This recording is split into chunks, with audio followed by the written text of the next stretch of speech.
Wow. Hello everyone, it's another day, another stream with me, Munii Shoda. I might sound a bit sick, because I am.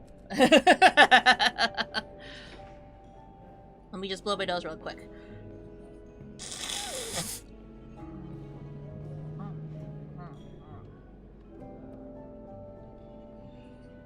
But yes.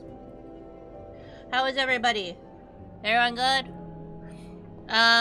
Today we are gonna play This Bed We Made. It is a murder mystery game that I have actually given the stream key for to because I think like I've been like trying to be a little bit more proactive in the what would you call it? The you know, trying to do more stuff, like it's especially like highlighting like indie games. I heard a lot of good things from this one. Like I read a lot of great reviews. I do know that they have a new chapter added to this game, but I've never played the base game before. So I thought that, you know, for this stream, because I really want to play the sequel, I gotta play the first part, right? So I was gifted this key to play and try out. I'm really excited to get into it. For anybody that's kind of curious about This Bed We Made, it is a game that it's a murder mystery based in the I believe the 1950s, if I got that correctly. So there are going to be some dated stuff. I believe there was a warning accordingly to for anybody that may be a little bit concerned about some of the language that may be used. There will be some language that is, I'll just say dated for the sake of I guess lack of words. I'm not sure how to start these kind of things, to be completely honest. But I'm really excited to review this game, or to play through this game. You know, depends on how you wanna call it, right? I wasn't sure how to label it because it's not necessarily a sponsored game, right? But regardless, when it comes to mystery games, I have like those moments where like I love mystery games where my brain is like, oh yeah, I'm so smart, but then I'm also have those small single brain cell moments where I was like, oh god, what? So we're definitely gonna see which brain cell is activated today. Do I have multiple brain cells, or do I only have one brain cell today? I should have took medicine before this because, like, you know, I don't want to be blowing my nose during the whole stream, but I might have to because, you know, not fun getting sick all of a sudden. I don't know how I got sick.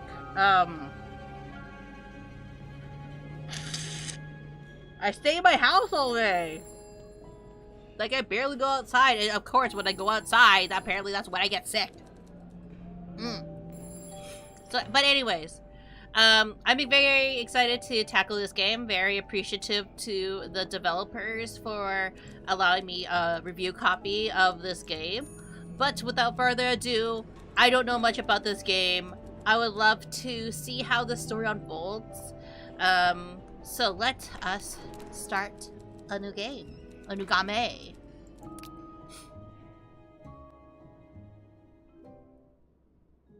This game takes account of all your actions, including the ones you decide not to take. These choices will determine your fate, and the fate of others around you. Ooh.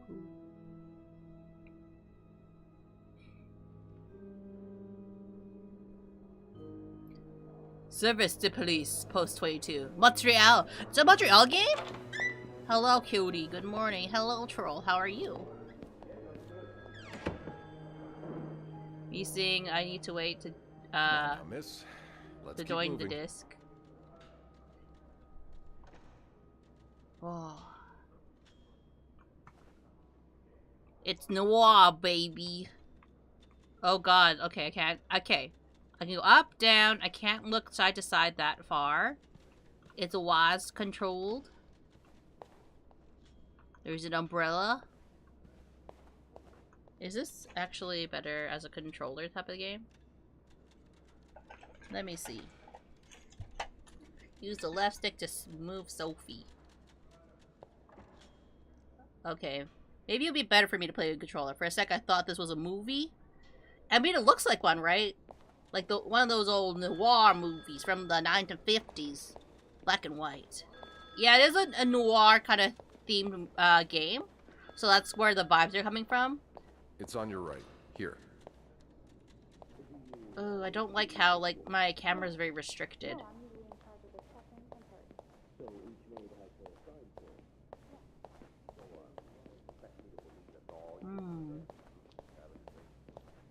Here we are. Push. Okay. Cause I like to look around and see everything. But I understand the framing, right? They want you to have a very specific frame. Good luck.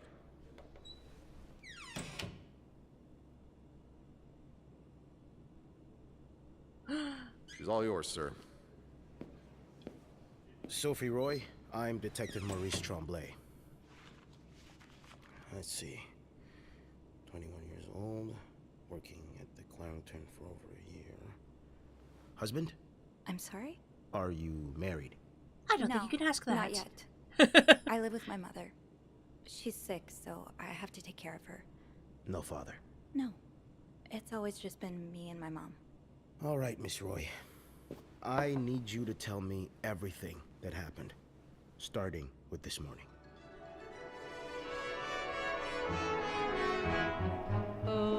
parc la fontaine, les filles s'en vont et s'y promènent au bras des garçons. Tu les entraînes au cœur des buissons où elles étrennent l'amour en saison. Tu les enchaînes dans un This is a woman who enjoys her job. Bref, car dans les frissons naissent toujours les plus Gotta move my belles mic closer to me. chansons d'amour. Au clair de la fontaine, j'ai vu dans tes yeux mille couleurs.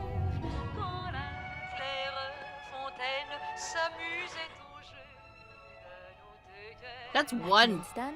Now just a bit of Okay, time, now we have and I less. can go on We break. have more control. Okay. Make bet. Oh, it's Xbox. Never mind.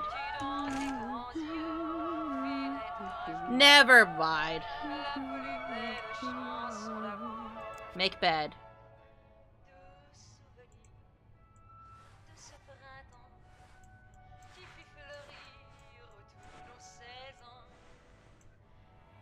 Place pillow. Not the bed's not complete without its pillow. Ooh. Oh, only we could clean stuff like that well, you know. Get those stains out. Good enough.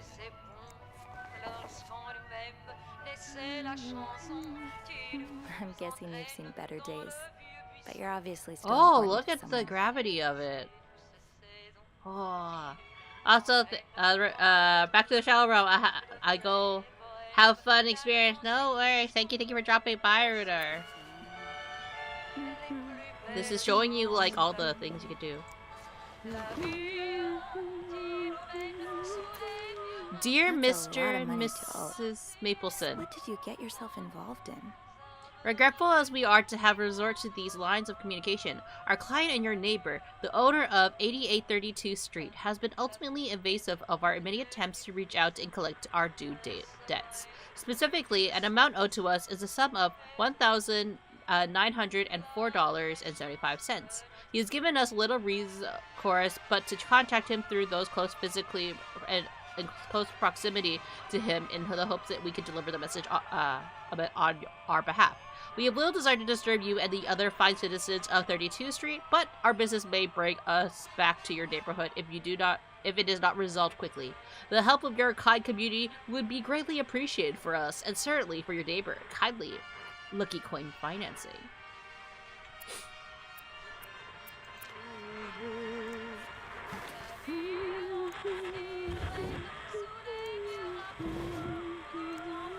Ooh, that's how post-racy could be.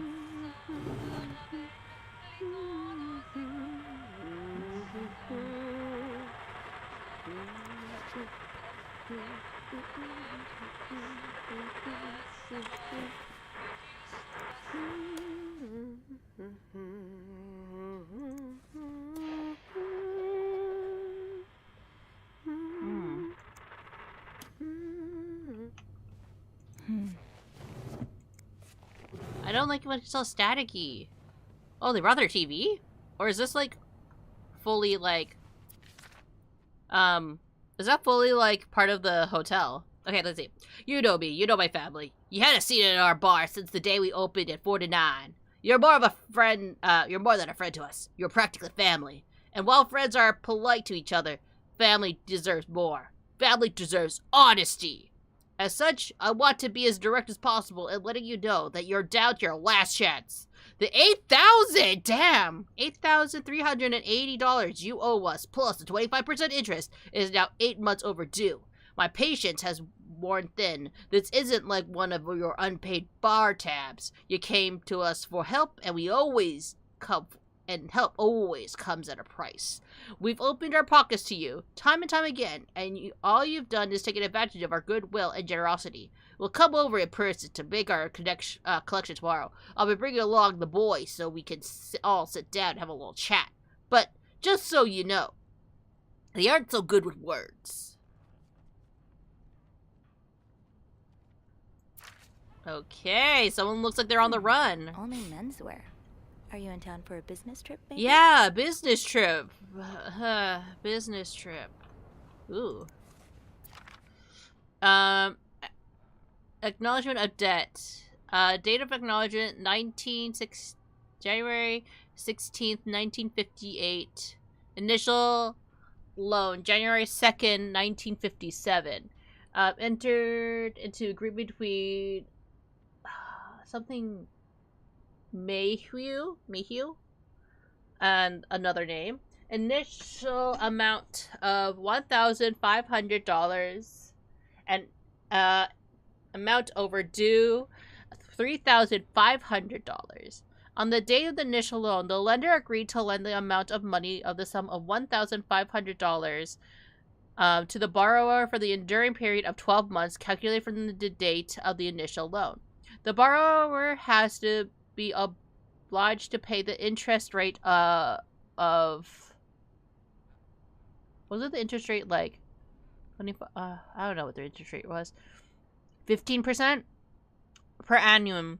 The total sum is said interest is to pay together with the capital sum and granted loan by the period's end, with the loan's period reaching a conclusion of July 2nd, 1957.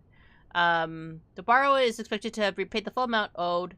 The failure to do so will prompt further actions. Refer to page 3 for further details on the place and the time to repay of repayment. Refer to C for the expected rates of all overdue payments as they relate to the time that has passed since the loan period. It's either this person is a debt collector or they owe a lot of money. It's one or the other. And they're on the run with their family, maybe. Maybe that's what it is, right?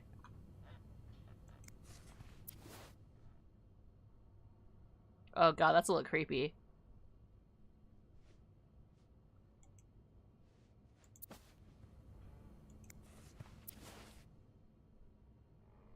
I do like how there's like slight gravity effects to it. It makes it more like it helps really a lot with the immersion of this game. Anyways, back to cleaning, inspecting. You brought your own mug? Best dad. Well, I guess ours aren't quite as complimentary.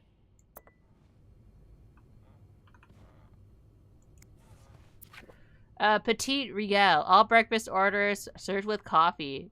Dang. All less than like a couple of bucks. Less than $10.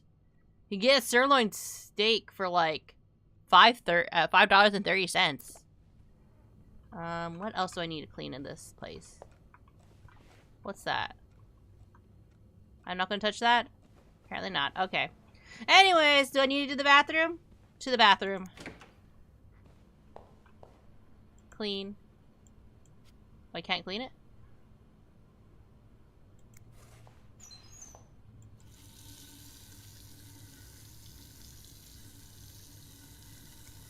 Switch off, I guess. Clean. Clean. Oh.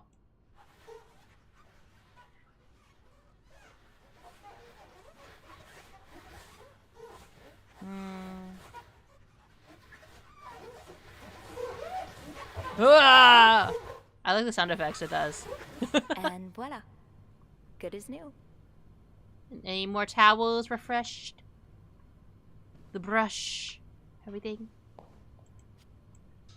I don't need to clean that?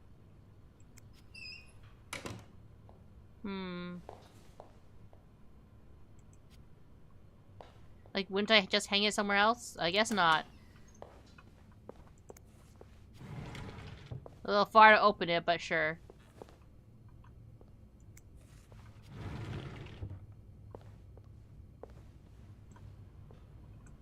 Like, I really can't clean that? Okay.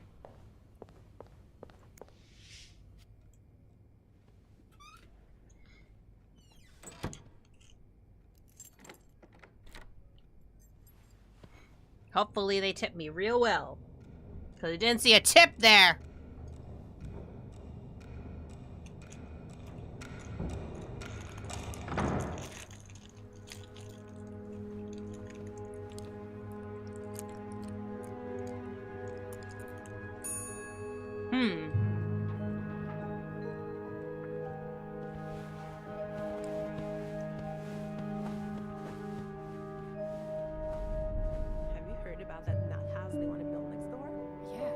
wears me out. Imagine all the weirdos who'll start hanging around the hotel. I can think of someone who'll feel right at home. Look at her, always glued to that gossip magazine. Do you think she has any real friends? Or is it just Gracie, Joan, and Marilyn? Well, when your Damn. own life is that dull, you need to get your excitement somewhere. Oh, did you Screw see you, her Susan. this morning? She was wearing the same clothes. Now, don't you think you're overreacting? This is exactly the kind of behavior Linda warned me about. She's doing everything she can to break us apart. Sophie speaking. Hey, it's Beth. Do you think you could come up real quick? Sure. I'll be right there. You're right, you shouldn't. Damn, there's so much things going on. I was so in love with Judith. I couldn't see. My key!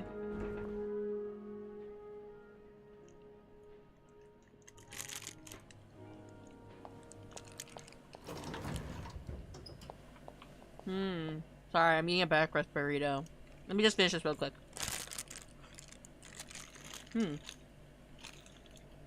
Phew. Let's see what Beth wanted to talk about. Oh, she talks to herself. Okay. Oh, Jacques. Leaving luggage in the lobby? Are you trying to get Bernard to kill you? Now's not the time to pick Oh, up a smoking, cigarette Sophie. machine. Tempting, but 5-cent coffee. every penny adds up, Sophie. I need to take care of Ma. Is it Valentine's Day? This leak really needs to be fixed. I hope the weather doesn't make it worse. 19 arrested in Deliberate raid. Montreal police arrested 19 persons in early Saturday raid at Marie's Lounge, located on Stanley Street, downtown Montreal. The establishment owned by Emmanuel. Maybe I need plain text. La Liberté is known to hang out for sex deviant. Sex deviants. A Montreal City employee, a court official, and 2 teachers were among these seized, according to the official reports. Lieutenant Sullivan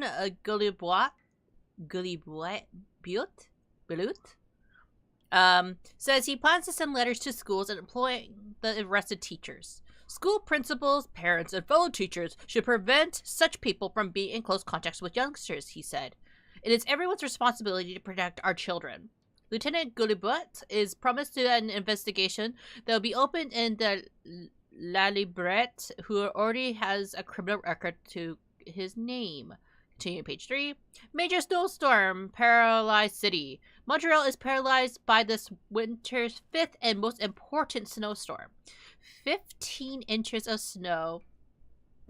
15 inches of snow are expected to end of the day. The last major storm, back in January, had covered the city with 12 inches of snow.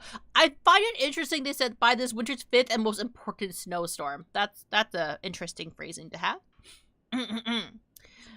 The storm started yesterday, with 6 inches falling during the day and 6 more during the night. Violent winds created giant snowbanks all over the city. Many drivers ignored police warnings and decided to take their cars at their own risk, resulting in several incidences. Incidences. I'm just saying these words wrong. Trains from the United States are expected to be delayed up to 3 hours. At Delavar Airport, most departures have been canceled, while arrivals are delayed or diverted altogether. Continue on to page 5. Shop owners against new mental hospital. Damn. A group of downtown Montreal businessmen and shop owners met with Mayor Sarto Fournier last week to air their grievances concerns and the city's recent decision to allow construction of a new mental hospital on Dorchester Boulevard. William Weston, manager of Western's department store, says that he and his group will fight tooth and nail to prevent the hospital's construction. Will our customers feel safe to come downtown for their shopping needs, knowing that there are lunatics next door, he has said? Only time can tell. Continue on page 8. Another bloody oh, it is close to Valentine's Day. Okay, so, yeah, clock in those hearts. Definitely Valentine's Day. Valentine's Day concluded in horror on last... Oh, so it passed Valentine's Day. Okay. Concluded in horror last Friday with the murder of an Ormont resident. A worried neighbor called the authorities at 11:15 p.m. after hearing loud shouts from next door. When police arrived, they found the lifeless body of a 34-year-old man. Authorities have refused to identify the victim or provide any details about the circumstances of his death. No suspects has been apprehended yet, but Lieutenant? Deputy Lieutenant? Yeah, Deputy Lieutenant. There we go. Maurice Trobley asked anyone with information to come forward as soon as possible. Continued on page 14. Now, is there a date on here? Monday, February 17th, 1958. 10 cents. So, 3 days after Valentine's Day. Valentine's Day ball. Can I open that door? Poor Nicole. No one should be stuck cleaning up the reception hall after... Oh, okay, whoops. Hey, Beth.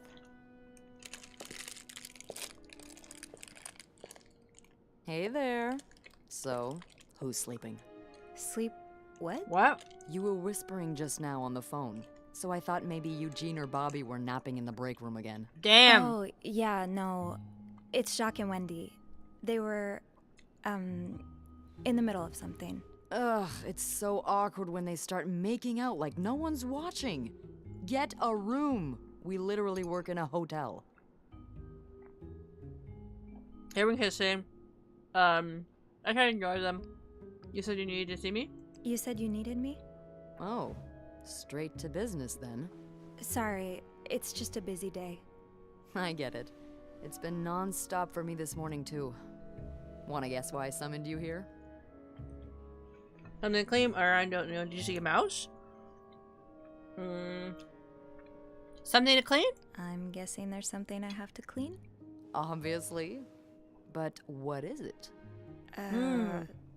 Did a kid throw up again? God, no. Did that happen recently? Yeah, last week. I can still smell it. Damn. Feel it too. While I was cleaning, some of it got... I'm gonna stop you right there. Keep talking and you'll be cleaning up after me too. Oh. Sorry. Is she a sympathetic, no, puker? You'll be glad to know it's nothing gross this time. A nice gentleman decided it was time to redesign the lobby and helped us by knocking over that vase on his way out of the hotel. That's it? I would do it myself, but the last time I tried to leave the front desk, Bernard emerged from his lair to scold me about procedures and whatnot. Damn. Well, we can't have the beauty of the Clarington Hotel take absence from her throne, can we? Oh, the people would riot. Bernard especially. Bernard's hardly the people. Anyway, I have to get back to work. There's a mop in the supply closet next to Bernard's office, I think. Thanks. I'll see you around. Yeah, I'm sliding closer as well. Let's see. Is there a way to run? No. Can't play chess, so I can't lollygag. Let's see. Damn, it is going. Truly a snowstorm.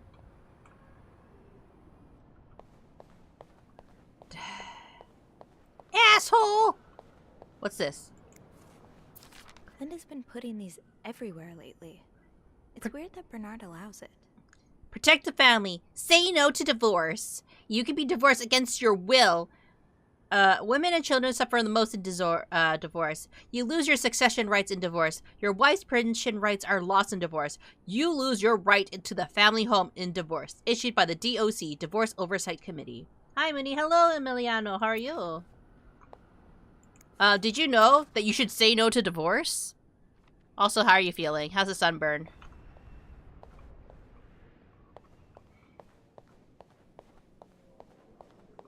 Chocolate mousse cake. Ooh. Maybe Bobby wouldn't mind sneaking me a slice. Ugh, no. Bernard would have both our heads. Sorry, just sometimes divorce is a good thing. It really is something that's, like, probably, like, better, right? So, It's goodbye to horrible mother. Well, so if you don't vibe, you don't vibe. Abort mission now.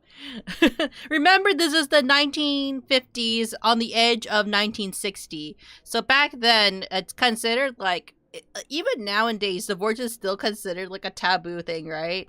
But I feel that modern times, like at least like, it's kind of weird to think about it that it's considered like, you know, hey, it's people are way better off getting divorced sometimes, you know, right? The sunburns are a bit better, still bright as fuck. Okay, hopefully you feel better soon, though, Liliano. Haunted Hotel. Some days I'm convinced that the Claritin is haunted. It's not that I believe in ghosts, normally, but there have been just too many incidences for me to rule out the possibility completely. Just this morning, I was waiting for the elevator on the 5th floor when I heard a loud bang behind me, like someone was shutting a door, but with more force than I've ever heard a person use. I looked around, but there was no one to be seen. Am I just imagining things? Trouble in Paradise. I overheard Wendy and Jacques arguing in the break room. From the sounds of it, Linda got into Jacques' head and convinced him that Wendy was flirting with some of our guests. I couldn't believe it. Anyone who's been around them for more than a minute could see how much Wendy loves Jacques, and she would never do that to him. Beth's banter. Even if it's only for a few minutes out of the day, my chats with Beth are always a highlight. She called me up to clean a mess made by one of our guests, which she gave us a chance to catch up. I don't think I've met someone who can make a conversation seem so effortless. Beth has a witty response for everything. It's too bad maids aren't usually allowed in the lobby. Chatting with her every day would be a great way to start my morning. Maids aren't allowed in the lobby? I'm going to for a quick chat, then I'll be back. Remember not to divorce. My character's not married. Ooh, here's some caricatures. So we get to know all the characters. Dang. Okay. Beth has been the hotel's receptionist for as long as I can remember. In fact, hers was the first face that woke me when I first took my first step into the Clarington. She knows this place like the back of her hand. Beth can be fiery, which doesn't win her much love from Bernard, but most guests adore her for her magnetic personality, and that's something Bernard can plainly see. We don't get the chance to chat as often as I'd like, but when we do, it's always a blast. I wish I had even half of her wit so I could entertain her as much as she entertains me. Is this the Hotel California? No, this is in Montreal. It's in Canada. In Canada. Bernard is the Clarington's manager, the big boss. He spends most of his days locked in his office and doesn't like the maids roaming around outside of their posts, so our paths don't cross often. Lately, he's been hell-bent on getting the hotel back in shape, whatever that means. And there have been a lot of changes around here as a result. He's enforcing the employees' rules more strictly than ever and dropping God knows how much money on renovations. The stress is practically braiding off him. Linda. The bitch. Linda is Clarington's governess, Bernard's second in command. And it's easy to see why. She rules over the maids with an iron fist, always ready to enforce Bernard's latest rules to the letter. Most of them hate her for this, but my feelings are a bit more mixed. For whatever reason, she seems to have a soft spot for me. Okay, maybe she's not the bitch. The same cannot be said for Wendy, unfortunately. It's like she's made it her life's mission to break up Wendy and Jacques' relationship. Oh wait, so Linda and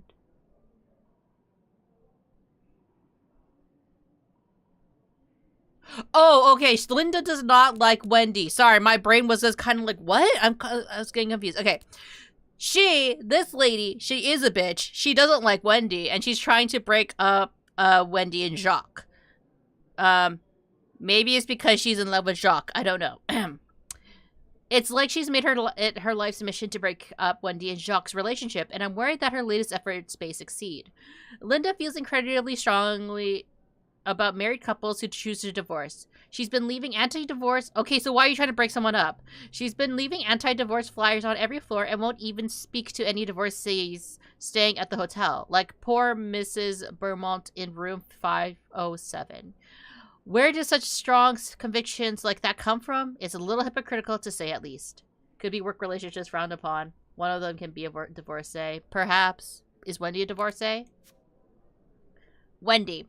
Wendy is a waitress at the hotel's restaurant. She and her best friend Yvette were hired together. And they used to be inseparable until 3 or 4 months ago. It's no coincidence that it was around the time that Wendy started dating Jacques, the bellboy, who she's now happily engaged. They're engaged! Why are you trying to break them up? Is that not like pre-divorce attitude? I don't know. That is, depending on who you ask. Linda seems to think that Wendy is Clarendon's resident flirt. Sure, she's popular with the guests and collects the most tips by far, but I've always chalked that up to the same thing that has drawn me to her. The warm smile that just radiates kindness. Linda's not convinced, though. She seems to have taken it upon herself to expose Wendy for who she really is. Right? Jealous much? Okay, so that's the beef. She just thinks she's a whore. She thinks she's a harlot. Sorry, I shouldn't use the big W word. Jacques. Jacques is one of Clarendon's bellboys. I don't know much about him. He's even more shy than I am, barely looking up at guests when carrying their luggage. Time to cancel Munii. People like us just need someone to bring us out of our shells, and apparently for Jacques, that person is Wendy. He's like a completely different person around her. He lights up, laughs, and even cracks jokes. I was so happy when he found Wendy, and even happier when he proposed. They're like Clarendon's very own Janet and Tony. But it seems that their engagement is on peril thanks to Linda's meddling. Stand strong, Jacques. Don't fall for her manipulations. Wait, how long did they start dating? Damn, they got engaged in like 4 months? That's a fast engagement, even for me, okay? Bobby. Bobby is head chef in Clarendon's kitchen. He takes care of all the restaurant orders and meals ordered through the room service. I love walking by the kitchen doors any chance I get, just to enjoy the smells of whatever Bobby's cooking up. But linger too long and you'll get an earful or worse. I do not want to spend another afternoon cleaning macaroni out of my hair. The family, Mom and Dad. Mom always means well, but life hasn't dealt her the best hands of cards. She doesn't talk to me very much about her time as a nurse during the war, but I've always wondered what kind of person she was before that harrowing chapter of her life. It was just the two of us at home.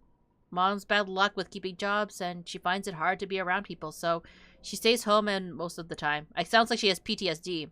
At least she's never missed an episode of The Wild Orchid. On her good days, she can manage her on her own, but on her bad days, well, I do my best to be there for her. Dad. Left when I was 2 years old. Haven't heard from him since. Mom doesn't say much, so I stopped asking.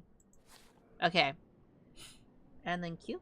Okay, let's get that mop from the supply closet. That smell. If only we were allowed in there.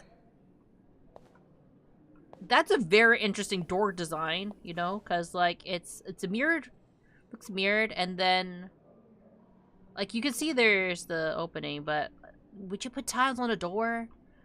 Fashion or interior decorating, interior design. Linda, Wendy's great at her job. Guests absolutely love her and...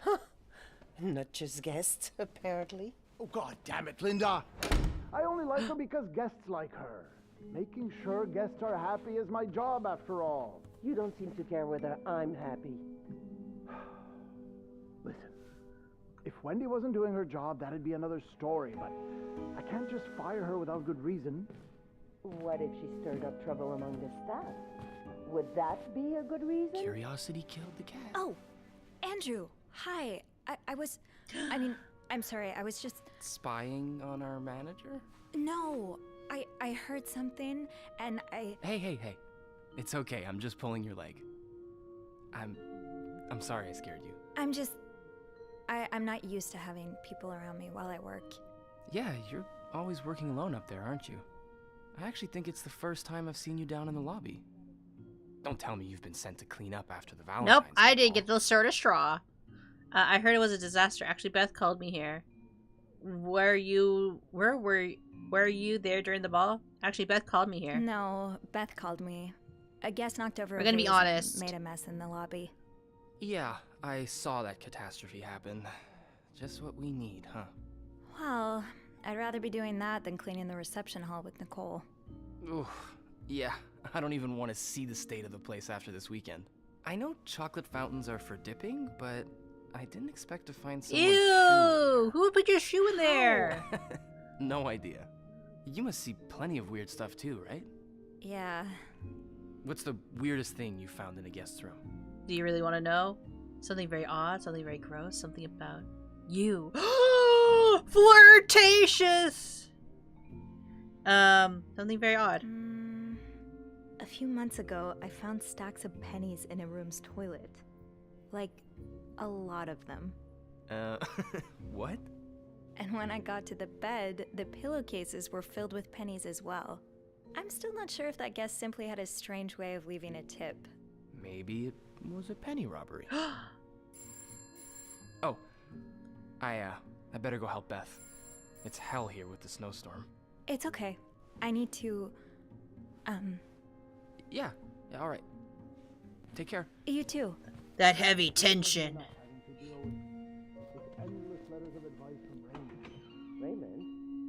Hello, Juliano. Welcome in.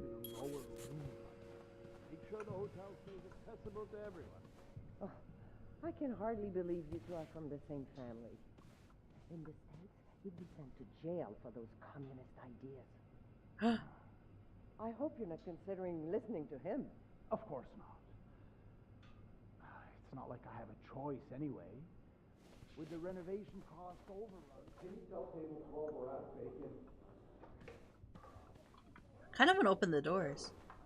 Bobby made it very clear he doesn't like anyone walking into his kitchen uninvited.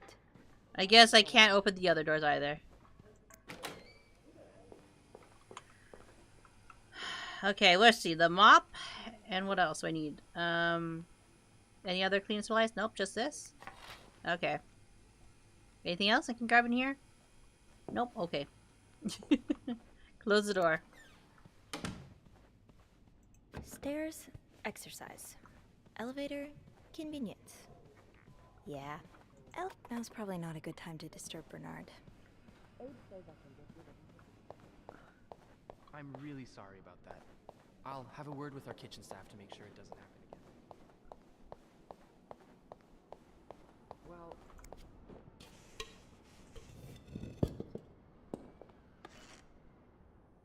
Okay, pick up. Pick up. You want to pick up everything. Ew. Uh-huh. I better throw that away. What's this? A film roll. Huh. The guest must have dropped it when he knocked over the vase. Probably should return it to him. If he comes back.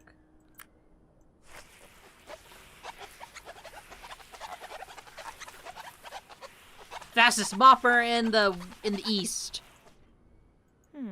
There's still some junk lying around. There's still some junk How lying can you around. throw it away?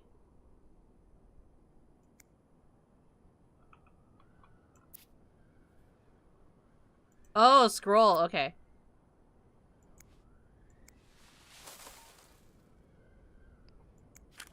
Now I just put the leaves back in the vase, and it'll be like nothing ever happened.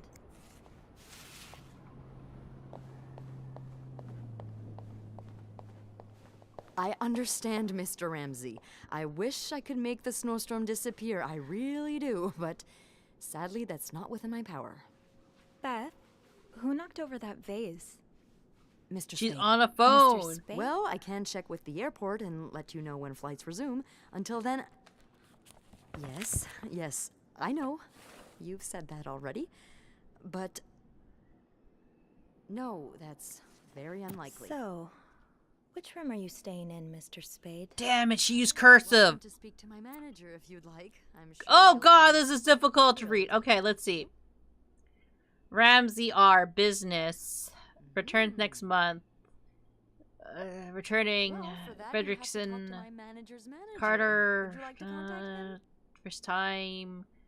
Canceled. Sadly, Sullivan. he doesn't have it. He's a bit of an Thompson. old-fashioned Nip. fella, if you know what I mean. Priest. ACC. Yes. Fisher. Drake. Yes, certainly. Horton. So first I suggest finding a nice JR. little corner where you can kneel Cohen. down, all right? Bailey.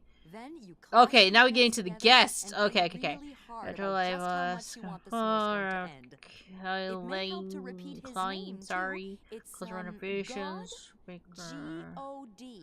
Color I'm sure he'll be renovations. very sympathetic to your plight. Where is he? Spade. There we go. 505. Gosh. No, I never dare. No, I'm dead serious. If anyone can make the snowstorm end, it's him. Hello? Andrew. Andrew is a concierge and receptionist for the Clarington. He's intelligent, professional, kind, and well-mannered, which makes him makes him Barnard's favorite. But he knows how to have fun when no one's looking. When I see him, he's either dashing off on his latest errand or burying himself in a book, so we haven't had a lot of chances to socialize at length. When we do, though, it always feels easy. Like talking to someone perfectly attuned to your wavelength. Maybe I should ask him for a book recommendation. It would be nice to have a reason to talk to him. Aw, she has a little crush! When cleaning up the mess in the lobby, I found a roll of film on the ground. I guess whoever knocked it over the face must have dropped it. With Beth's help, maybe I can figure out who it belongs to and return to the room. I usually keep lost items at the front desk, but bringing it back to myself would only take a few minutes out of my day. It might even put me a few steps closer to Employee of the Month. Oops, so Andrew caught me eavesdropping. Bernard and Linda, who was once again complaining about Wendy. Thankfully, he didn't have make a big deal of it. He doesn't seem to kind of judge. He always is quite nice, easy to talk to, fun to tease, and funny on his own way. I hope I'll get a chance to talk to him more. I get the sense that there's a lot more than that he's willingly shows. Beth said the guest was a Mr. Spade. The film roll probably belongs to him. I should be able to find his room in the logbook. Which I did. Okay, I guess I go to there. Poor Nicole. No one should be stuck cleaning up the reception hall after a ball, even if they did draw the short straw. Here, might as well clean this up. I'm a good employee. Okay. Do I have to press a button? I do. Where am I going? I need to get back to the logbook and find Mr. Spade's room. I did! It was 5:05!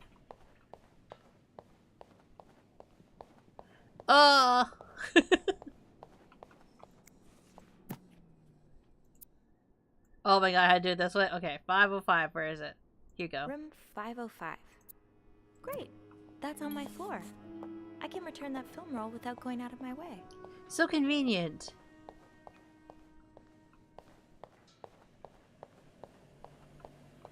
And that's where we find out what kind of film he makes. What's on the film? Hold it, please. Oh shit. Phew. You're about to be a Jill Thanks. Jill sandwich. You're welcome. Was I was it about to say you Jill who cleaned the Sickle. puddle by the restrooms? Was I not supposed to? Well, Eugene asked us not to touch anything until he's repaired the leak, but it's probably safer this way. Someone could have slipped on it. Which floor? Oh, 6th. Thanks. How was I supposed to know no one told me I need to to bring clean it? this to our VIP guest. Ice? The one who rented the entire floor. Oh, is it that British man I keep hearing about? All the girls complain about him. Isn't he famous? Why does he need snow? Why does he need snow? Why does he need a bucket full of snow? No idea. I don't even ask anymore. It's just the latest in a long series of strange requests. What do you reckon he'll do with it? Maybe he'll make like... Sometimes I wonder if he's just pulling an elaborate prank on me. Can't you tell me who he is? I've never actually met him. I always talk to his assistant. Maybe Only he's Bernard just trying knows to him, I do like traditional maple candy. I do have a suspicion, though. Oh?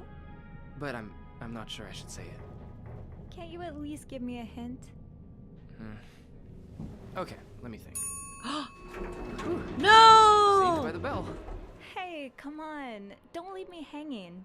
Let's just say I like to prolong the suspense. Wait. Oh my god, the sexual tension between the two of them. Who knows? We're gonna get engaged in 4 months, just like Wendy and what's his name?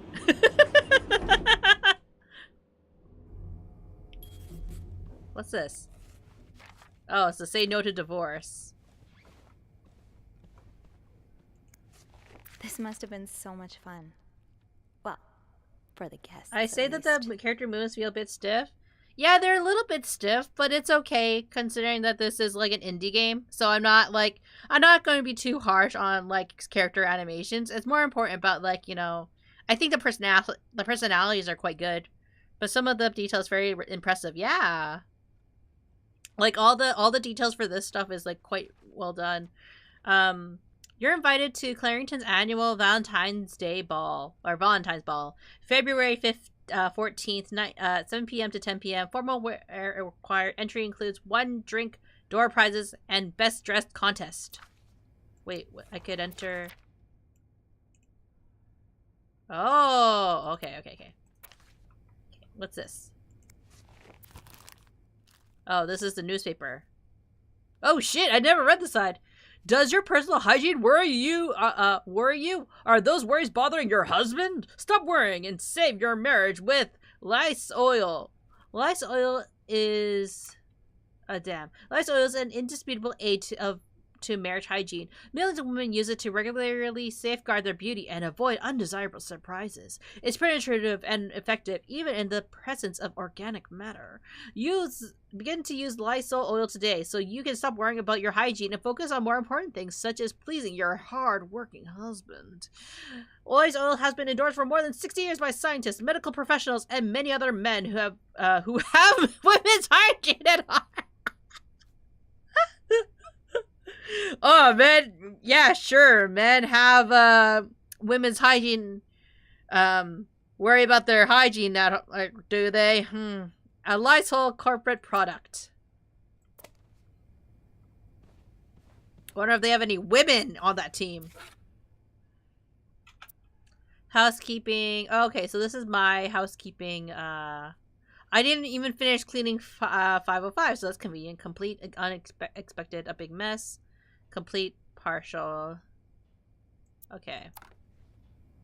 What's this? Does carrying this everywhere really make us better maids? Bernard seems to think so. Chambermaid's Guide, 1956. So this is actually a pretty recent one. The official one, too. Let's see. First rule, be invisible. Guests do not want to be disturbed. Accomplish your work as silently and discreetly as possible. Be a shadow. Second rule, be thorough. Leave no stone unturned and no corner unclean. Dust stains, everything must disappear. Rule 3, be careful. Sometimes what looks like trash is actually a guest's treasured possession. Be careful of what you throw away. Partial cleaning. Bathroom, clean mirror, toilet, and bath. Bring used towels to the cart. Put clean towels on the shelf. Replace toilet paper roll if necessary. Empty garbage can. Throw away trash. Room. Clean ashtray if necessary. Scrub stains. Make bed. Empty garage can. Why is it garage can? Garbage can. Throw away trash. Complete cleaning. Bathroom and room. Repeat partial cleaning duties. Vacuum every floor. Dust every surface. Change the bedsheets.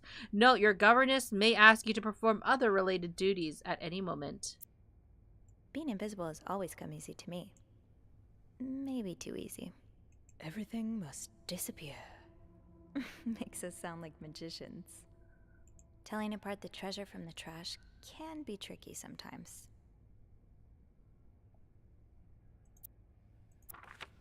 Okay. Oh, how convenient. It's right there. Let's see if there's anything I need to go through. Did I miss something in here? I should move on for now, but maybe I can come back later if I have a spare moment. What's my thought? I should return Mr. Spade's film roll. Why is the door open? Suspicious. Mr. Spade?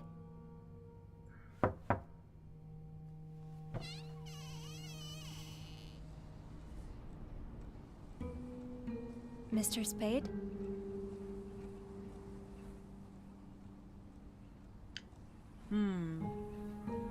What the heck? That's a lot of film. That's not safe for your film at all.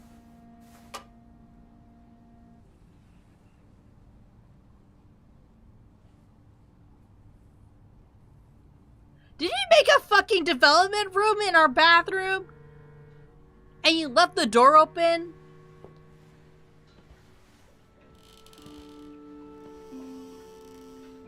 This is where you can develop the film, but why would you do that in a hotel bathroom? Did he like carry a red bulb with him everywhere?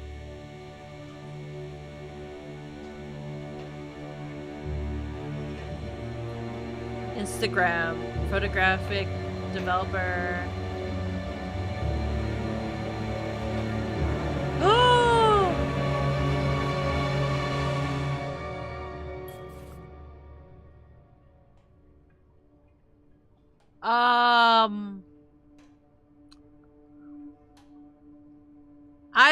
I was just smelling it. It's not me. Tampering with objects may lead to positive and negative consequences.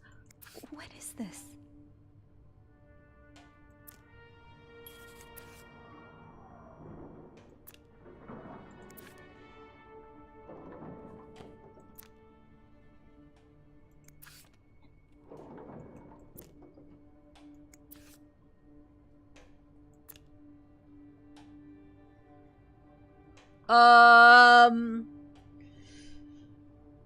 Cause even if I throw it away, he can just make more. I don't know which film.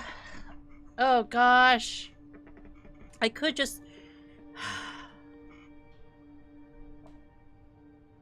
Oh no.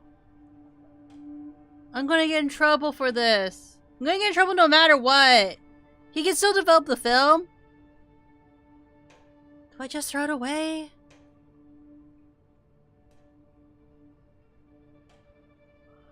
What do I do? Do I throw it away? Do I try to hide the crime? Would there be even any point? People will know. Because why would... Oh. Sophie, why did you use someone's perfume? It could be expensive. How did he have such great angles this entire time? Oh. I don't know. I feel like I shouldn't throw it away. Because, like, I kind of feel like I should.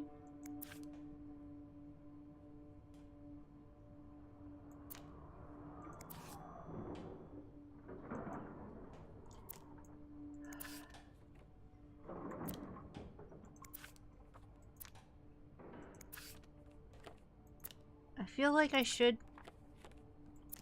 But I'm gonna get fired. Back then, you would get fired for the littlest things.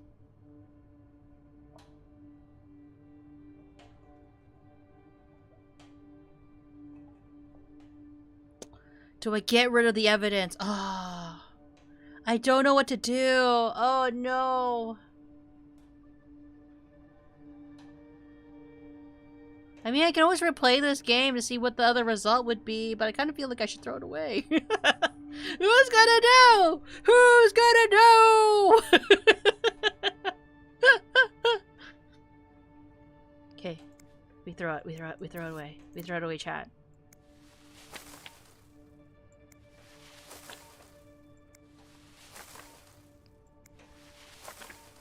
It's gonna take him a while to do anything.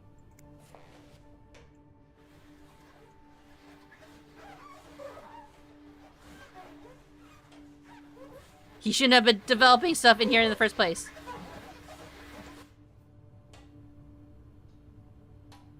I should bring that back to my cart.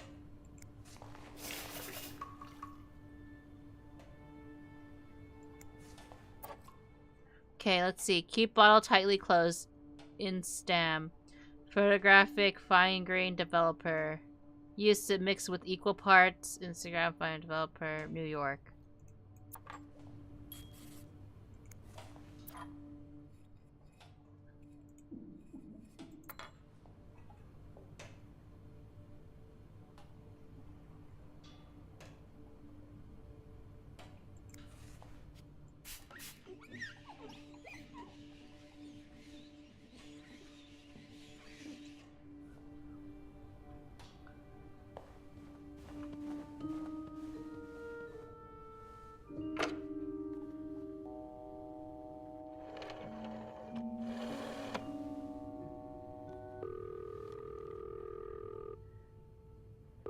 He was an asshole. He took photos of me. Hotel reception desk, Beth speaking. What can I do for you on this very fine day?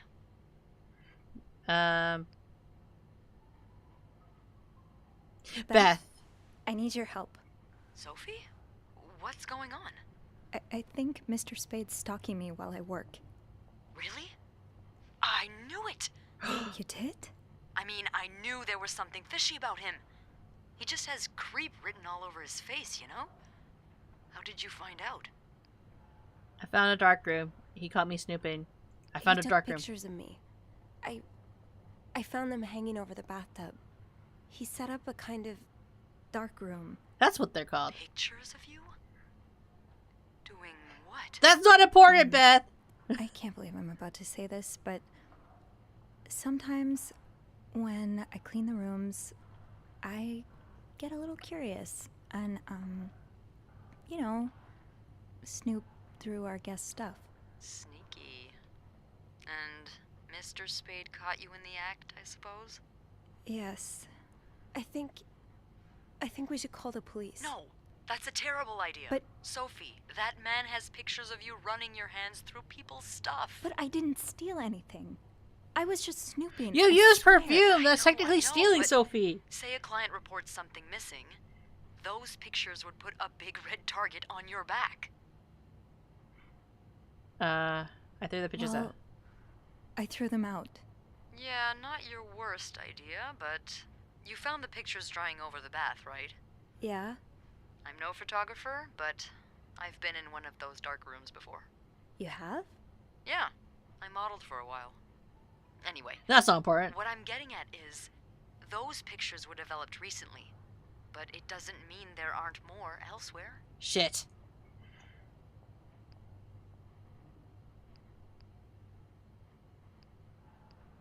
You want me to snoop more? You want me to keep digging around? Well, there are pictures of you snooping. Damn, Beth, you... Beth? Beth, oh my god. Any idea where I should start then? Beth, stop. Well, Oh my now god. that I think about it, I'm pretty sure I remember Mr. Spade asking for the combination to his room's safe. I bet you anything there'll be more pictures in there. Maybe, but I don't have the code. Give me a minute. Damn it, Beth, you're helping me too well. Hello, Blue, welcome in. Welcome to this murder mystery. Those idiots. What? Mad. Can't find the combination list. The night staff's probably lost it again. Anyway, we always ask that clients write down their code somewhere so they don't have to call reception a dozen times. Maybe you can have a look around the room, and I call you if Mr. Creep comes back. You know, so you can get out of there in time. Okay. Yeah. He's gonna know I took the photos, though. It's nothing. Oh, and Beth? Mm-hmm. Please keep this between us. Of course. Okay. Inspect. Ooh. Nah. Felix's shaving cream.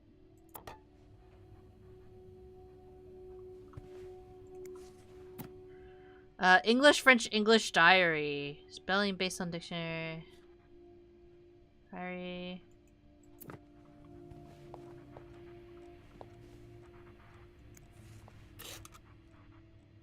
Mirror. Oh!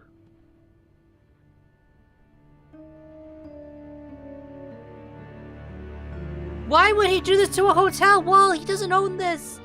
The damages!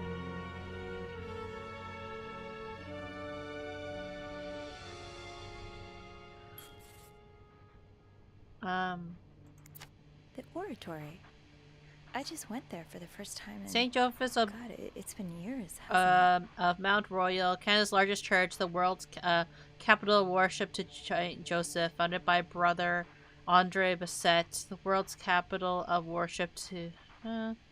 back. Okay. Special occasion, wedding, funeral. Tramways. The lake. Beaver Lake. I took Mom skating there just a few weeks ago.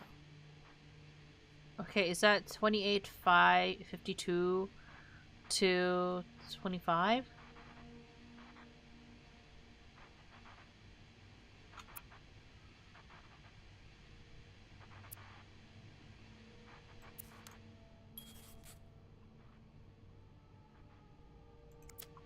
Why Harry's? Lots of burger places close to the hotel.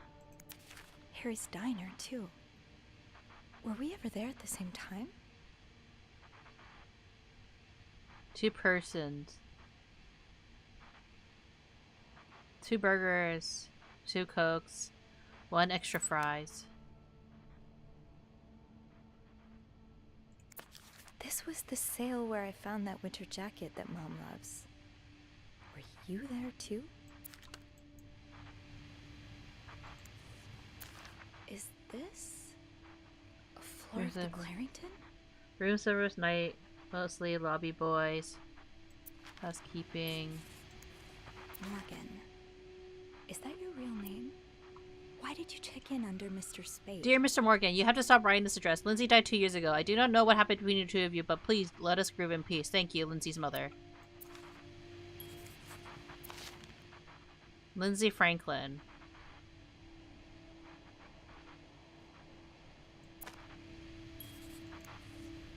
He's been eating a lot of beans, and damn, he cleans up the entire can. One man's trash is another maid's trash. Something tells me you won't be missing this.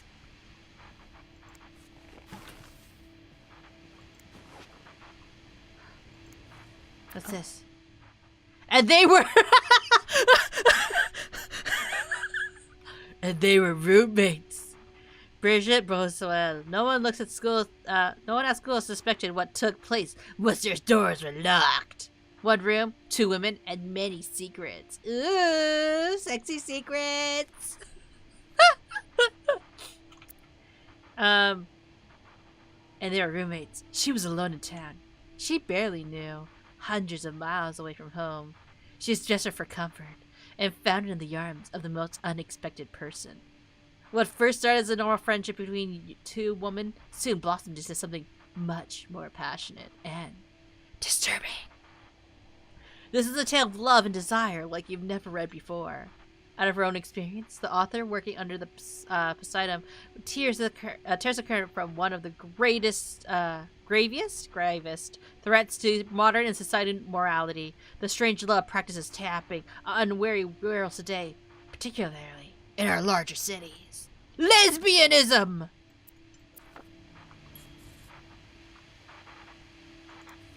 What do we have here? We're picking that up.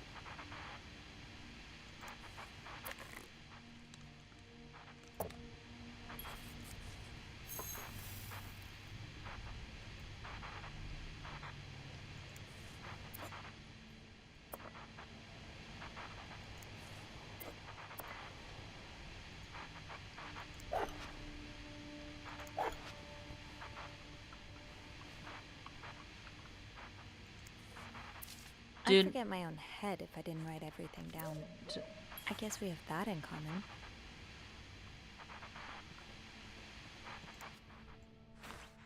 He already knows I was here. Might as well. 1 more pillow, then you're good.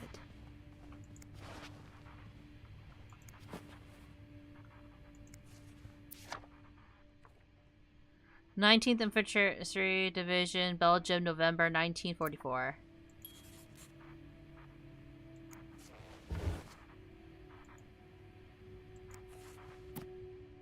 Birds of North America, Encyclopedia. He's a bird person.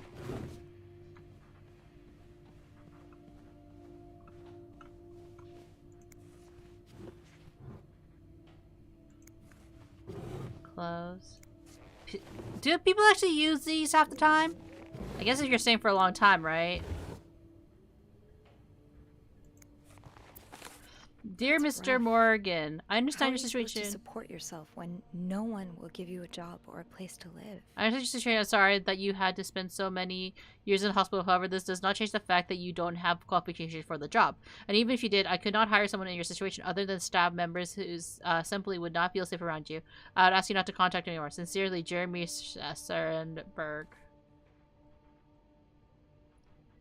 Hey, weirdos. Stop wasting my time. I'm not hiring you ever. Damn! Mr. Morgan, I know I have a lot of respect for what you and others have done for this country, but I am not a charity. If I don't receive the past month's rent before the end of the week, you'll have to vacate the apartment. Thank you. Oh, that's so mean.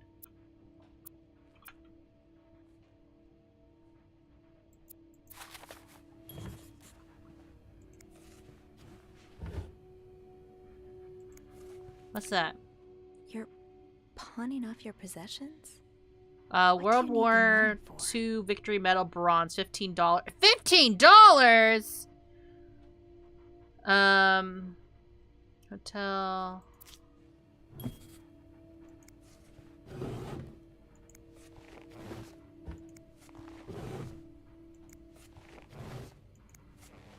Then how can you stay at this hotel?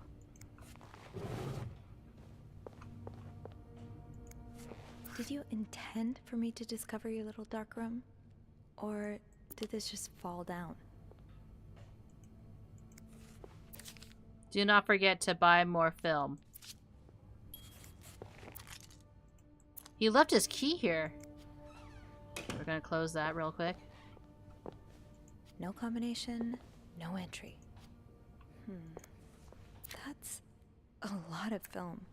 How many pictures have you taken, Mr. Morgan?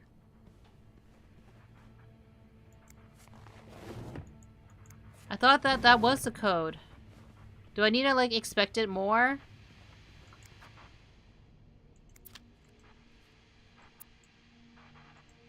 These look like numbers. Sort of. These look like numbers. Sort of. These look like numbers. Sort of. 28, 52, 20, 52, 2, and 25. No combination. I thought that was a combination, damn it!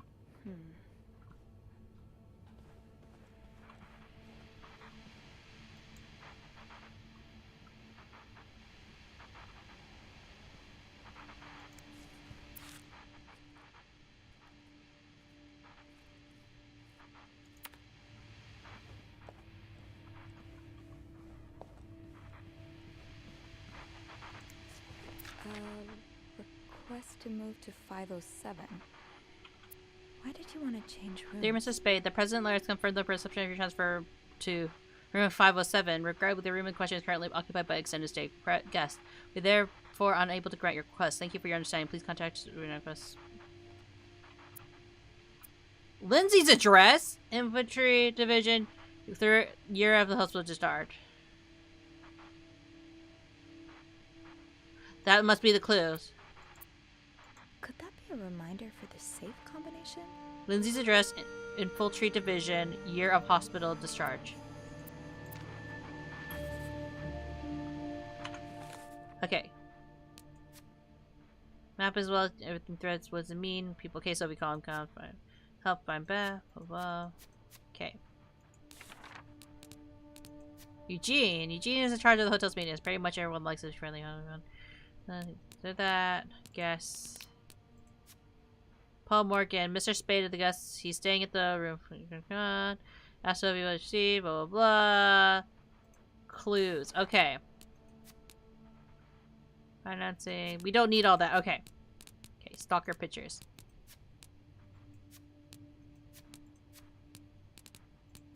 Lindsay's mom.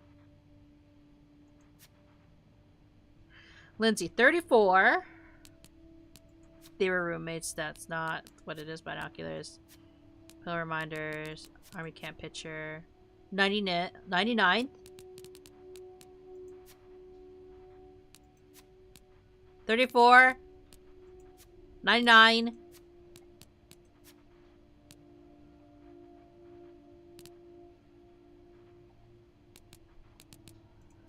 $34.99.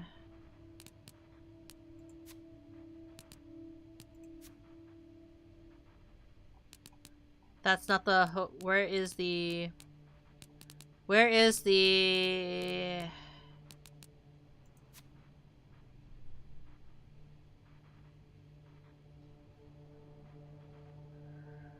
Where is the hospital one? 34.99. What?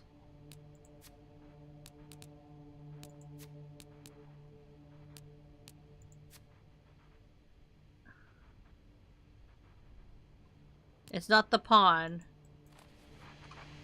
When did you leave the hospital?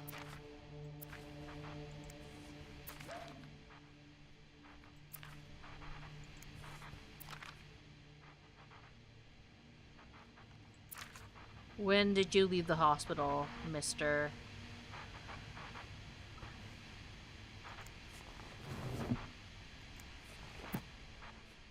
Well, the Bible's not going to tell me anything.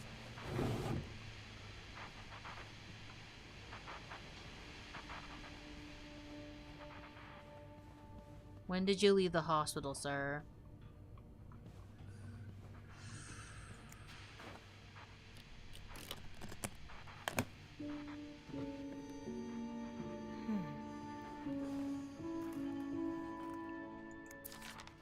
You spent 10 years in a psychiatric hospital. And it looks like you left with a long list of diagnoses. Anxiety. And prescriptions. Date of admission, 11/11. So you arrived November 11th. You left... Date of discharge, 1957. 57, okay. 57.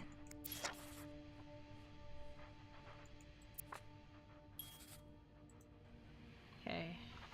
57. 34 Summer Street. Lindsay's Oh shit. Is he coming? Answer the phone! Is he here? What? No. Beth, you said you'd call if Mr. Spade Oh was God. coming back to his room. Oh, yeah, I did say that. Beth, Sorry you for the bitch! flight. Oh my God, Beth, I nearly had a heart attack when I heard the phone ring. I didn't mean for it. I was just so caught up in the thrill of it all. I had to check in. Did you find more pictures of you? I did find a map. No, I haven't. But I did find something else. Yeah? He's got a kind of yarn map of Montreal on the wall. A yarn map? And where does it lead to? Lots of places. Most of them I've visited recently. Merde. What's the deal with this guy?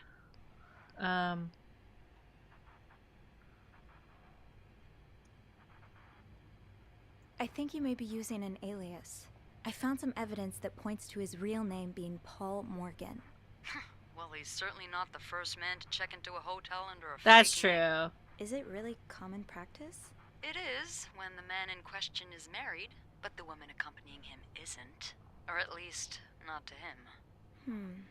Considering the state of his room, I doubt Mr. Morgan was expecting any visitors. Did you find anything else? He has Seems Eric to be in love with this woman who doesn't love him back. You mean you? No, someone else. I found lots of letters addressed to a woman named Lindsay, but she returned them all to sender, unopened. Are you sure it's love and not obsession? Maybe he stalked her like he's stalking you. I don't know. Whatever it is, I find it strange she didn't open the letters before sending them back. I would have had a look at them first. Of course you would have. So, is that all you found then? He has strange taste in He books. has this book with, underdressed women on the cover. I don't think Playboy magazine qualifies as a book. And they were roommates. No, it's not. It's a novel. It's called, And They Were Roommates. Oh, I see. And I suppose these women on the cover are really good friends, aren't they? What do you mean? Well, if it's what I think it is, it's probably one of those trashy books for men who secretly fantasize about two women getting real cozy with each other. Have you ever read one? Have you ever read one? Yes, they're awful. I thought Andrew was the book expert. Oh, he definitely is an expert on everything you'll find in a nice little bookstore. As for me, I'm more the every weird thing you'll find at a train station expert. Okay, can we open the safe now? Did you find anything else on Mr. Morgan? I'll assume. I'll know more once I open the safe. Oh, so you found the combination? Yeah, sort of. I'm impressed. Well done, Arsène Lupin. What? Never mind. Don't let me keep you. Okay, I'll call you back. Yeah, you better. I won't call again unless Mr. Morgan returns. For real this time. All right, thanks. God, she made me panic too. But welcome in, Alt Master. How are you? It was 34.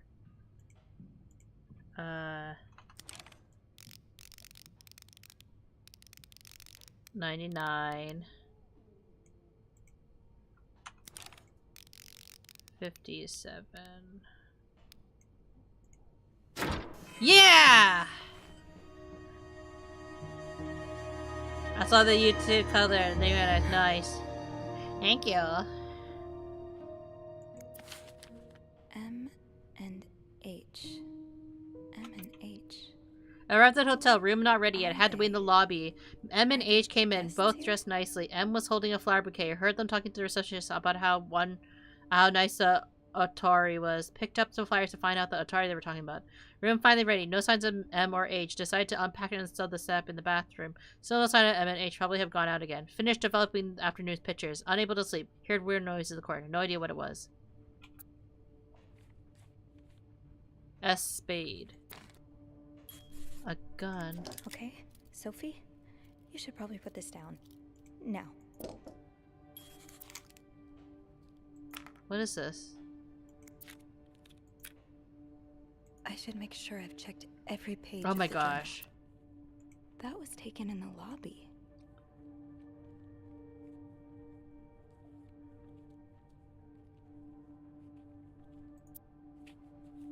Oh shit. There's more pages. Fuck. Going through their trash?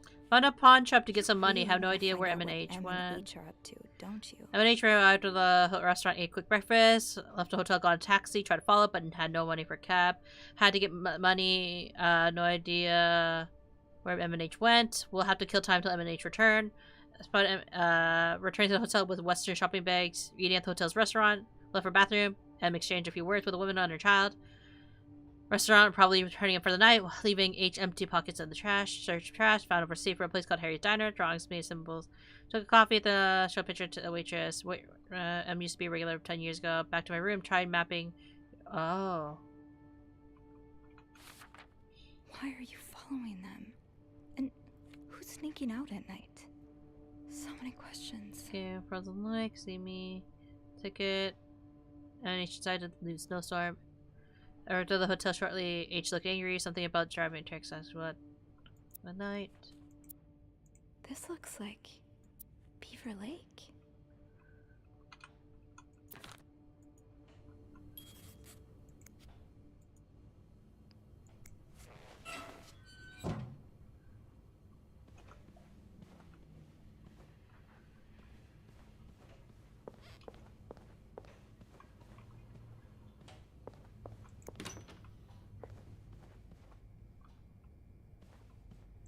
Let's put those on the bathroom shelf.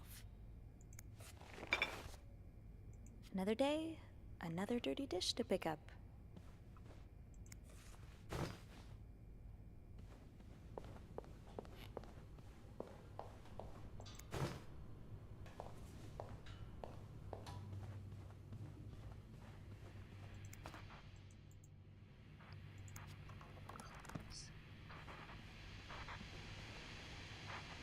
Paste key.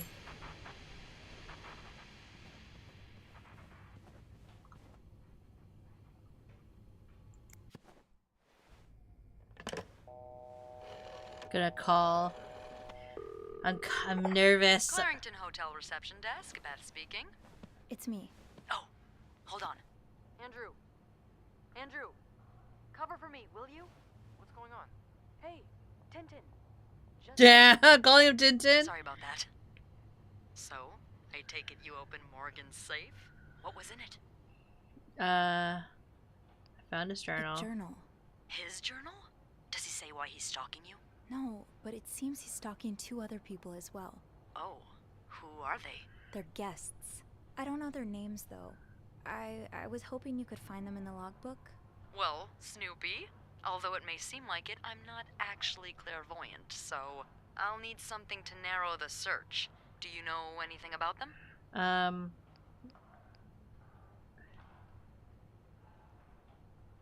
and H. Mr. Morgan refers to them as H and M.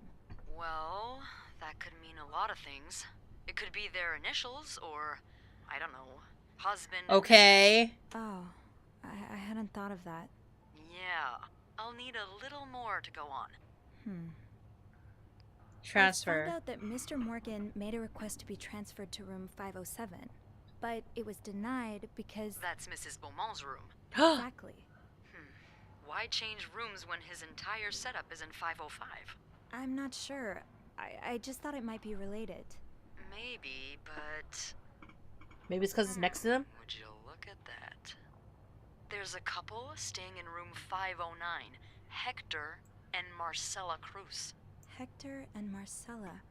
H and M. Yeah, that's what I'm thinking. What do we know about the Cruzes? Why is Mr. M talking to them? How are they linked to me? Do you know anything about the Cruzes? Well, I saw them come in and out of the hotel a few times. Called a taxi for them once. The missus does the smiling and the other frowns a lot. Nothing to write home about. Do you have room 509 on your to-do list by any chance? I do, actually. Then maybe you go clean it and have a little look-see? Yeah, nothing unusual here. Just a maid cleaning a room. That's my girl. I'll call you if I find anything. Just be careful, okay? I will. I promise.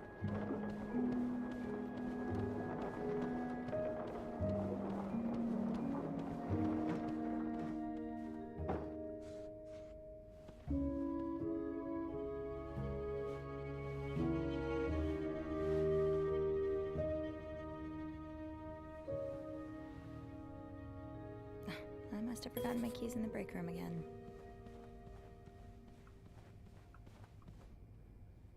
What's that? A yo-yo?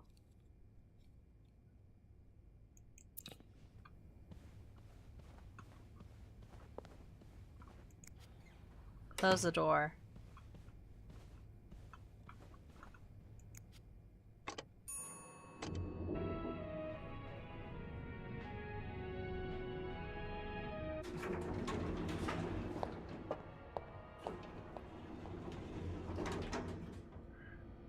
It wasn't that he was stalking me.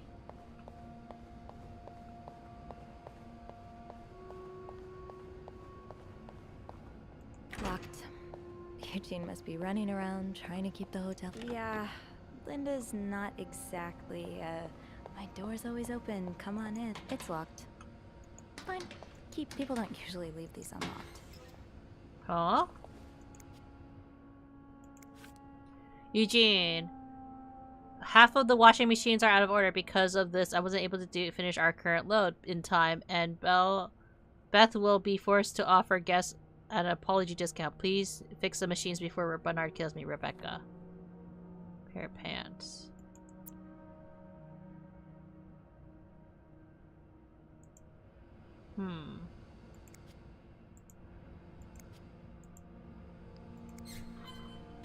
Open sesame? Nope, no luck. But yeah, for anyone that's kind of curious about the maid outfit on the YouTube, I designed that a long time ago. The way they look at each other, you can tell it's the real deal. Off limits.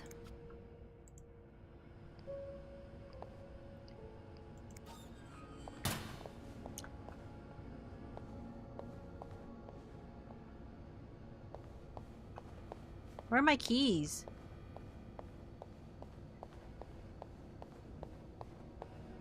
Well, I guess I have to go back over here.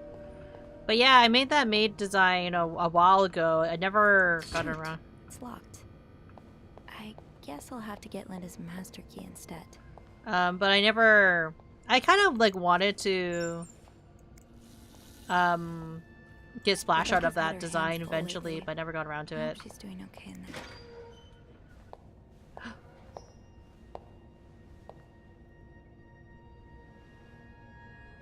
Why is she hesitating? Huh? Hypocrite bitch! Whoa! Hypocrite bitch? What did Linda do? Inspect. And to whom? Linda, my wife will be at her parents' tonight, so come by my house at 8 p.m. and make sure you bring the new lingerie I bought you. B. Bernard?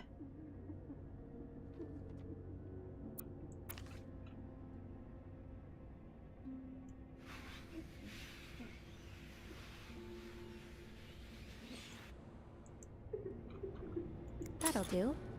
I'll just have to make sure I don't forget to return it.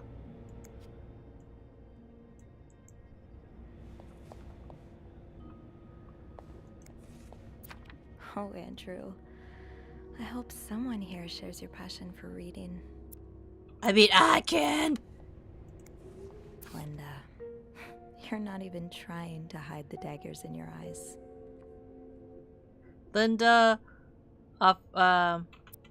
offers Wendy Play of the Month reward. Linda? Doesn't look like it. Sandra always greets clients with a polite smile. Be like Sandra. So all employees, you're probably aware Valentine's Day is upon us, and we are most likely completely booked for the weekend. I know this is time for colds, but I will not accept anyone missing work shift for the next few days, and I want the rooms cleaner than ever.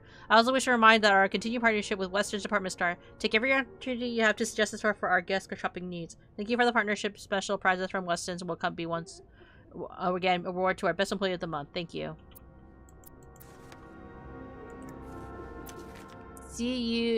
If you see the freak room from 505 loitering around the hotel, please tell him to stop. Bernard says he's scaring some of our guests. Linda. Damn.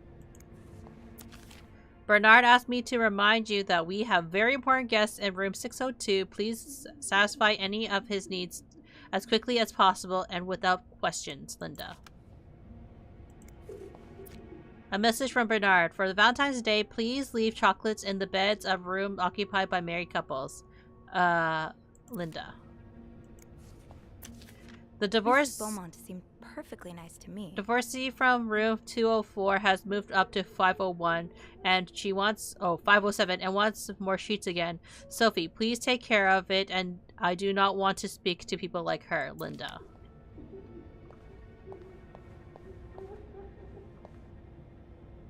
Huh?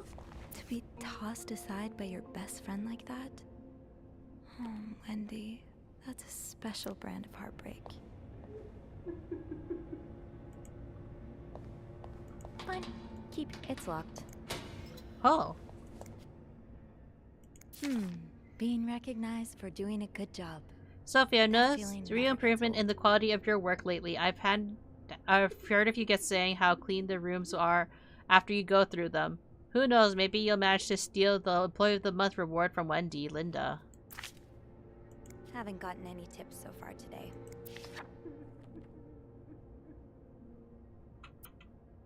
Ireland Legacy.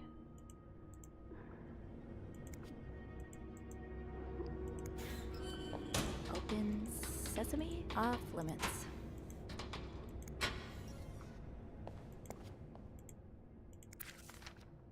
Dear sister, we need to talk about Kevin. The other day, Patrick received some of the pamphlets from the States, and now he's convinced that our children is a sissy. How is that even possible? The boy's only 5 years old. Does it really matter if he likes to play with girls and prefers dolls to toy cars? Oh, he's worried that his son's gay. Damn. Still, I cannot help but think, if Patrick is right, even if Kevin is indeed like that, what kind of future awaits him? Will he ever be able to get a job, to have a family, or to live a normal life? Every time I look at him now, I feel like crying. I just want my little boy to be happy. Is that too much to ask? Love, Nicole. That's tough. The hidden enemy. An invisible force is lurking in the shadows, threatening our very way of life, and it is not the communists. It's the homosexuals! A menace to the young, a threat to everyone. But how do we spot them? They move unnoticed in the society and working in every field. They may even be married to it and have children. They could live next door to you, attend your church, or even be your son! In these pages, you will learn how to spot homosexuals and protect society from these dangerous deviants. Damn, that's so mean. But that's also what it was like back then, wasn't it?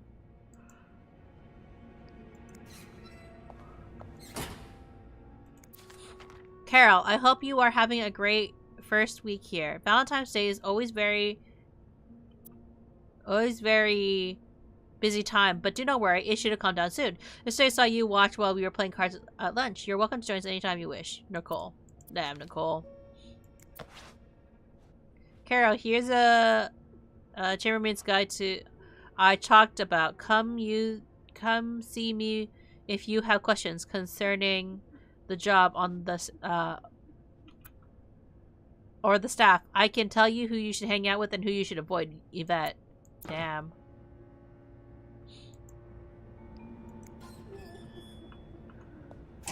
It's locked. This goes beyond constructive criticism. It's just a personal crusade. Damn, and she even wrote bitch at the end. Okay.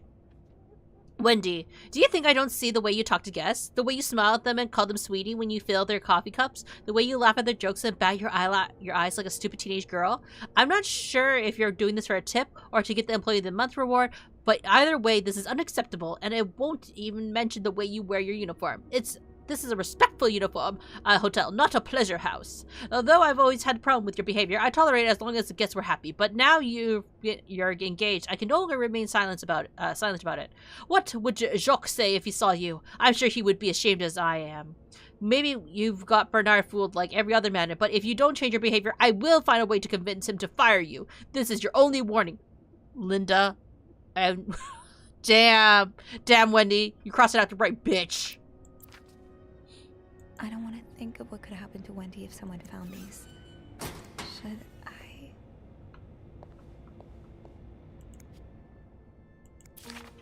I can't believe Susan's favorite activity: talking behind other people's backs. Can't believe Miss Perfect got the Employee of the Month reward again. I'm sure she won't even use the mixer she won. She's too dumb to understand how it works. Poor Jacques. He deserves so much better than that stupid whore. Damn, they really are just writing these things. And did you see the look on Sophie's face when Bernard first showed the mixer? You swear that weirdo had never seen one in her life. Anyway, join me at 11:15 for a smoke break. Why?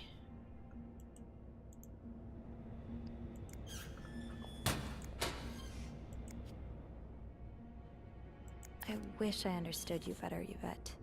You and Wendy had such a close friendship. Why throw it all away? Also, why is it like this? Oh.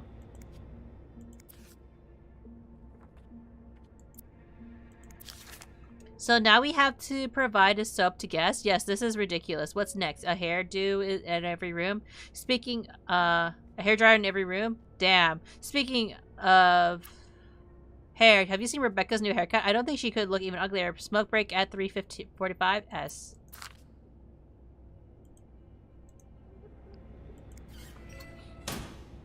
Tempting, but every penny adds up, Sophie.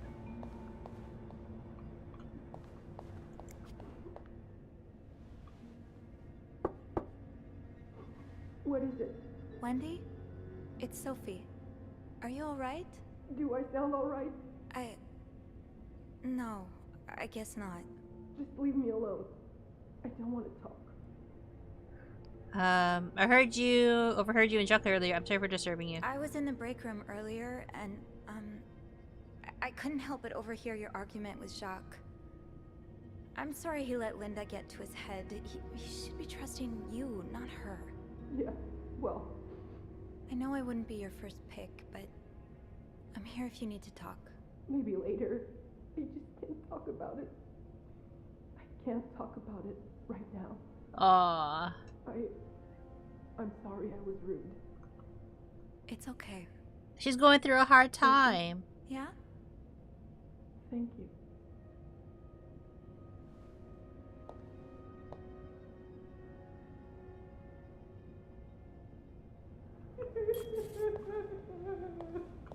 I really should give Wendy some space.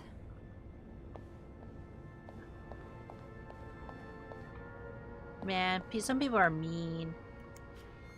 Did I remember to punch in this morning?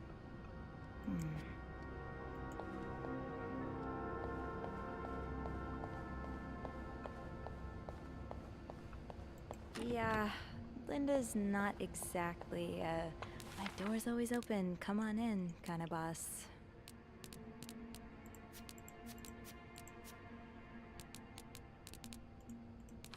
Let's see, Rebecca works in the Clarence's laundry room. It's a tough job to do on your own, but she manages to get it done. She's a little withdrawn, which makes her an easy target for some of the other maids. But from what I can tell, she's sweet. I don't know much about how I should buy into this, but there's word among the maids that there's something going on between her and Bobby. I can't say I would have imagined that pair. Susan. Susan's another maid who works here. She's a notorious gossip and loves to make fun of others behind back. She and Yvette share that charming habit. Yvette's one of Charlie's maids. She and Wendy used to be best friends, but now she's just awful to her. She and Susan have teamed up to ensure that no one at the hotel goes ungossiped about.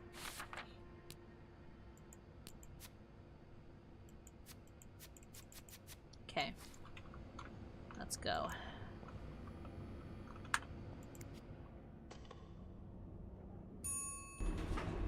Hey, you. Oh, hey, Beth. On break already? Sadly, no. I have an express delivery to make to the 6th floor. Isn't that Jacques or Andrew's job? Well, they're both busy, so... What about you? I thought you'd be in 509. I'm heading up now. I just had to grab Linda's master key before I could continue our... investigation. Oh, I see.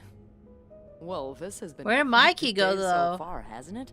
I can't remember the last time work was this interesting. Yeah, that's definitely one way to put it. That's not all, though. While I was looking for my keys, I found some graffiti on Linda's door. What kind of graffiti are we talking about? The words, hypocrite bitch, in red lipstick. I wonder who could have written it. If I had to bet, I'd put my money on Wendy. Linda's been treating her like her personal punching bag as of late. Wendy shouldn't have done that. Wendy's being too harsh. I don't want to get involved. Yeah, Linda's been pretty bad to Wendy. I'm not surprised she snapped. Remember that day when Wendy came to work with that gorgeous perm? The staff, the clients, everyone complimented her. Then Linda came along and sent her right back home to straighten it out because her cosmetic choices were distracting the clientele. Ugh. That's lame. I'm not trying to excuse her behavior, but I think Linda's under a lot of pressure right now. It can't be easy, managing so many people with Bernard breathing down your neck. Oh, he's breathing down her neck, all right. I don't know how you do it, Sophie.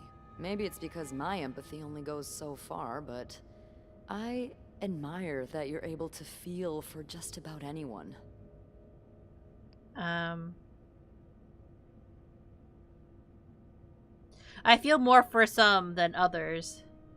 I like to put myself in other people's shoes, especially if they're people I find fascinating, like you. Wow! The way you turned that compliment right back around at me was masterful. Well, this was a lovely chat, but I better see if Eugene is around maintenance. Is this Hopefully a romance he can help me option, find this chat? Thing for our esteemed guest. Yeah, we've both got a lot on our plates today. I can't wait to find out more about our friends H&M. Take care. You too. Is she gonna be my roommate, chat?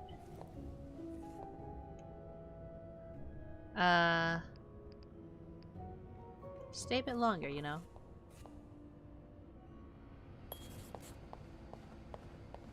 I should be able to open 509 now. Back to the 5th floor. Right, the master key only unlocks the guests' rooms. I'll have to get my keys later. At least I can get into 509 now.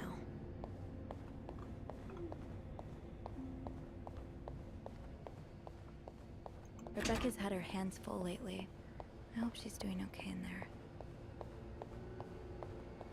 Okay, let's just go up and do it then.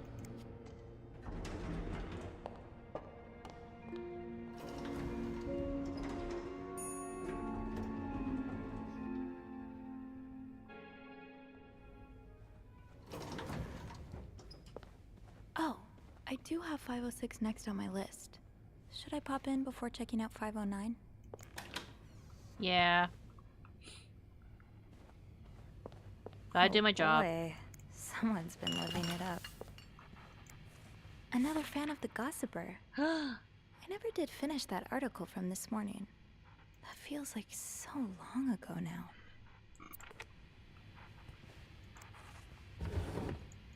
You know what? Gotta close the door. I always feel nervous. You know what? I'm just gonna grab the towel, though, just in case. Another day, another dirty dish to pick up. Okay.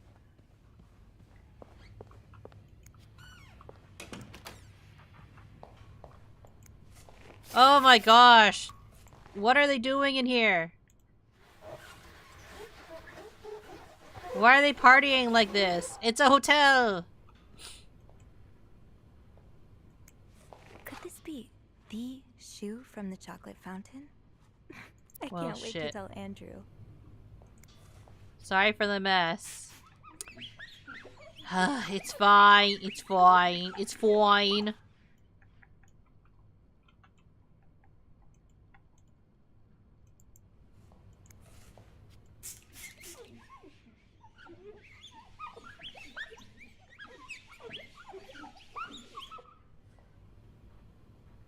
Drink water, you dehydrated bitch! I should. Thank you, thank you. Make sure you stretch out.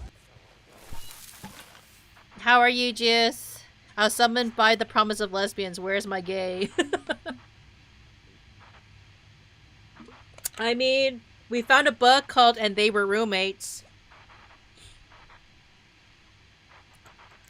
Maybe I'm having a small romance with the receptionist. She's hot, so, I mean, maybe, right?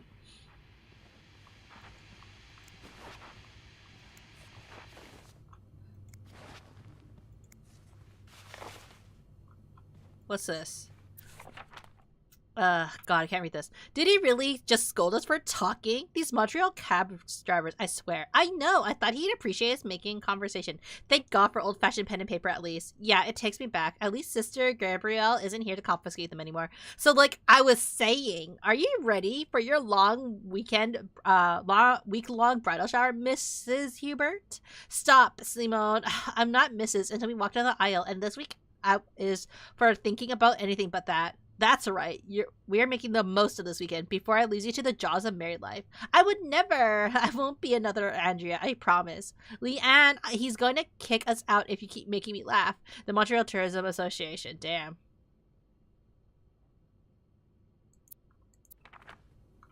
Well, thanks for drawing all that, ladies. We're also snooping. Maybe I'll find a tip because no one's giving me any. Gosh, you provide like good room service and everything, clean their rooms, and they don't even get put out the coin, you know? You think they give you $1 or $2 just because we're Canadians, right?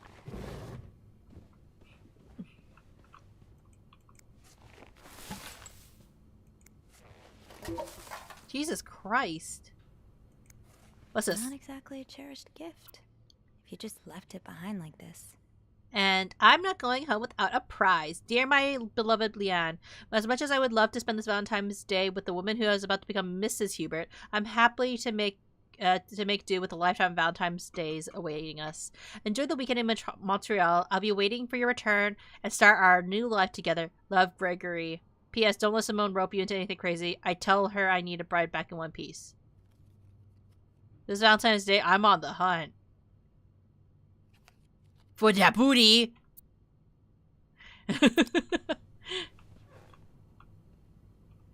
Wait, did they check out? Jeez.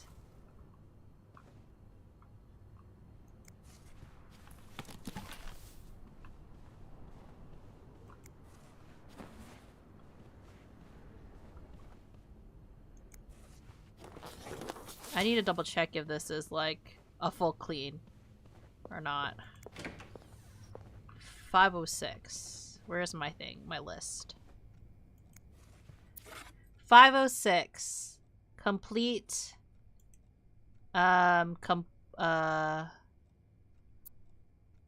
Complete. I'm guessing what they mean. Okay.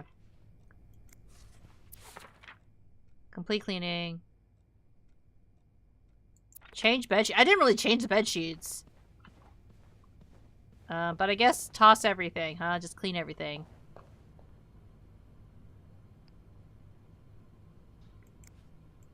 Okay, I guess we're gonna throw it away because you left.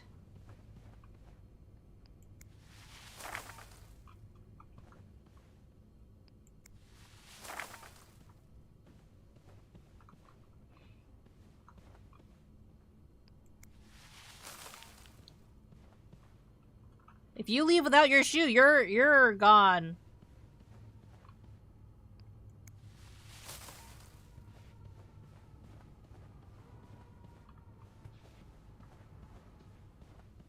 Yep, this looks good.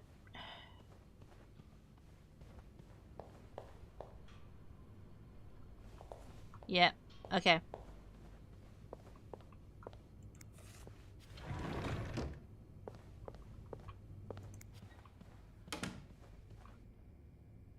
I'm gonna leave that there just in case. What's this? Oh, say no to divorce. Throw it away.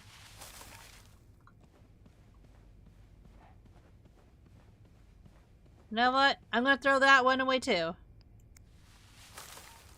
My floor is gonna be clean. Okay,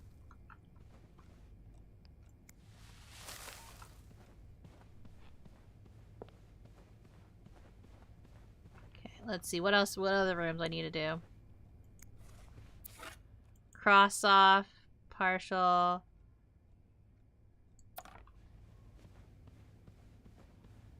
Huh. I do have 508 on my list, but disturb I won't. For now. Huh. Looks like plaster for the renovations. Better not play with it.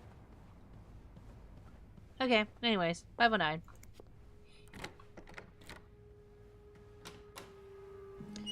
Excuse me, housekeeping.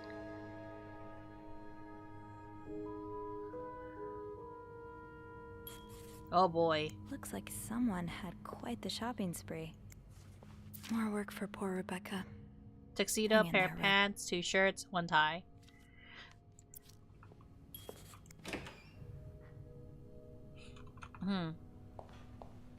Damn, this is a nice bathtub.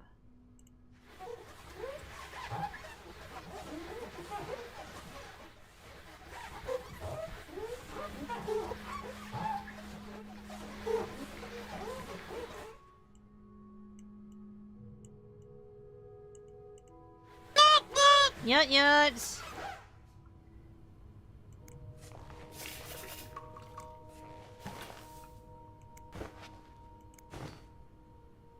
Oh, I left the clean towels on my cart.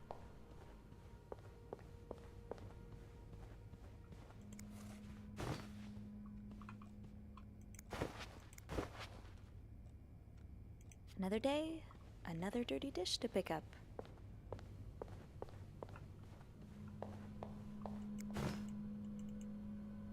What's this? These are lovely. I still love I you. wish you'd had more confidence in yourself. I still love you on the day I met you. I always remember the first time I saw you in that beautiful blue-red dress on the... It seems like only yesterday when I first... 10 years ago I promised I would always love you, and today I vow to pledge again that I pledged 10 years ago. Everything changed the day you came into my life. I hope it will change again when a new member arrives from... I hope that we can soon expand our family with a... You know how important family is to me.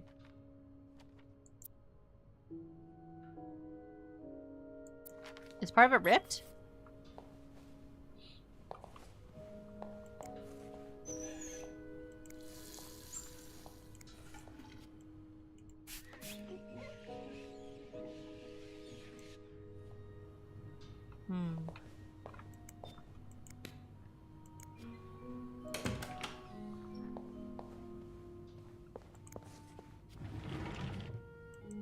combination, no entry.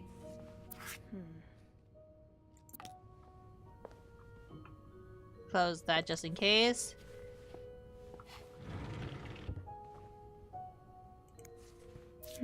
I'm What sorry, were you please forgive apologizing me. for?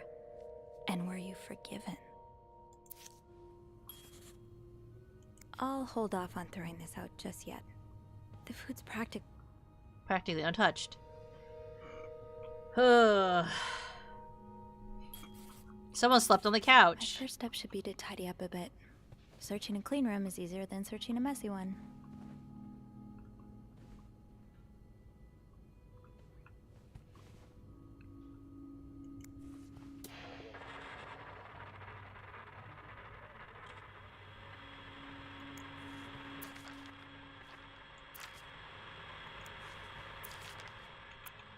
Expenses, vacation.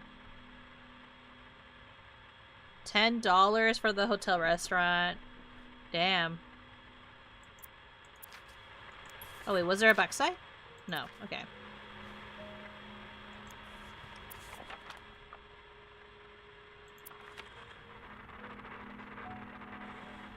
Oh my god.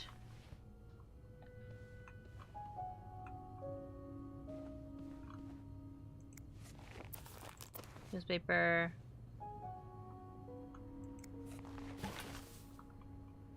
Hello, what is Someone this? tore that note apart, but I'm missing some pieces. I can't make out what's written. The Holy Bible. Wow, you look like a couple out of a magazine. February 14th, 1948. Oh, their anniversary.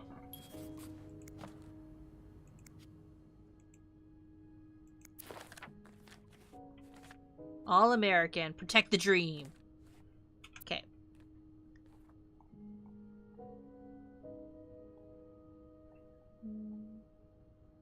Oh yeah, anniversary vows. Don't forget. Temp 12. Rosebud bed. Return trip. SW. Looks like you had a few appointments with him, Mr. Cruz. Or her. SW. Looks like you had a few appointments with him, Mr. Oh, Cruz. okay, thank you for the sub. I really Or appreciate her. it.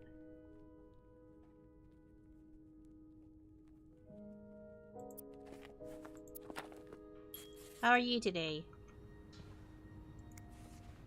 We're trying to figure out a This mystery. person looking for you back in Texas. Was he really just a coworker?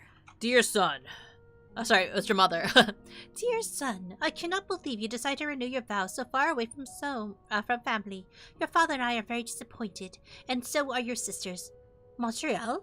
What a strange destination. I would not be surprised if this was one of your wife's ideas. I met Lucina in the town yesterday. She has 5 children, 3 boys, 2 girls, and is pregnant with her 6th. Juan has just brought them that nice house on the corner of Padro and Ramos. Imagine if you had married her like you were supposed to. You would have had your own family by now. Doing good, just showing love and support for V Fleet's sister and from another mister.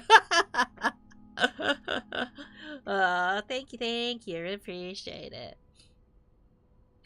I try my best to be a good, I guess, sister in that sense, right? An honorary shipster. Yesterday, I also drove to your home to get the mail. As I was leaving, I met a man who was looking for you. I think he was one of your college colleagues from work, but I'm not sure. I told him you were in Montreal and would be back next week. When you do come back exactly, I hope you'll be there for your uncle's birthday on Friday. I'll make your favorite cake.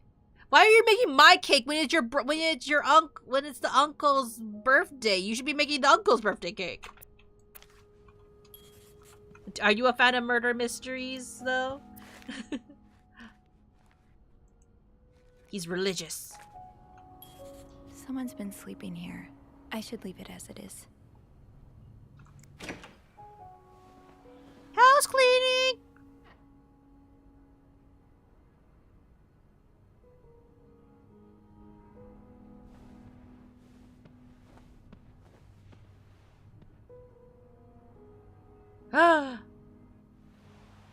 I could not read that. What was that? Mrs. Cruz got her personal information stolen. Dear Is Mr. Morgan behind it? Dear Mrs. Cruz, we wish to apologize on behalf of the company for your privacy breach that was occurred on the 25th of September, and thank you for calling it to our attention. We are currently investigating the breach and trying to understand how this individual was able to obtain your personal information. Rest assured that we will put measures in place to make sure that a situation does not repeat itself. Your privacy is and will always be one of our top priorities. Sincerely, Harold Feeney and John Weissman. Who could blame you for seeking help? I'd do the same in your shoes. SOS 8? What's this mean? 5 and 8, what does that mean? What does it mean? Here, I'll make your bed for you, so at least, you know, you have something nice to come back to.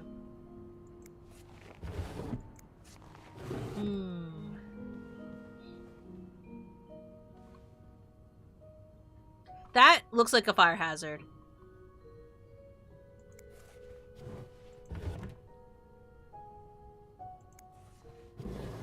Oh, Candy! Thank you for the raid. I really appreciate it. How was your stream today? Hello everyone I was supposed to say Munii stream. Hello everyone from Candy stream. My name is Munii Shoda. Space 100 for the stars. I may be a terrible shot, but guess what? It's gonna aim for your heart. And today we are playing this bed we made, which is a murder mystery themed murder mystery indie game where we are a maid trying to snoop around. We haven't gone to the murder part of the game yet, though. I will admit I'm taking my time with this game quite a bit, because yeah, it's a lot that you can interact with the game, I believe. Candy, Bosky. But yeah, what were you guys streaming today? What were you doing?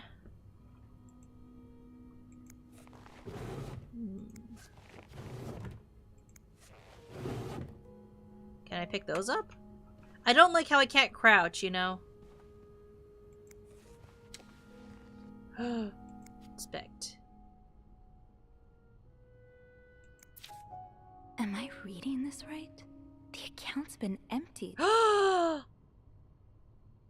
They emptied all their savings, but why? Are they running from the law? Close it before people find out that I looked through it. Don't look. You know, when you're snooping through things, you can't let people know that you snoop through things. Speaking of murder, did you see there's going to be a new season of the Netflix monster series? There's a... Well, what's the monster series?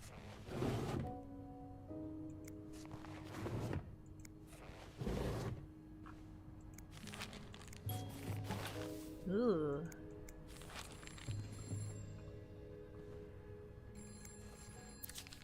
Birth control. Development of contraception pill believed to be the ultimate form of birth control. Scientists. This looks right up Andrew's alley. I wonder if he's read this one. Yes? Hello?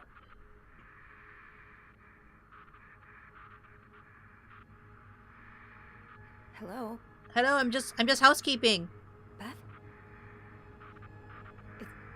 Is that you?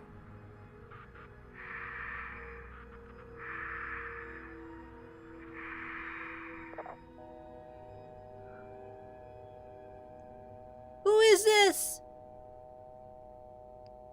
Call reception.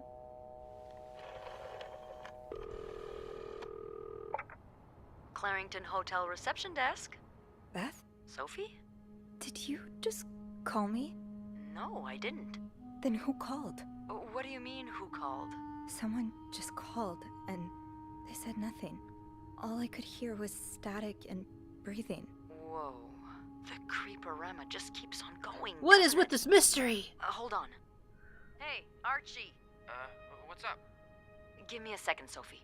Is this set in the 1950s? It's in 1950s so Montreal. Turns out Archie here patched a call through to 509 moments ago. Did he recognize the voice? Did he recognize the caller's voice? You think it might have been Mr. Morgan? Yeah. Let me ask. Okay, so it was a man's voice, but he can't be sure if it was our creep. Did he notice anything else? says he heard a faint bell in the background. It sounded like the elevator's bell, so he assumed the caller was one of our clients. You didn't see Mr. Morgan come back to the hotel, did you? No. I understand why you're creeped out, but I don't see how he could possibly know you're in 509. I didn't say a word to anyone. I know you didn't. No more Can calls. you ask Andrew not to patch any calls here for a while? Trust me, I will. Thanks. I haven't had time to check all of 509 yet, so I better get back to it. Oh, before you go, I have some more info for you. I was going over the details of our little mystery when I remembered something about this morning. What is it? I saw Mrs. Cruz rush out of the hotel, all by her lonesome, not too long after Mr. Morgan knocked over that vase in the lobby. So it was Mr. Morgan who knocked it over. What time was it? Also, you familiar with Ryan Murphy and his shows American Horror Story and Nip Tuck, right? No, I'm actually not that familiar with that kind of stuff. I've heard of American Horror Story, but I haven't really watched it. It was BF6 disowned my old favorite gun after it's nerfed and leveling up the new one. Ah, I see. That looked fun. Really? Do you know what time it was exactly? I think Mr. Morgan left around 10, so I'm guessing between then and 10:05. What? I remember hearing a loud noise on the 5th floor right around that time. Like a door slamming really hard. Do you think it was her? Maybe. Anything suspicious? Did you notice anything weird about her? You mean, other than the fact that she was walking straight into a snowstorm? Yeah. Well, I've only ever seen her with her husband. It seemed unusual that she'd be leaving alone. But now that I think about it, maybe she was sneaking out. Or following Mr. Morgan. Yeah. Thanks for the info. Hopefully I can make sense of all of this. I'm sure you will. Call me as soon as you find something. Okay. Thanks for the info. We're both so nosy.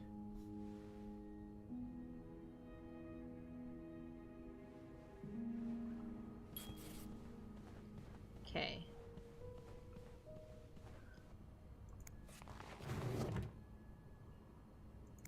What's this? Lysol. Oh, brand new disinfectant. How to make solution. Oh, this is to keep your woman all clean. Well, Monster is a new project on Netflix. It's an anthology series like American Horror Story, but instead of things like ghosts, witches, clowns, and apocalypse, it's about notorious serial killers. Damn. I guess if you enjoy that kind of stuff, like in terms of reading that kind of stuff, then like it's really interesting, right? Fascinating. Let's see. Really, the husband was wrong. Where's Mr. Cruz? Hello. Characters. Hector Cruz. Hector Cruz, or was it Mr. Morgan's shorthand H? The other Cruz and the husband of Marcella. They splurged on the suite, but I know not to assume that's the sign of a happy marriage, especially when someone's made up a couch bed in the living room. The tension of the room is palpable. Hector's mother is definitely the pushy type, but judging by the letter she sent. It seems that the Cruzes are in town so that they can renew their vows, and from the looks of it, Hector's mother really wants them to hurry up and give her grandchildren. I'm suddenly grateful that Mom was never really pushy with me, never so pushy with me. She also mentioned someone's been looking for Hector. Maybe I'll just hammer through the nail, but could it have anything to do with Mr. Morgan and the stalking? Marcella Cruz, the M in Mr. Morgan's journal. One half of the couple staying in one of her suites, where more than a few hints in this room that this isn't exactly the second honeymoon of her dreams. She's clearly caught up in something. Marcella is a letter from the Ferdy and Wilson containing an apology for some kind of security breach. I don't know what it means, but it can't be anything good. My mind immediately went to Mr. Morgan. Has his stalking really gone that far? Marcella has a bank account in her own name, according to the statement tucked in her jewelry box. The last transaction she made withdrawals entirely her savings. Does Cruz know about this account? How did she make this much money? What plus did she have with involved $5,000 in cash? Did she withdraw the money willingly? So many questions. Maybe I'll find more of those torn paper pieces if I keep cleaning the room.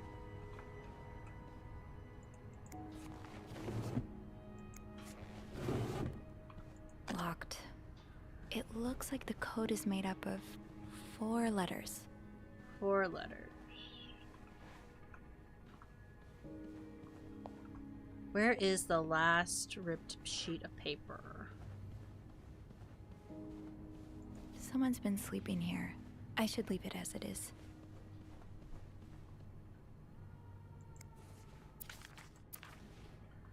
Don't throw away people's letters.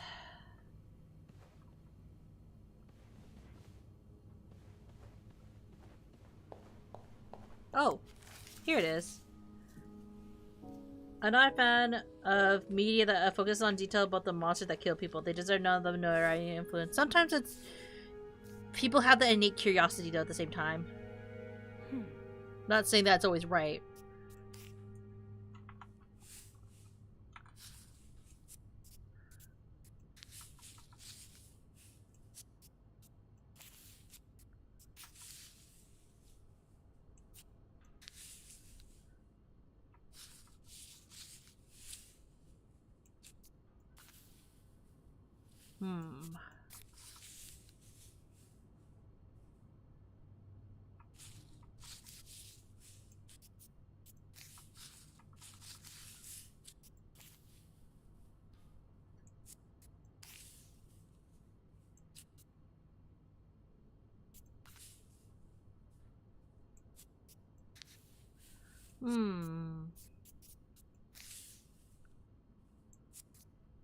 Right?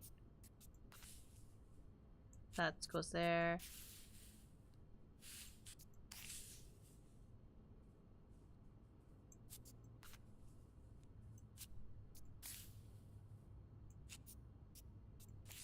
Here?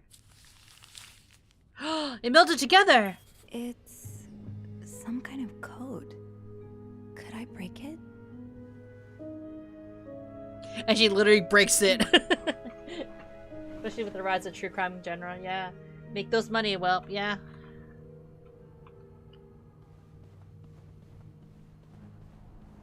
I was looking at the lamp. Locked. It looks like the code is made up of 4 letters.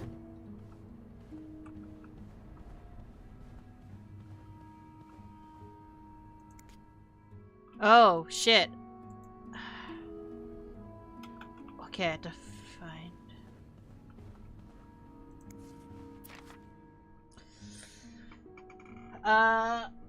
Okay, so 8 is W. 5 is O. Equal sign is S. Okay, fine.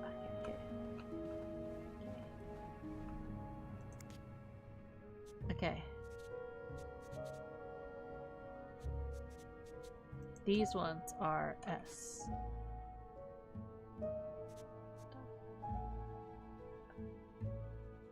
Eight is W.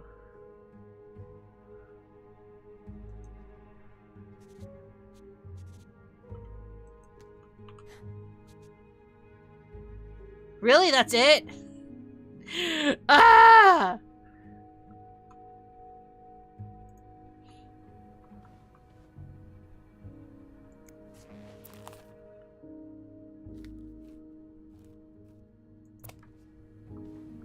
Wait.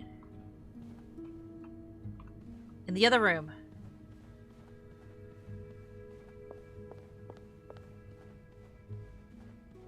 He also used some letters. This is why you don't toss anything, guys.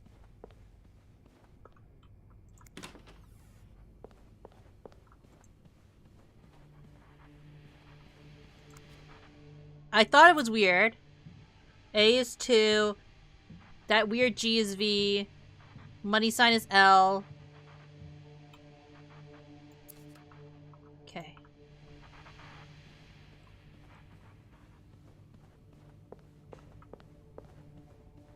God damn it, run! Run before I forget, damn it!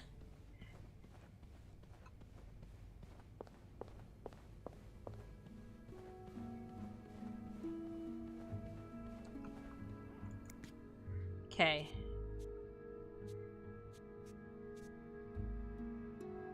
G is V. 2 is A. This is L.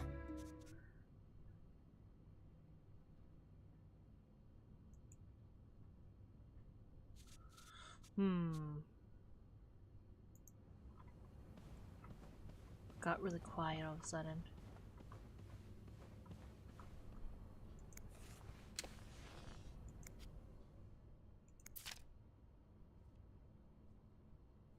T.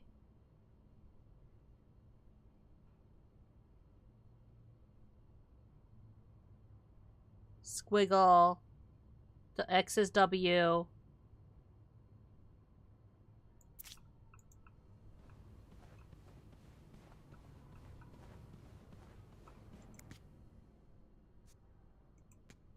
T.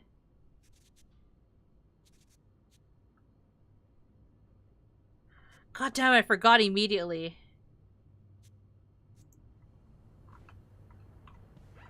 My brain is like so slow at remembering things. Okay. X is W, 6 is U, / is N.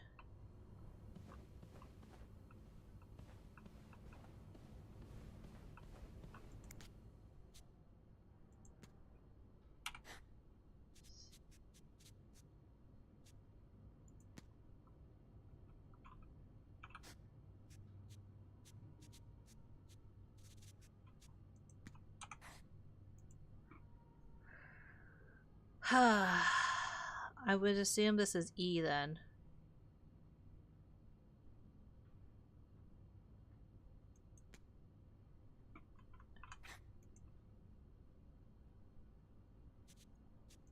This has to be I. I will leave in probably H in the vent next. I will leave notes next to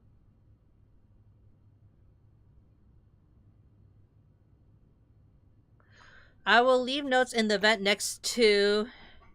This is probably your room. I will leave notes in the vent next to your room. Hell yeah! Hell yeah! Guess it. Afterwards, you can try to just fill in the blanks. Clarington Hotel reception desk, Beth speaking. Hey Beth, it's me. Hey, so how did the snooping go? Find anything? I did. I found a message written in strange symbols. A kind of secret code. A secret code?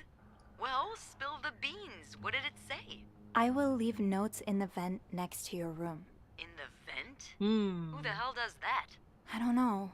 But whoever the message was intended for went through a lot of trouble to hide it. Welcome. It was torn I'm back. in a dozen pieces and scattered back, in Emiliano. 3 different trash cans. So the cruises are keeping secrets from each other. Do you think one of them's having an affair? You could I blackmail. don't know. It really looks like blackmail. Blackmail? What makes you say that?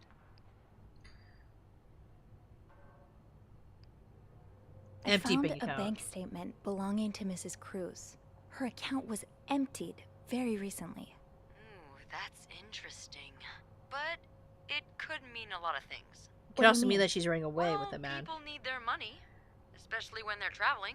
Although I have to admit, withdrawing all of it does seem a bit strange.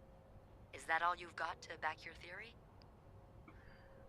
Security breach? I also found a letter from some sort of company, Fernie and Weissman. It mentions a security breach. Targeting the cruises? Just the wife. It seems some of her private information was stolen by someone. A large withdrawal and a security breach? That can't be a coincidence. Maybe they got something on Mrs. Cruz. Something so bad she had to empty her bank account just to shut them up. Yeah, that's what I'm thinking. I see it, yeah. It could be blackmail for sure. Do you think Mr. Morgan's the blackmailer? Or Morgan was hired to find the blackmailer. What if he's the blackmail? What if he blackmails me too? He could be our mysterious caller. What if the Cruzes hired him to find the blackmailer's identity? Well, if that's the case, he's pretty lousy at it. I mean, he's taking pictures of them. Stalking them. I'd call that following the wrong target. Maybe he hopes to catch the blackmailer the next time he gets in touch with them. Maybe. I'll go have a look at the vent that's mentioned in the message. just to be sure we're on the right Good news, track. I managed to secure myself a very cool Good idea, Bean. 1/18th resin seal for Carmel. If Nice! you need my help again, just ask Andrew to patch you through to the break room. All right. Enjoy your break. Oh, I will. Rip up the message! Discard the message! We gotta get rid of the note. Gotta get rid of the note. Close this. They can't know that we looked at it.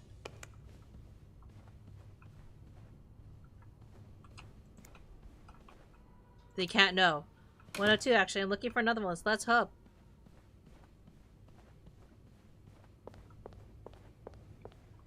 Where's the vent? Where's the vent?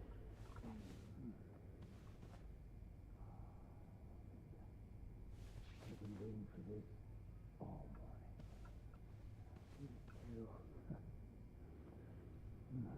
morning. Now's probably not a good time to disturb Bernard.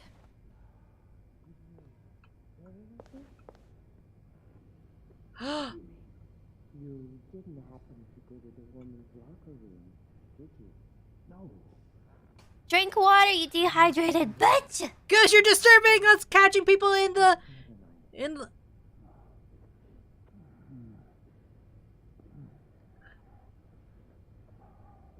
They're having an affair! Ouch, that was my foot. Ow. What's he doing to her toes? Gonna cost me 200 euros, but I spent most 3 months trying to buy him out, so I'll try to make up for it. We were catching them in an affair. Where's the fucking vent? Where's the vent?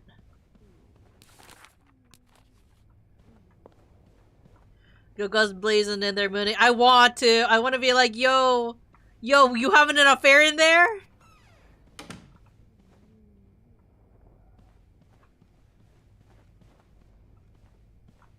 Where's the vent?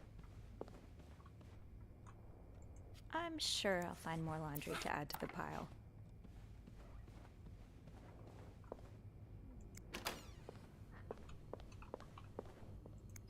Near your room. Looks like someone had Vent quite near the your shopping room. spree. It's not that vent. Oh, maybe. The message said next to your room. So it has to be a vent in the corridor. In the corridor, okay. They're having the snooze too. She's wearing the lingerie he bought for her.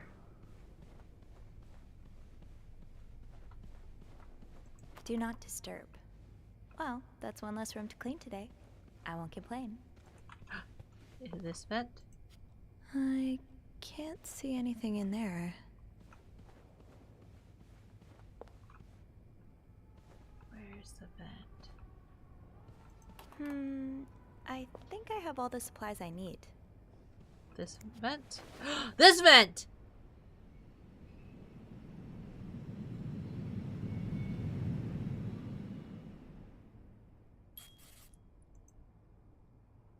Can't open these without a screwdriver. God damn it! Where's the fucking screwdriver when you need it? Looks like plaster for the renovations. Better not play with it. Maintenance! Maintenance! Why can't I run?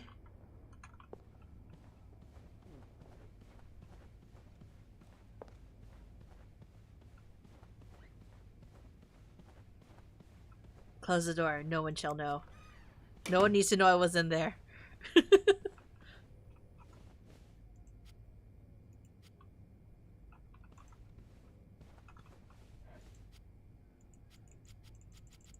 Where's the screwdriver when you need one, damn it?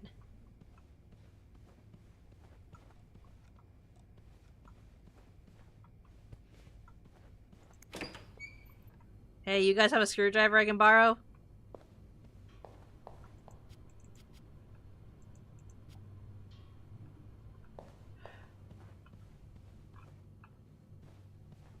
Could really use a screwdriver.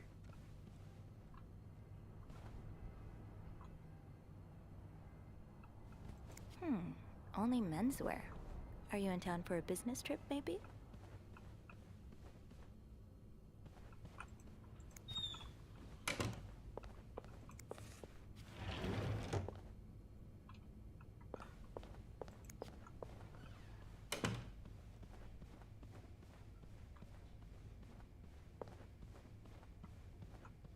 Do not disturb. They don't Well, have that's one. one less room to clean today. I won't complain. Their room.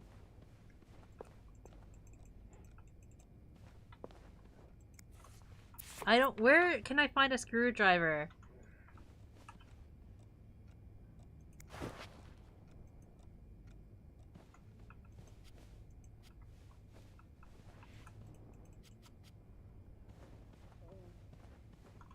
Now's probably not a good time to disturb Bernard. It's all painting supplies. Oh, I can open this now. Okay, never mind. What's this? Secret message.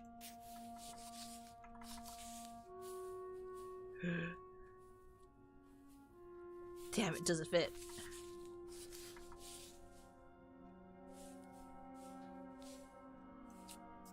Eugene?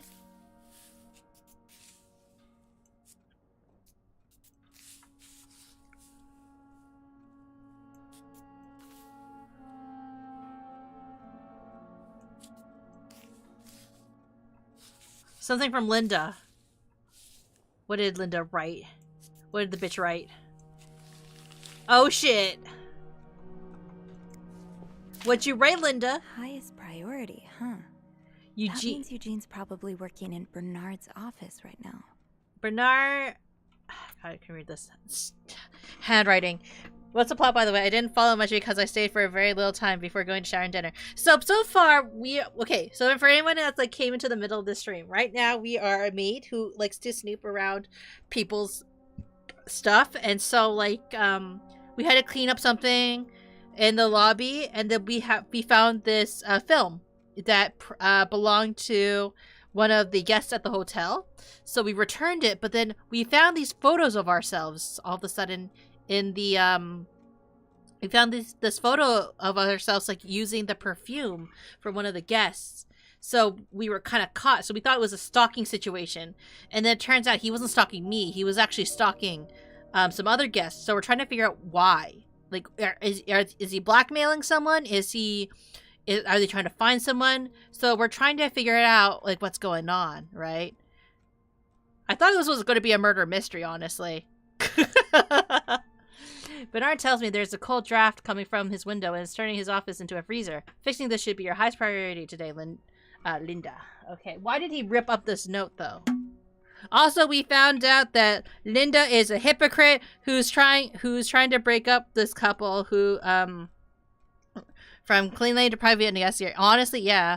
Linda is also a bitch who is trying to break up a couple because she thinks that the person she's trying to break up is a harlot.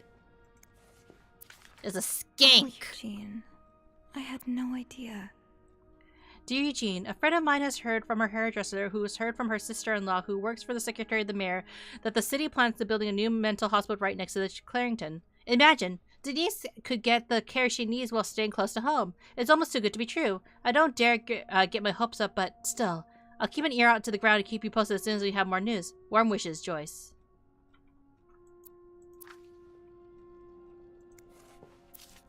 Shop owners against mental hospital. A group of downtown Montreal businessmen and shop owners met with Mayor Santo Fournier last week to air their grievances concerning the city council's decision to allow construction of the new mental hospital on Dorchester Boulevard. William Weston. We kind of already read that earlier. It sounds like Eugene asked Bernard to stop opposing the construction of the new psychiatric hospital. Dear Eugene, I'm unaware of your Bernard daughter's... was Bernard. I was unaware of your daughter's condition. I can only imagine how difficult it must be for you and your wife, but not to worry. You only have to look at my brother to see how rotten apples grow even in the best of families. Damn! As for your request, I'm afraid I'm unable to grant Mr. Weston, it. Mr. Weston is both a good friend of mine and a benefactor of the charlatan, so it would be inappropriate for me to oppose him. Also, considering his great influence on the city, I have no doubt he will manage to prevent the hospital's construction no matter what. Thank you for your understanding. Oh, Bernard. Give me your screwdriver.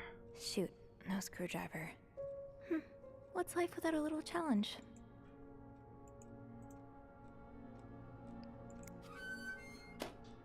Wait, Sophie, you don't need these. Be careful. It's a slippery slope towards becoming a... Huh, this must be Eugene with his daughter.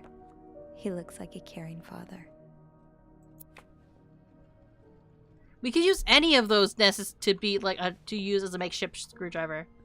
I've never seen two people. Eugene's a pro at fixing the fuse box when... Wait, Sophie, you don't need these. Be careful.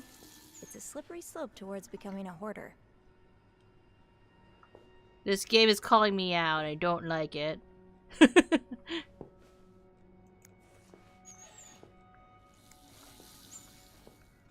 Where is the screwdriver?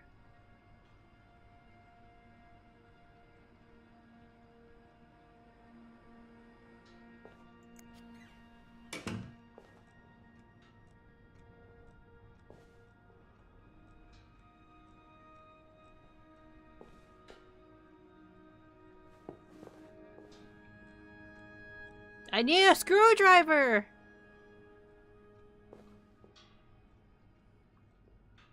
Eugene's a pro at fixing the fuse box whenever there's a power outage.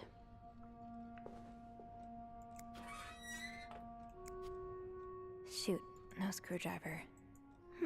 What's life without a little challenge?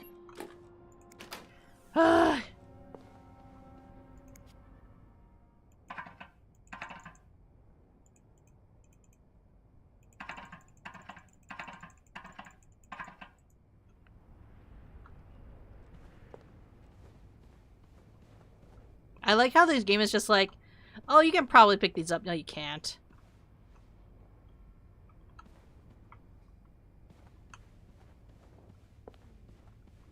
Now's probably not a good time to disturb Bernard. Do I go downstairs? This is where they did a lobotomy of people? I don't know. I think it's just to kill people. Oh, now I can go downstairs if y'all like. Bernard, I need your screwdriver.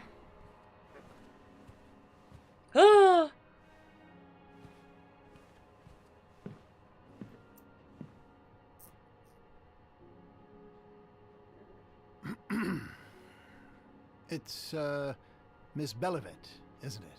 What? Oh, Roy. Oh, right. Wow, smooth going, Bernard. You're the one who took last week off, aren't you? You had to, take care of your sister, I think? Mother. My mother. She's very sick. No, I hope this doesn't become a recurring thing. I need to know I can count on you. I understand, sir. What are you doing here, anyway? Are you on break? No, I'm doing my job.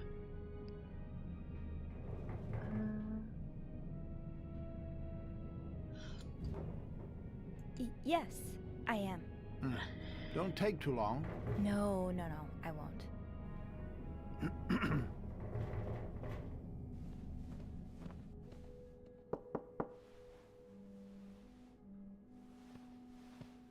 Well, don't you look mischievous. It's the roommate! If you're planning to give Bernard a good scare, sign me up. No, I'm looking for a screwdriver. For the vent. Linda asked Eugene to fix Bernard's window. Oh, I see. Eugene? What the hell? You'd better go and take a look. I'll stand guard by the elevator, and make some noise if I see Bernard coming. Okay, thanks. I'll be quick.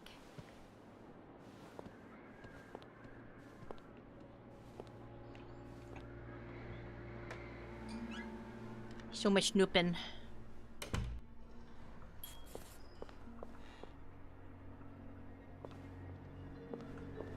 What's this?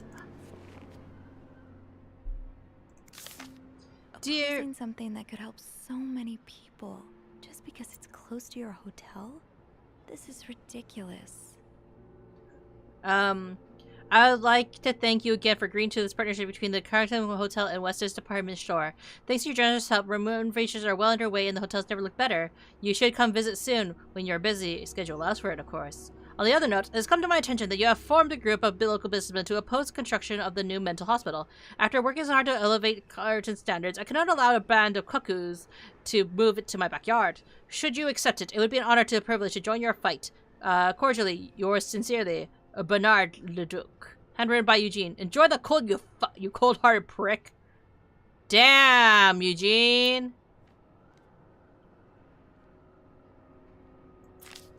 Okay, we're gonna throw this away. We can't get Eugene fired.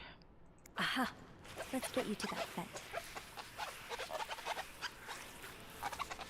Eugene, you can't get fired. With this blizzard, Bernard's office will be a skating rink by the end of the day. Best to avoid that. He's a prick, but we can't let Eugene get fired. His daughter.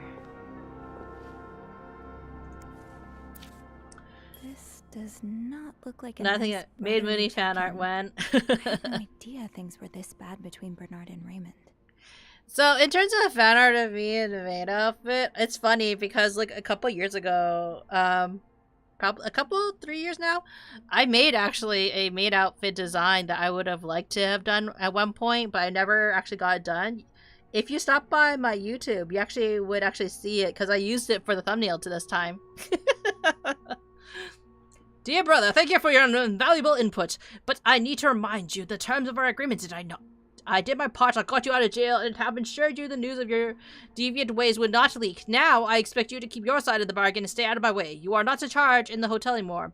I have worked relentlessly these past few years to return the clarity to its former glory. A great challenge considering the poor state you left it in. I'm glad Father never got to see how you shamelessly destroyed his great legacy. As for me, I will be dead before I listen to a single word of advice from you. I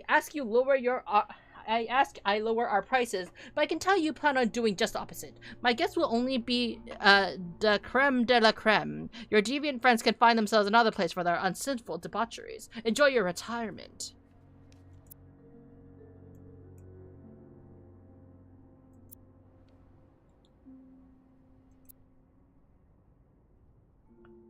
Oh, Bernard. So close to doing something altruistic, but here you are holding it over your brother. What Bernard considers sinful debaucheries could fill an encyclopedia. Could be anything from wild parties to guests walking around with their ankles exposed. But that's his business.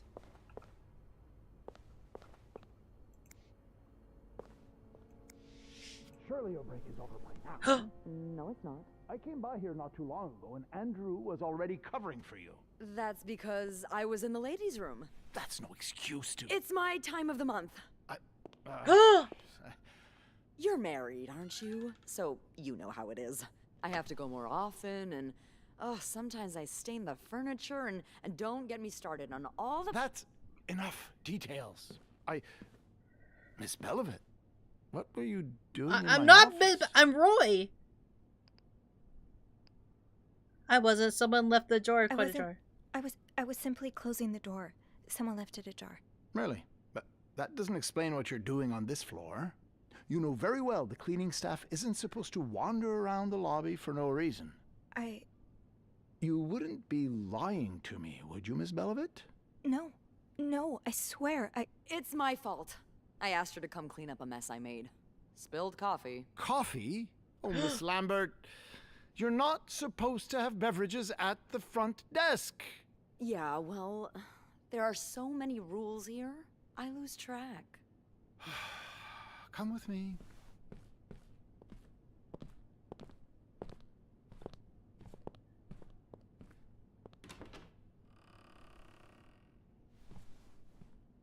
Sorry.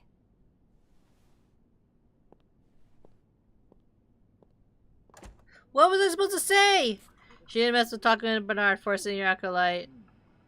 There was a problem with the window, but it seems Eugene fixed it.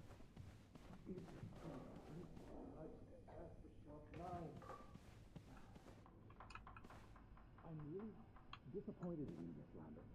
When you first started working here, I never would have thought that you had so little... Decency's overrated. Personally, I think it gives the lobby a bit of character. Clients love the fact that I embody the disabled French woman stereotype. Guests. We call them guests. How many times do I have to repeat it? And Mr. Ramsay sure didn't seem to appreciate your... How do you call it? Disabled French woman attitude? Time to see what secrets that vent is holding. Okay. Well, if I ever play this game again, I know not to lie. Oh, I didn't show ankles in my illustration design. It was a fun activity, actually. The activity was like that. Basically, like I was making like designs for costume for Maid outfit, and I had to vote. Chat got to vote what parts of the Maid outfit would be part of the design. So we got some really interesting I guess I'm free options. to disturb room 508 now. But that's where Bernard and Linda were. Ew.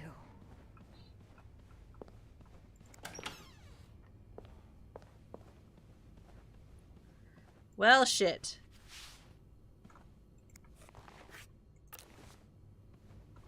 Ah, gross! Come on, dude. In your own hotel.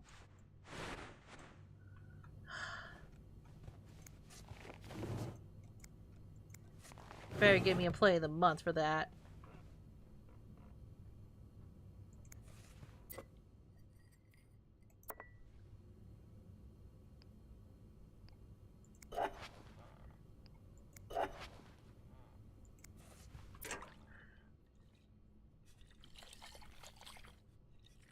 Sounds like there's still some alcohol left.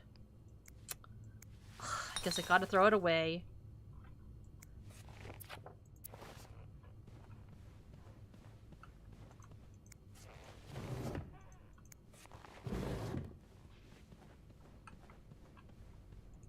Ugh. Those perverts.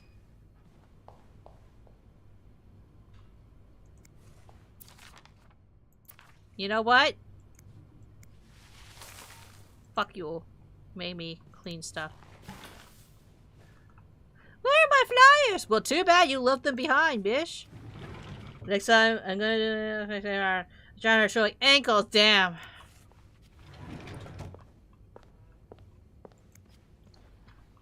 You have to be careful with that kind of stuff. Showing ankles could rip the space-time continuum.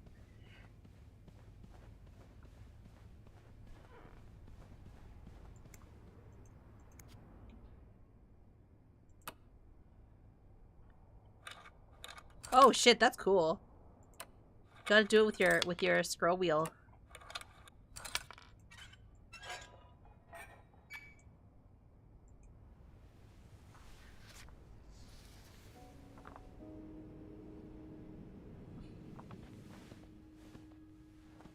Shit! I threw it away the letter!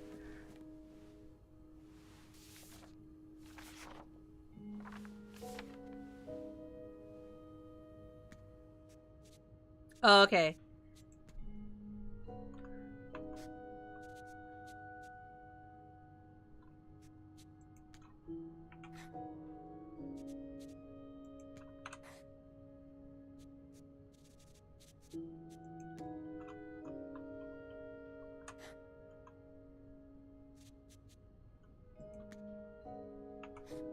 Okay, I was worried that like we were going to lose stuff.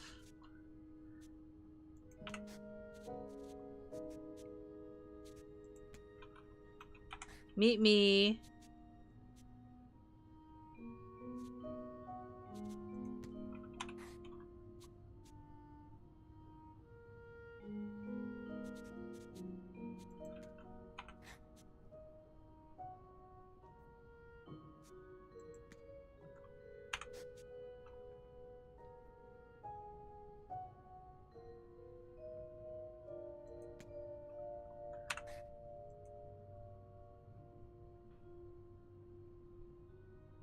Each night in.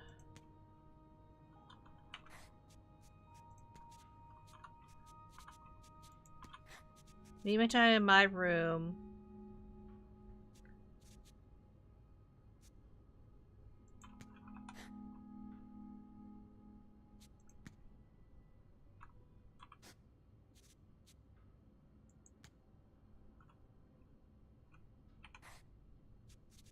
And this must be P. A. We need to discuss. Meet me tonight in my room. Michael will be sleeping. We need to discuss our plan. Oh shit! Thank God. Clarrington Hotel reception desk, Beth speaking. It's me. Oh, hello, Bean. Anything new to report? Well, first of all. Yeah, but I also wanted to thank you for saving my skin earlier. Oh, you're welcome. I hope I didn't get you into too much trouble. Well, I did get a little sermon from Bernard. Oh, I'm sorry. Oh, don't fuss about it. He mainly complained about my lack of decency and my abrasive personality. So, the usual stuff, you know? He did keep me in there forever, though. So, tell me it was worth it. Tell me you found something good in that vent. I found out a secret message. I found another message written in secret code. What does it say? Meet me tonight in my room. Michael will be sleeping. We need to discuss our plan. Michael? Who's that? Another husband? I don't know. It's the first time I'm hearing of a Michael in this story. Let me check the logbook.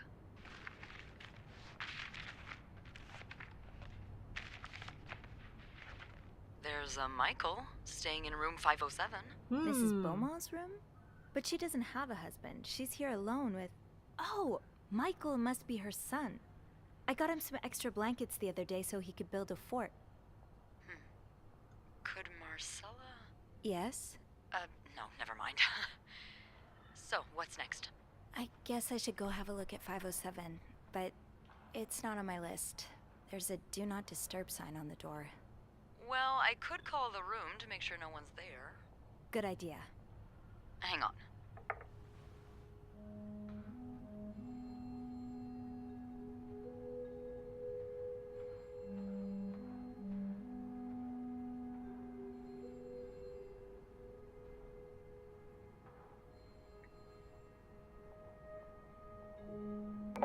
You've got the all clear, Bean. Head on over. Okay. Thanks, Beth. I I'll can't call you clean back. anything up because it will disturb the scene.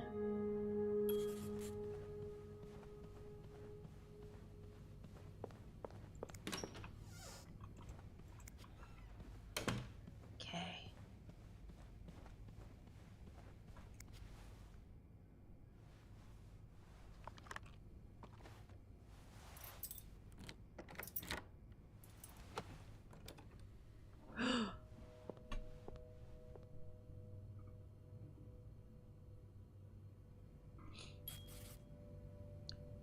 Close the door.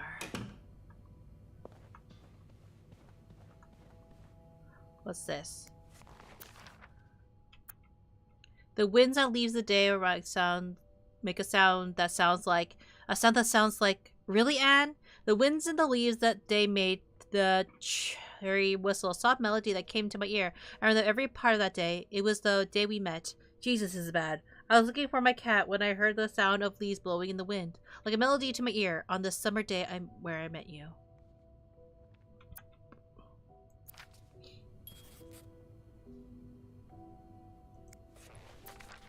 This letter has been sent to you and around the world 3 times. The one who breaks the chain will have bad luck. Mr. Smith has received this letter in 1953. Made 33 copies, sent them out 3 days later. He won the lottery. Mr. Jones received... Oh, gosh. Of course.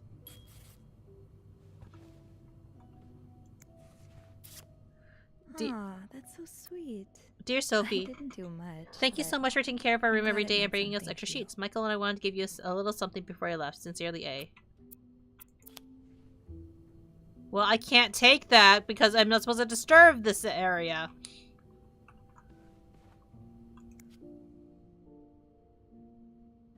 Locked.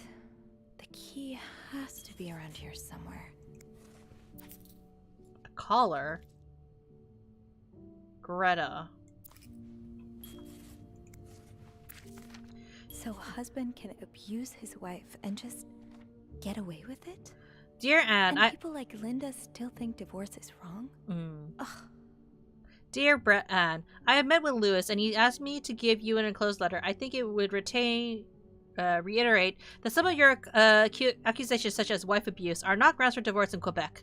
I understand you are hurt, but I do not think antagonizing your husband is very wise at the moment. Do not forget to be at court at 11 a.m. on the 20th. Be on time. Also, a friendly reminder that my fees for January need to be paid before the end of this month. I'm happy to help you out, but I cannot work pro bono on this. Sincerely, Howard.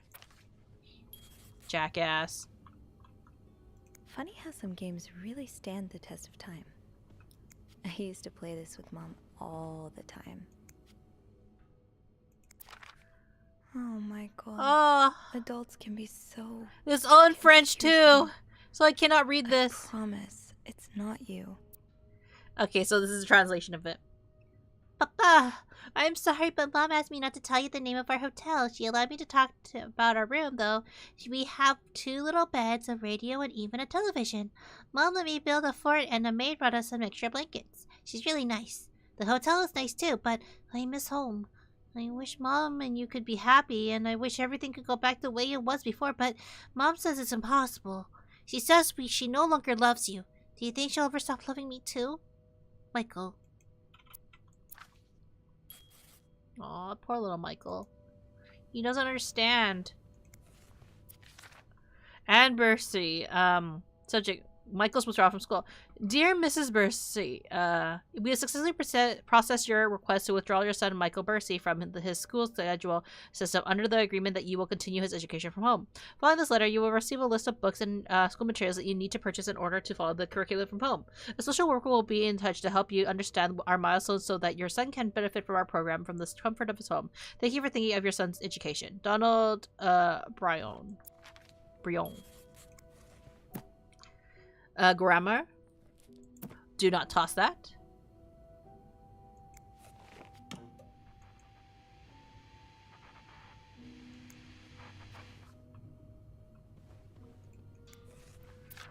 Sounds like this is from your school days, but the name of the sender is smudged. Dear Anne, you're right. I miss the snow already. It's so hot right now in Texas. It's quite a shock after the cool weather of Montreal. My family has never seen snow before, and I could not find the words to tell them how beautiful it is. They don't understand what they are missing. I wish I could build my brother's a snowman like the ones we put together a few weeks ago. I know it's childish, but I had not had much fun in years. Christmas is exhausting. 9 days of eating, singing, dancing. It's great fun, but I'm glad it's over so I can rest a little. Of course, celebrations will resume for New Year's, but it gives me a few days to relax. How are things going with your family? I know you don't get along well, but I hope that you're able to have a good time. I'll leave for Montreal on the 8th. I cannot wait to be back. I miss finding black cat hairs all over my clothes. I miss our little late night sessions at Harry's. I really miss Sister Miller's class, if you can believe it. I will see you soon. Warm wishes.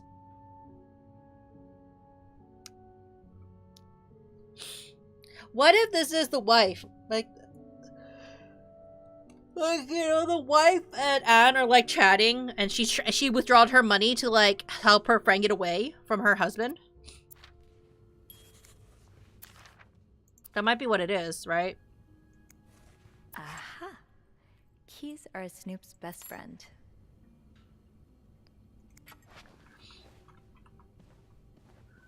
That's one key.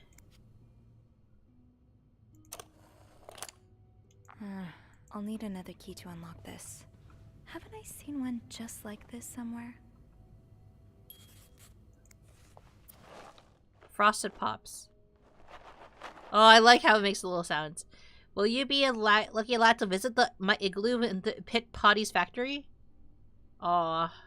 Oh, he wrote his address as the hotel. Oh, that's my little heart. Free yo-yo inside. See the back of the box to discover how you can get a unique chance to visit our factory in Calgary, Alberta.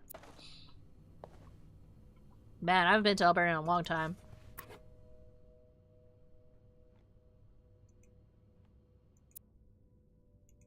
You almost look like Marcel. Yeah. They are probably classmates. She came to help her friend.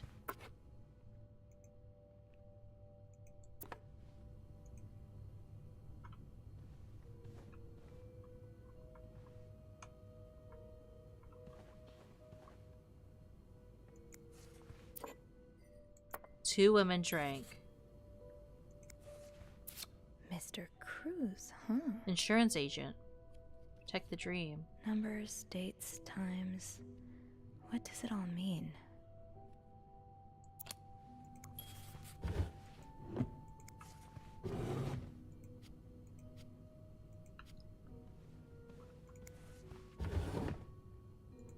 Gloves.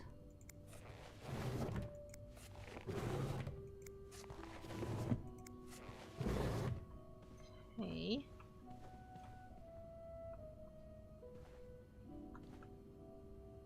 That looked like the key for a minute.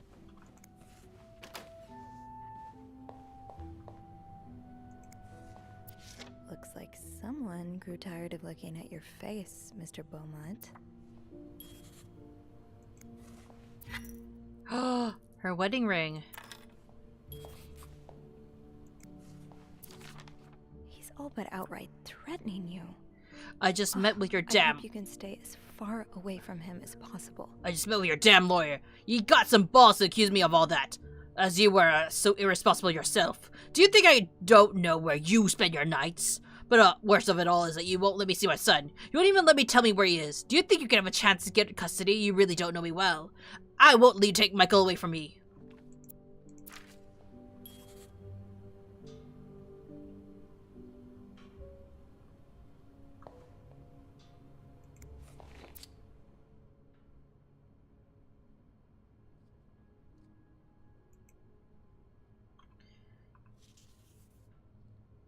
Hasn't used a single match.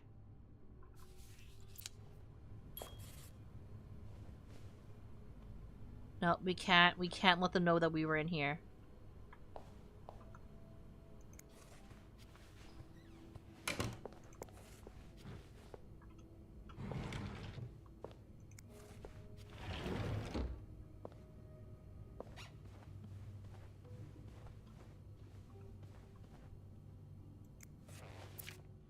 That look in your eyes. You don't need to know my name, but you've seen me. I recognize And who's this from? that look in your eyes when you checked in. You and I don't need to make a fuss out here. Keep your wits about you and I'll do the same.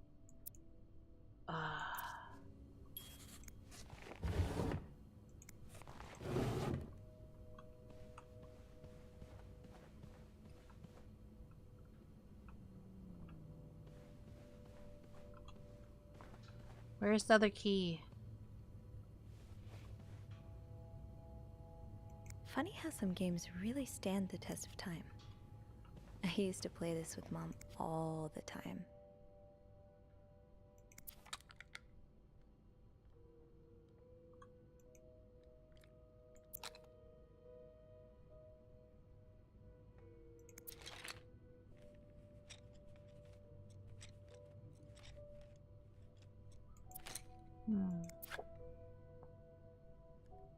So you were eager to set up a meeting, but didn't want anyone noticing. I hope you're well despite your circumstances. We've been on the train for 2 days now. It's a long ride. Made even longer the fact I cannot wait to see you again. We're scheduled to arrive in Montreal on the eve of Valentine's Day. I booked room 509. It's a marital suite. When we arrive, please refrain from talking to me until we can figure out the safe way to see each other. Say hello to Michael for me, M. Mrs. Belmont, Clinton Hotel, Real Street, Montreal. Yeah, they were 100% trying to help her. Her friend was 100% trying to help her get out of that abusive marriage. But how come her husband can't know?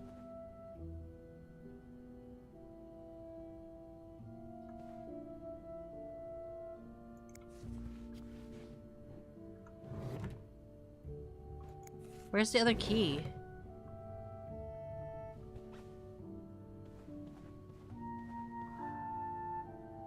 Am I gonna have to clean the room just slightly?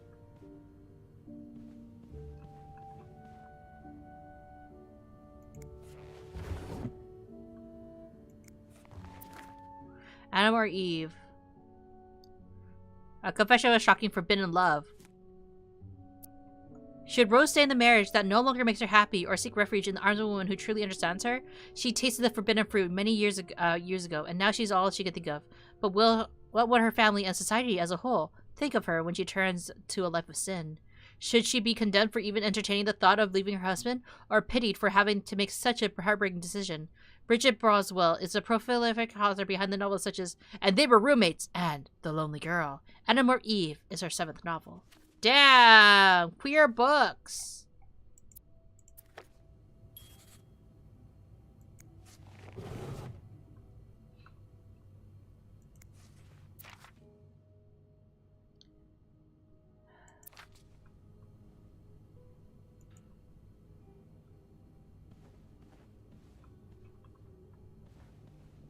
Where is it?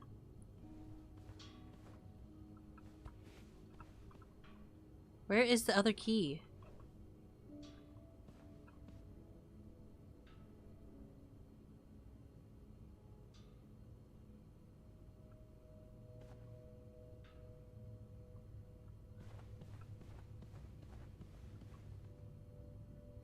She would have thrown it away.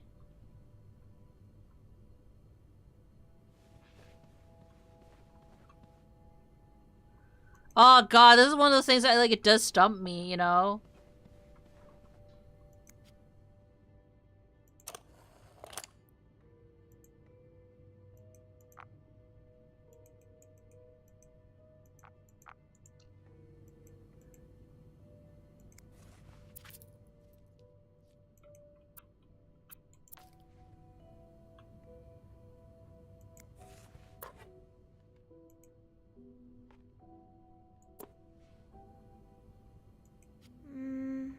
I should wait till I have more to report before calling Beth.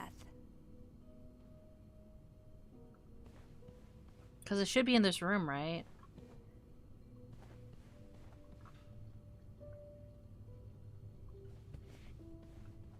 If only I could like crawl on the ground.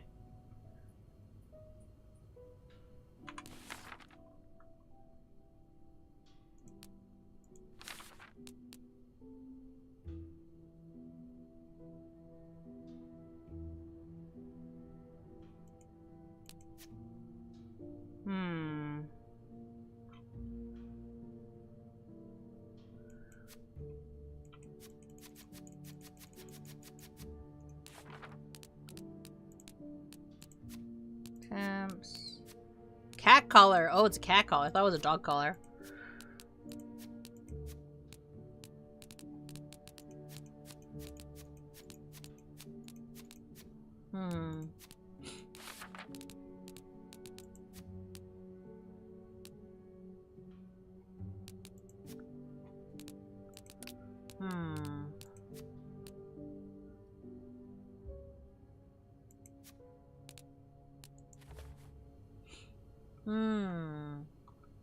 That key looks so familiar.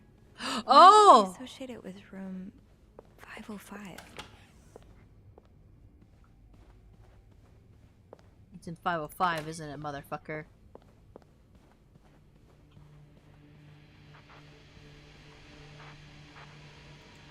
I don't think I'll need this again.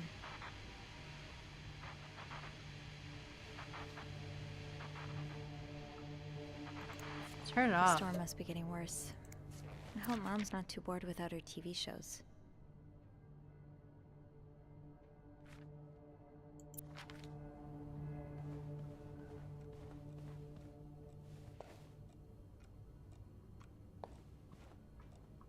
Where's the key, bastard?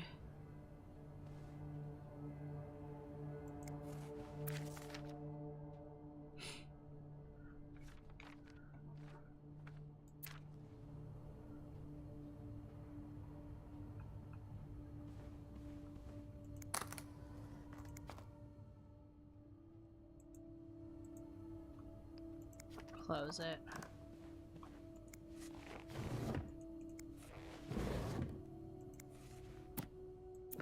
We don't need to know about your birds.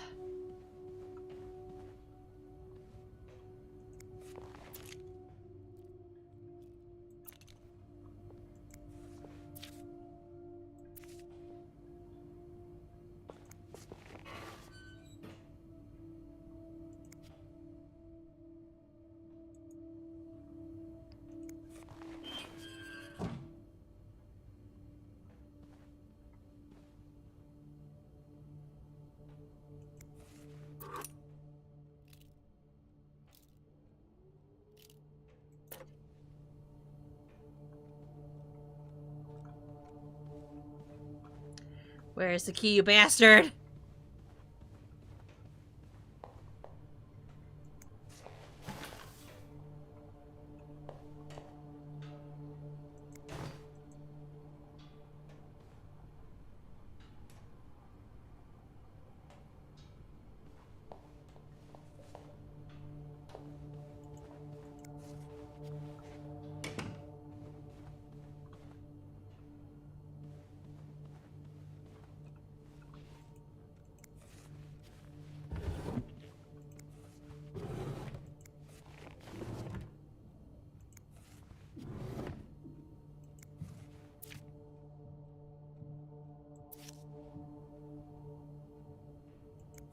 I'm lucky this isn't timed. Because can you imagine?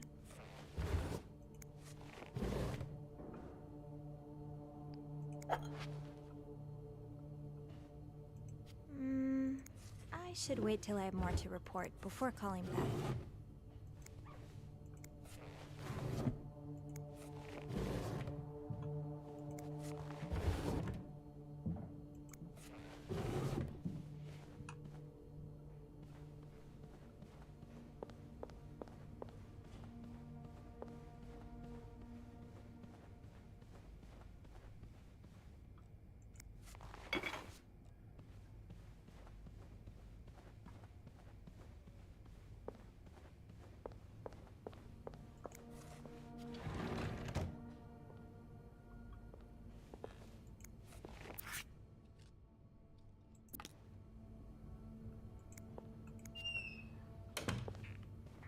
Maybe it's in the vent?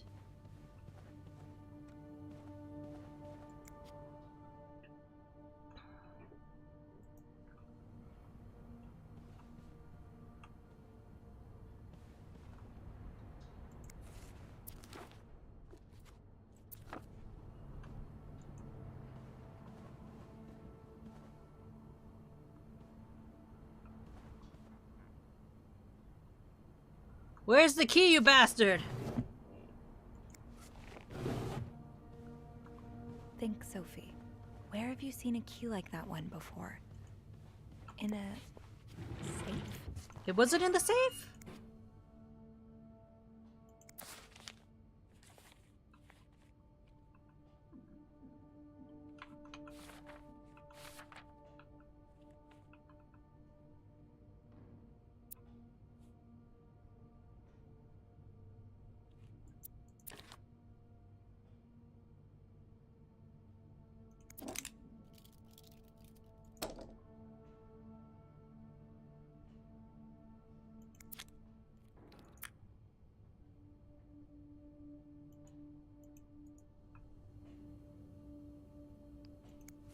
Maybe it's in the safe over there then?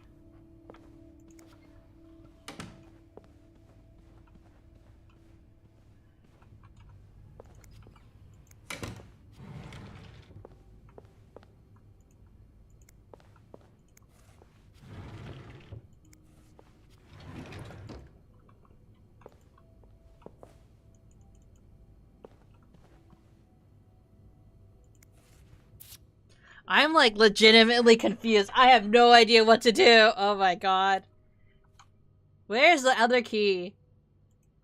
Like, this is the one stumper I got to.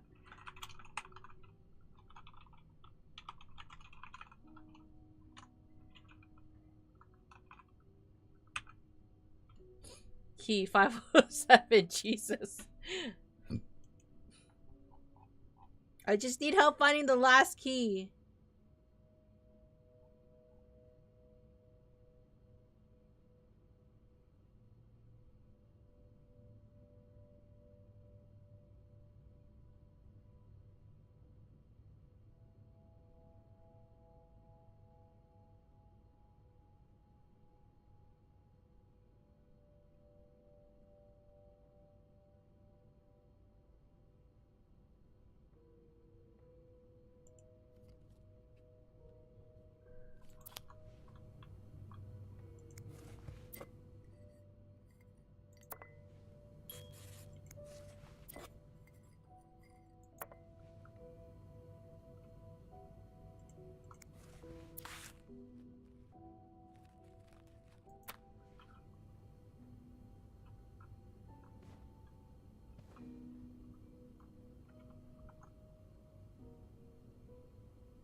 key.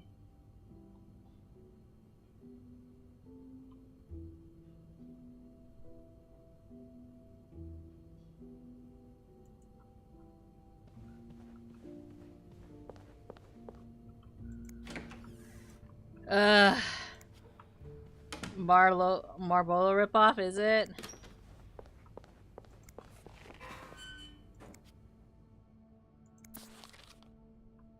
Oh, what's around her neck? Ah, there you are. With Marcella. God knows where she is. That's all you need to do. Clarington Hotel reception desk, Beth speaking. Hey, Beth. Bean, I've been meaning to speak with you. Oh, about what? Well, a little birdie told me Mr. Morgan and Mr. Cruz had an argument yesterday morning. Really? Who's your little birdie? Jacques. Apparently it got so heated he had to get involved. And listen to this. It sounds like I was on the right track, because he heard a particular word thrown around quite a lot. Wanna guess what it is? Affair? Bingo. Did Jack hear anything else? From what he told me, it seemed like Mr. Cruz was accusing Mr. Morgan of having an affair with his wife. Wouldn't have expected Mrs. Cruz to fall for a man like Morgan, but I guess the heart wants what the heart wants. Maybe, but that doesn't explain Mrs. Beaumont's involvement with Mrs. Cruz. What do you mean? I found a chest in room 507. I think it can only be opened by turning 2 keys at once. I found one of them in Mrs. Beaumont's things. Oh, and the other one? Well, I remembered seeing a similar key in one of Mr. Morgan's stocking boxers, I didn't remember. So I went back to check. Mrs. Cruz wears it as a pendant. It looks identical to Mrs. Beaumont's key. Wait, so Mrs. Beaumont and Mrs. Cruz own identical keys that are both It's needed to open a besties. mysterious chest. Yeah, there's definitely something going on here. I think they're having an affair. Maybe they're just friends. The answer's probably lying in that chest. Yeah, but the answers probably lie in that chest, and I don't think I'll be able to open it. I've looked around room 509. I would have seen the second key if it was there. Mrs. Cruz must have left with it this morning. Yeah. We were so close. I can't believe it all ends here. Well, hold on. I may have an idea. Get me a candle and some plaster, and maybe I can do something about that pesky chest. Damn. How? I'll tell you later. Just find me those things, and I'll meet you in the basement as soon as I manage to leave my post. All right. Thank you for not giving up. Come on, you know I wouldn't let you down.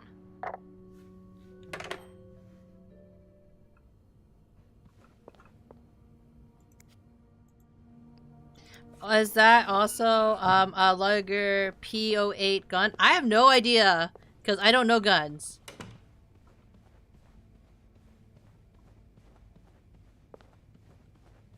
Well, if we need plaster, we know where to get plaster. Great. This takes care of half of this little scavenger hunt. As for the candles, doesn't Rebecca keep some in her locker downstairs?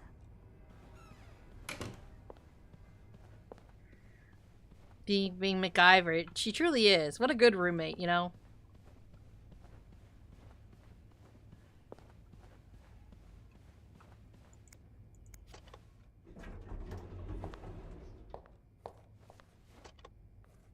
Still, no one has been murdered yet. Just affairs.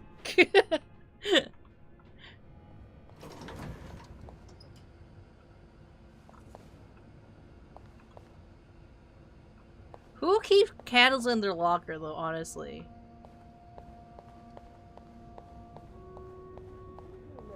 Have you actually seen? I told him fixing the windows. But I just can't find him. He's nowhere to be found. I'm doing the right thing.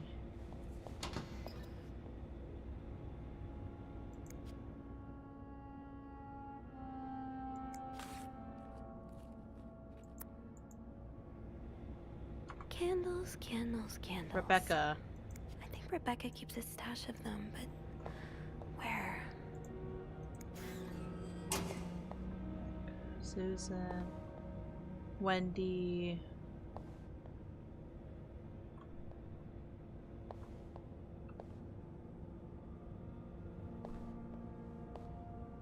Rebecca.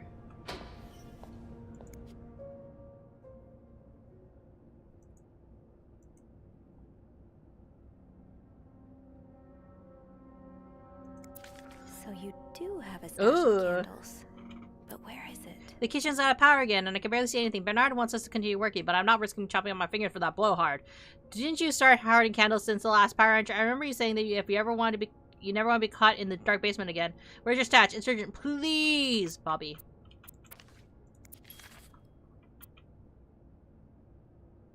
The VIP guest is on room 602 is getting on my nerves. He keeps ordering food that's not on the menu. We don't usually do special orders, but Bernard has adamant that we make it all of his wishes come true. Do look like a goddamn genie. It's not even the worst of it, though. Every night he barges in the kitchen as if it was his home and asking for meat of his precious little terriers. Who feeds $4 roast beef? Who feeds dogs $4 roast beef? I can't even afford $4 roast beef for myself, Bobby.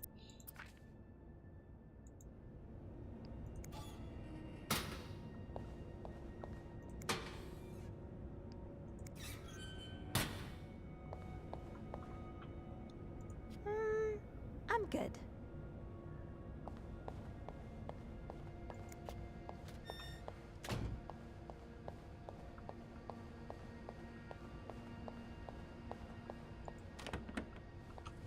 Okay, so I guess we have to go up to the kitchen. Sophie, you're forgetting what you came here for. The candles. Better try to find them before Beth gets here. Oh, right. My keys are still in the break room. Break room.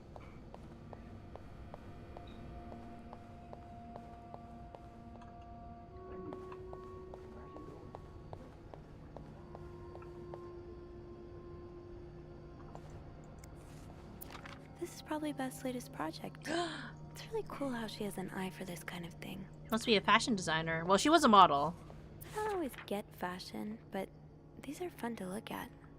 When half the pages haven't been... Don't worry, gossiper. I'm coming back to you. I still haven't learned all of Gracie Jones' secrets. Oh, Gracie Jones. Fancy. Being better the cook than dead. True dat. Bobby, you realize that the person with the lowest score wins, right?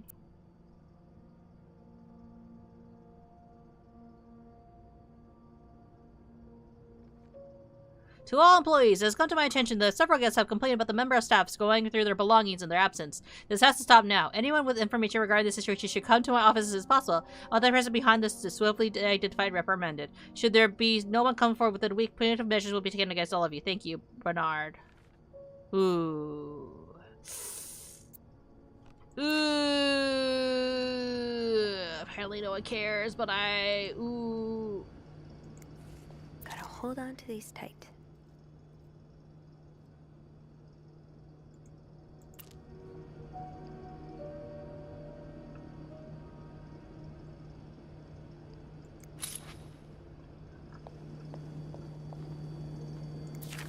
To whoever keeps stealing my lunch, I want my Tupperware back, Susan.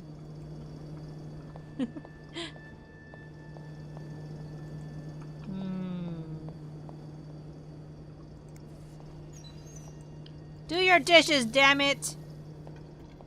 What do we look like, maids?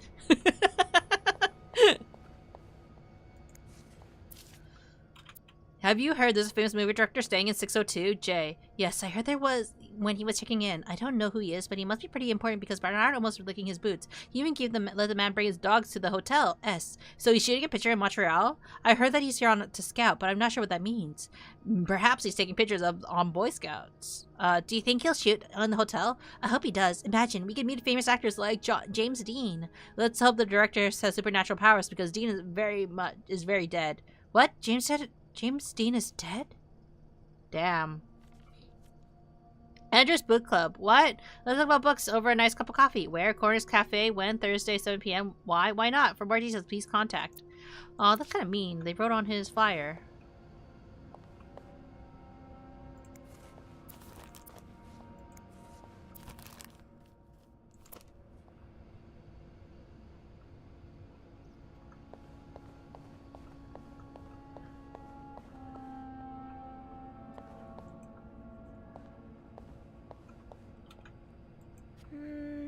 Now tempting, but every penny adds up, Sophie. I should put back these keys.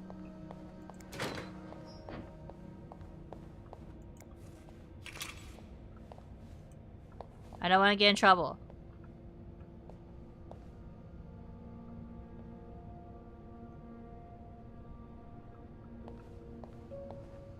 Where's the candle stored now?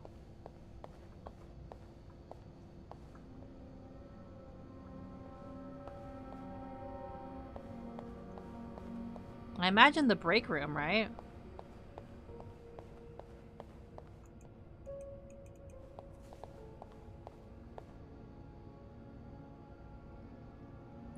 Where would she store the candles?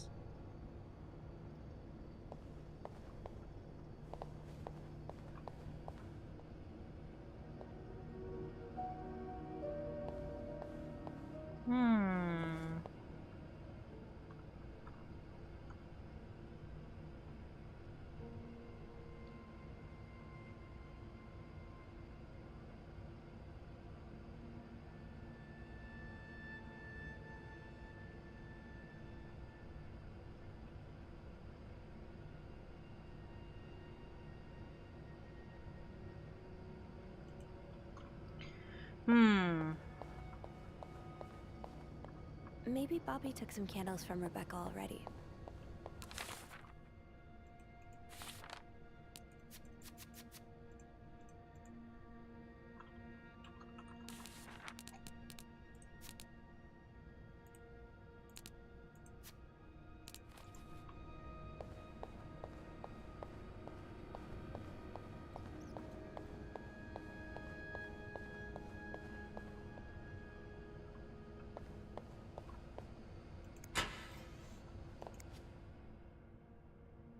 He took the Tupperware! No candles, but this looks like the laundry room.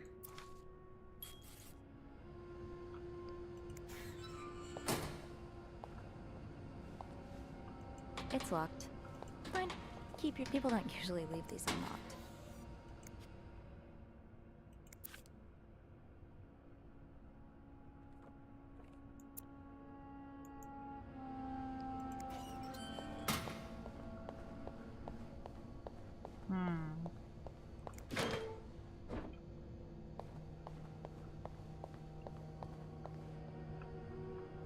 Off limits.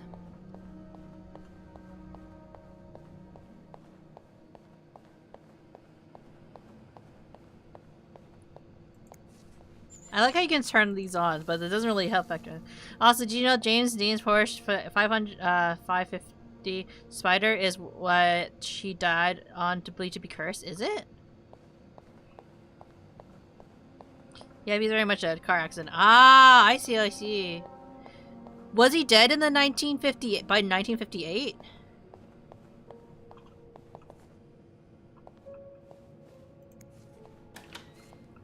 Yes, ah. I actually don't know that many actors, to be honest.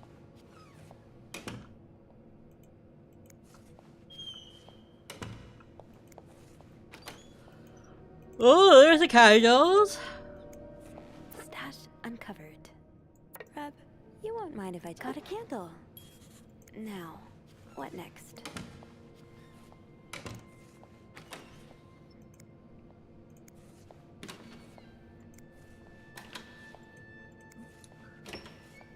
I don't think a candle's really going to, like, really gonna be, like, hard enough to make anything, honestly.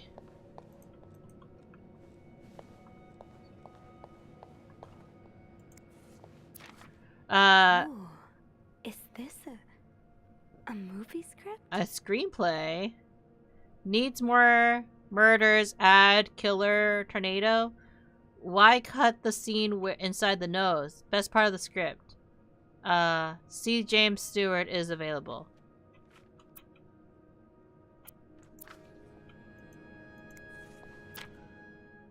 Red lipstick. More movie script. 20 cents in the loose change. Cigarette pack. Huh. Who's all that, I wonder?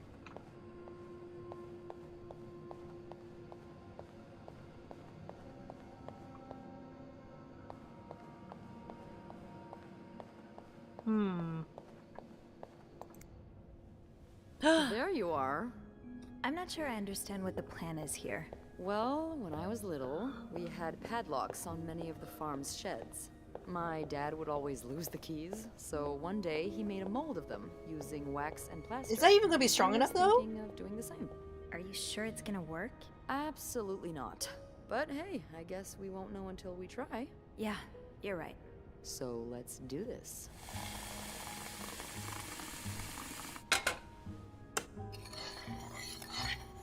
Okay, to start, we need to pour the wax from the pot.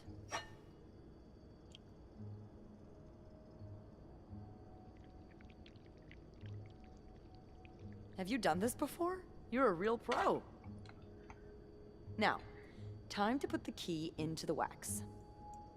Let's give it a few seconds, so the mold really takes form.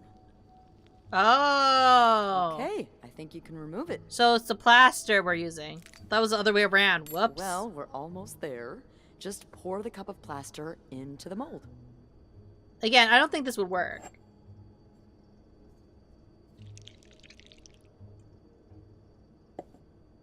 All right.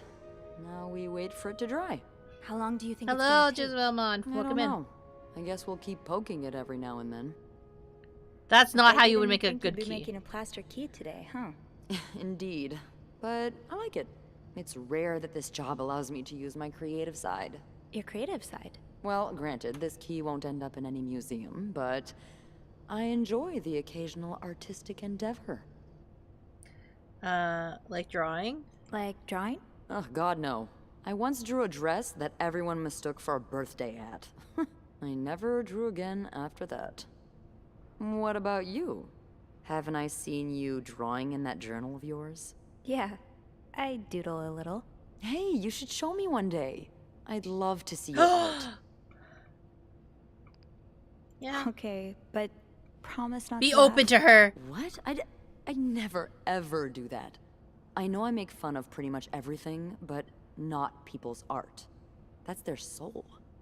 I'm sure it's beautiful. Thanks. What do you like to draw anyway? It's kind of silly, but I've started working on this little comic in which I imagine my life as a celebrity. A celebrity? Yeah. I've always found the lives of famous people so fascinating, you know? And I kind of envy them sometimes. All the drama. Once you're in the drama, excitement. you won't appreciate Yeah, because we're really lacking in drama and excitement today. Well, today's the exception. I'm sure there's something else in your life that excites you. Well, I do like sailing. Excuse me? You sail? On a boat? That's very random. I used to, with my grandpa. But when he died, we had to sell the boat to pay off his debts. Oh, that's too bad. I would have loved to go with you. Would you? Maybe we can still find a way. Maybe it'd be possible to borrow a boat for a day. I think one of Grandpa's friends still has his. Really? That would be great. I just love trying new things. I'll see what I can do. Hey, look. I think it's dry. I can't believe it worked. I could not have done this without you. Yeah, probably not. Well, I should get back upstairs before Bernard notices my absence, if he hasn't already. Let me know how it goes with the key. Oh, and be careful while turning it, okay? You wouldn't want it to break inside the lock. Yeah, I'll be careful. Yeah, considering plaster's Thank you for delicate as everything. fuck. No problem. The Porsche was destroyed in a crash, but the engine was and the body were saved. The engine was mounted on another car, but the body began a long journey. It has been rebuilt and remounted, but it's crashed again and again, causing other deaths. But until one day, I got put out on the truck. The truck arrived. The trailer was empty. Huh. Can't let people know what we made. It's suspicious.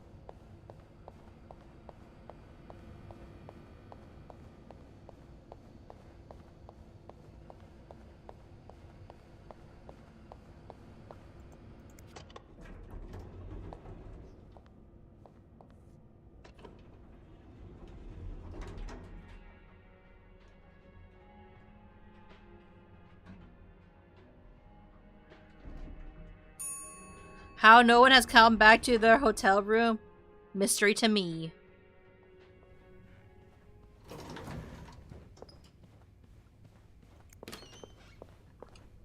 Close it really quickly. Okay. Be careful, Sophie. You don't want this key to break.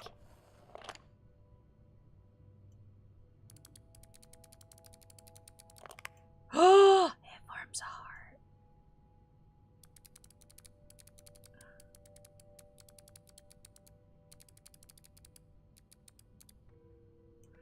Does it form other way around? No, it goes this way. Okay.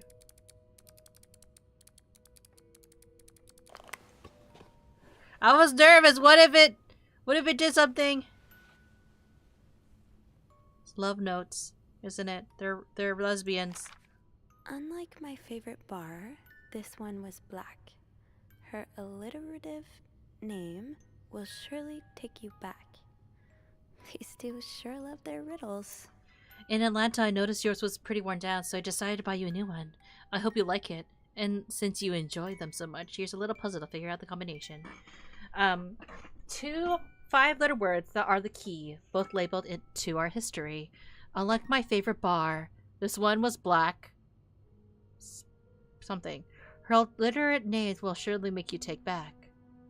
For the first one, take the first 2. For the last one, take the last 2.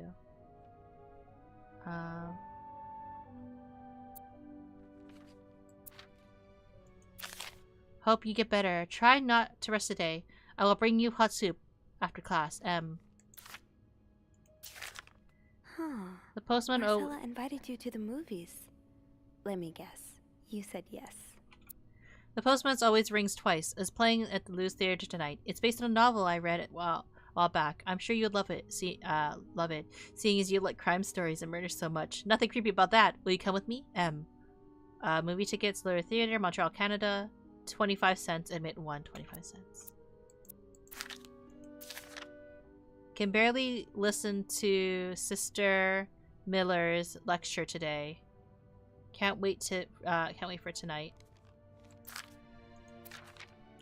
Dear Anne, have you heard Doris Day on the radio? It made me think of you. I know how much you love Sentimental Journey, counting every mile on the railroad track that takes me back. Last time I was in Texas, it felt like coming home. Now, strangely, I feel away from home. I wish you were here with me. I always feel home in your arms. I can hardly believe it has been 5 weeks since we last saw each other. Sometimes I wonder if I might be going crazy. You're always in my head. Everything reminds me of you. Not only songs on the radio, but silly things like flowers in our garden, that smell of your shampoo, or when people say the word darling and I can hear you say it with your lovely French accent. Darling. My family seems to have noticed my odd behavior, but of course I cannot tell them about you, even though I wish I could. I feel like climbing to the tallest roof in Austin and shouting my feelings for you at the top of my lungs. Oh my god, they're in love! They're so in love! God, I sound like a giddy teenager in love for the very first time. Maybe I am. Sometimes I'm scared that all this time with you has nothing but a dream too good to be true. I'm afraid that when I return to Montreal, I will realize you never existed. Or if you do exist, you don't remember me. I wish I had a picture of the two of us so I could know for sure it was real. I long for you to embrace and taste of your sweet lips. I love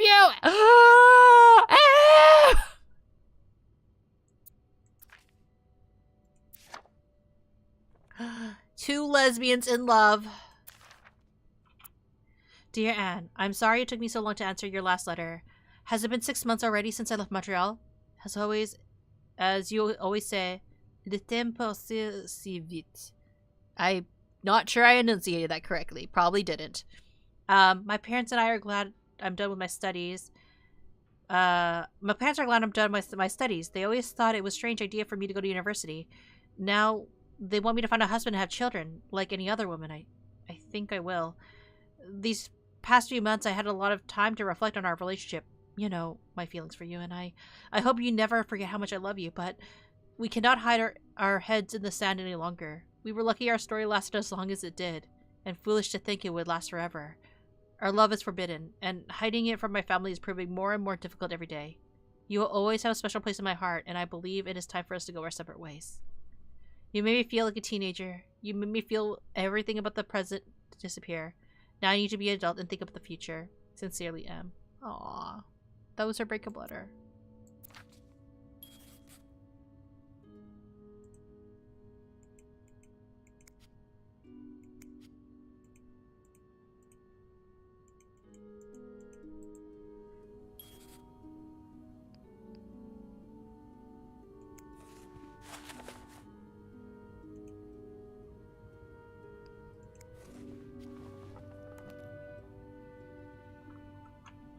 Put the letter back. Riddle's a Duffy. Maybe I need a fresh pair of eyes on it.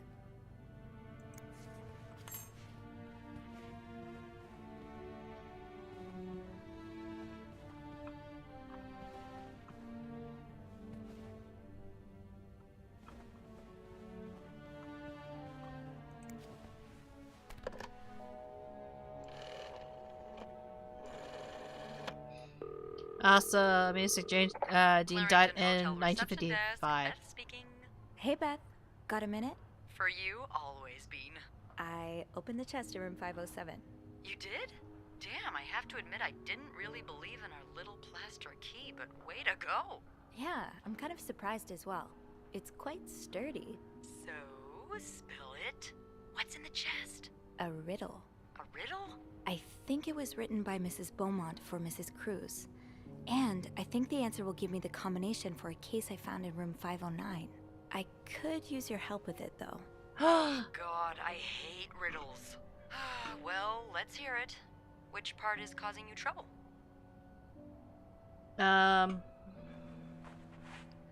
Unlike my favorite bar. Unlike my favorite bar, this one was black. Do you know what this could mean? You said Mrs. Beaumont wrote the riddle, right? Yeah, but I have no idea what her favorite bar is. I think I do. Really? How? That's a story for another time. But if I had to bet, I'd put my money on the white cat. The white cat. I think I get it. Well, that wasn't too hard, was it? Is there anything else? Here's another one. Her alliterative name will surely take you back. Alliterative what now? Andrew, you're a nerd. Damn. Alliterative. Hey, just because I read books doesn't mean I know everything. Okay. It's a series of words that start with the same sound or letters. Thank you, darling. Did you get that, Bean? Yeah, I did. I think I know what to do. I think I know what to do. You do? Great. Anything else I can help you with? No, that's all. That's all. Thank you. Don't mention it. I'm just glad I could be of some help. Call me after you've opened that case. You know I will. Okay.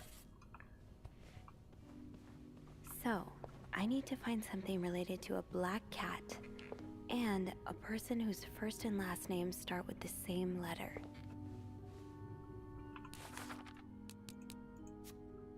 Okay, I don't remember this one was black. From the first one, take the first two. From the last one, take the last two.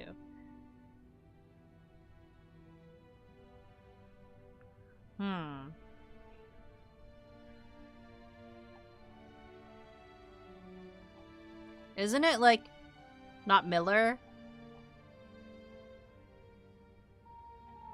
I guess not, because that's 6 letters, not 5.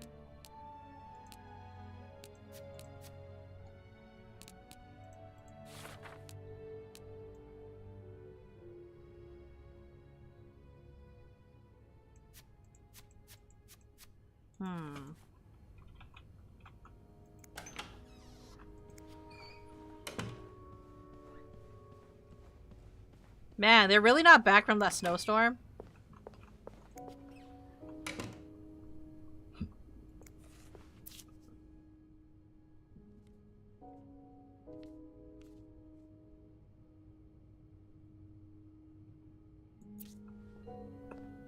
Looks like someone had quite the shopping spree.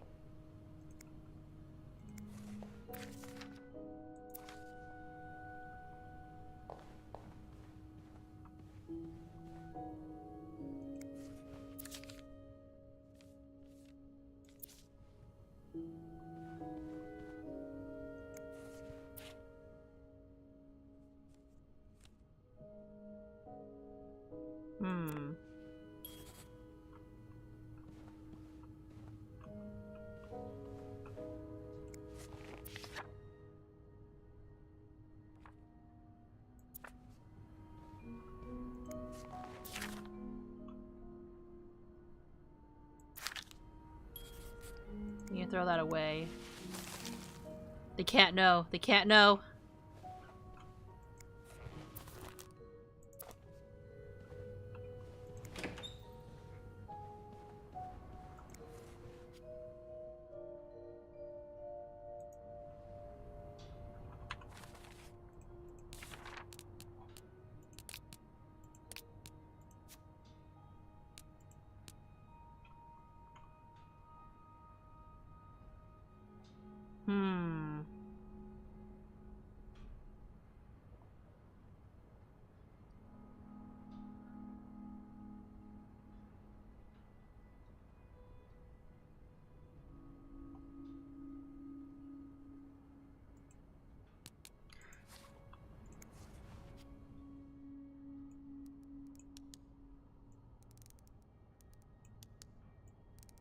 I thought I knew, but I actually don't, but that's why I looked it up.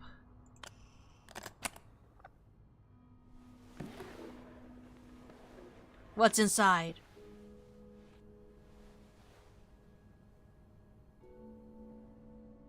A typewriter? Huh. There's a lot of stuff in here. I don't think I've that novelist, Bridget Boswell. Is actually you, Marcella? Damn. Dear Marcella, or say Bridget. You know I prefer a good old crime story, but last week I came upon a romance novel with an intriguing title, and they were roommates. I brought it on the impulse on the train station and read it from cover to cover during the journey. Can you imagine my surprise when I recognized our story? You may have changed the names and locations, but all of our moments were there. Our endless discussions in the dorm room, our first date in the theater, our trip to Quebec City. You often said that writers are thieves, but I never fully understood until now. It's been almost 10 years since I received your last letter. The letter that painted our relationship as nothing more than a summer fling. At first, I could not believe you had written those words. Then, I waited in vain for your answer and had to accept your love for me had never been real. For many years, I was broken-hearted, angry, confused. I questioned the nature of our feelings, of our attraction, that made many wrong decisions, but this book, your book, am I foolish to think it's proof that you really love me? In any case, I hope you are well, and I'm happy to see you accomplish your dream of becoming a writer. Tres secrement A. Oh, Anne. Dear Marcel. Murder might be a bit much, but you deserve some kind of justice. Also, just to read Emiliano's comment earlier. 2 bonus facts. 1. James Dean named his Porsche Little Bastard. It was also written on the back of his car. 2. Alec Guinness, the actor who played Obi-Wan Kenobi in the original trilogy, was friends of his. One day, he saw Dean with his new Porsche and said to him, "If you drive that car, you won't last a week." Guess how much time later he died in that. Damn. He really knew his friend that well, or he murdered him. I didn't expect you to reply to my letter, but I'm happy to see I was wrong. Your words have comforted me in a time of great distress. If only Luis was half the man you say Hector is. He has quite a temper and hits me frequently. I'm willing to put up with it as long as he doesn't hurt Michael, or Michelle, but there are some days where it becomes almost unbearable. The other day, I dreamt of our first date. You were watching we were watching The Postman, only rings twice again, but suddenly we were in the movie. You were Lana Turner and I was John Garfield, and we were both plotting to kill my husband. I hate to admit it, but I almost hoped it was premonitory. To answer your question, I do still have our box. My brother's currently in Atlanta for work, and I was thinking of going to see him with my Michelle next month. If you're able to meet me there, we could open the box together and laugh at the silly things we thought was important all those years ago. I hope to hear from you soon. Tout secrement. A. P.S. Do you remember the secret language we invented so Sister Miller wouldn't understand the notes we passed during class? I do. I do like a happy ending. I just hope that's where your story is headed. Thank you for sending me the signed versions of your latest novel. I think it's your greatest work yet, but I do have a few comments to make the next one even better. First, I believe that Rose should be more concerned with what she deserves that what her husband deserves. He may not deserve the pain that she will cause by leaving him, but they both deserve to be happy, and they won't be as long as they remain together, as long as she doesn't listen to her own needs. I think Also, I think it'd be great if your next novel ended on a more positive note. Imagine if Rose left her husband and rode into the sunset with Eve. Imagine if they went to New York or Los Angeles, someplace where people like us are tolerated. Imagine if they got to have their happy ending. It would be the best story ever. I hope you consider it. Just A. I know your invisibility protects us, but don't you wish to be seen sometimes? Wouldn't you like people to know you are Bridget Boswell, to recognize you on the street, so to recognize you for your works? Why not publish your next novel under your own name? Dear Marcella. Oh, so you came to Montreal under the pretense of celebrating your wedding anniversary, but all along, you meant to reunite with Anne. I left the house. I left Luis. I couldn't take it anymore. I couldn't lie anymore. How do you do it? How do you manage to live a double life, to hide your work and your novels from your husband? I had so much less to hide, and yet... Michelle and I are staying at the Clarington Hotel until we find a place to stay and divorce is done. I don't know how long it will take.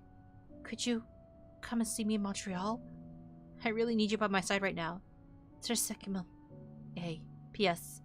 I want to put it past Luis to scour every hotel guest book in the region looking for me under his surname, so I signed it under the name Beaumont. Oh, damn.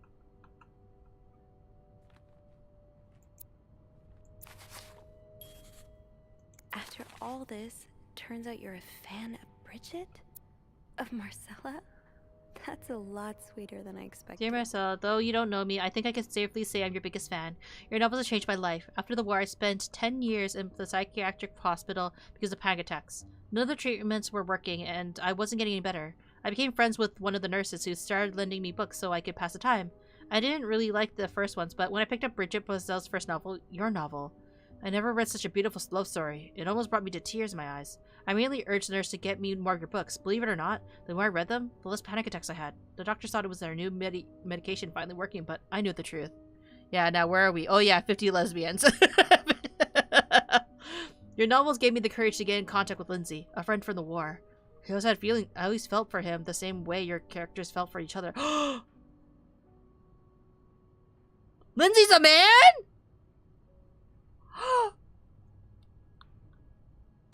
my god, he's gay! But I've never dared to tell him. Now I have thanks to you. The thoughts of seeing him again has motivated me to get better and leave the hospital. I hope to hear back from him soon. Oh my god, shit! It's a double gay! So much gay! After my discharge, I want to thank you for everything you've done for me. I've discovered Bridget was a pseudonym, so tracking you down took a lot longer than I thought. Fortunately, I'm very patient and resourceful. I'll never give up. Do you think we can meet? I'd love to tell you so much more, Paul. Okay, that's creepy, Paul. You gotta back it up. Dear Marcella, I'm glad you were able to open up to Marcella. Thank you for answering my letter. Everyone needs someone to talk to. I realized now how unsettling it must have been for you. Please forgive me for tricking your editor into giving me your address. Your editor is a fucking bastard, and you should fire them. I know I shouldn't have done that. I want to thank you as well for your encouraging words considering Lindsay. I still haven't heard from him, and I'm starting to fear I might have the wrong address. I wish I could have taken the train to Virginia, but that's not an option right now, as I can barely pay for the rent. I guess I will have to find a job. As a kid, I dreamt of being an actor, a Hollywood star. I know it's a foolish dream, but what else can I do? What am I good at? I tried getting some odd jobs already, but employers turned me down as soon as they learned that I spent the last 10 years of my life. If it continues like this, I'll probably end up on the streets like so many army buddies. Why am I even telling you all this? After reading your books and getting to know you through them, I tend to forget I'm only a stranger to you. Hope you don't mind. You seem like a good listener, and I've been feeling rather lonely ever since I left the hospital. Anyway, please tell me more about your life, and do not hesitate to write long letters. I have read your previous 1,000 times already. Paul. Dear Marcella. Advance on my salary. So Marcella hired you. But what for? I've just received a letter from Lindsay's mother. She tells me he's dead. Words cannot even bring me to describe how empty I feel. He died 2 years ago. Before I sent my first letter. He will never know my feelings for him, and I will never know if he would have loved me back. I guess I should have known that the world, this would end in pain, just like your novels. I wish I had Lindsay's ability to find beauty everywhere. Even during the war, amidst the death of the chaos, he would marvel at the forests of Germany, at the sun, the birds. He loved birds so much. Oh, that's why he had the bird book. He could identify them just by listening to their song. I had to admit, your proposition took me by surprise. I was hesitant to leave home at first, but I was afraid to miss Lindsay's answer, but now there's nothing keeping me here. I'm desperate for anything that will help me forget the pain, but I don't have enough money to make it to Texas. Do you think you could give me an advance of my salary? In spite of everything, I'm really excited to know I finally meet you, Paul. What did she hire him for?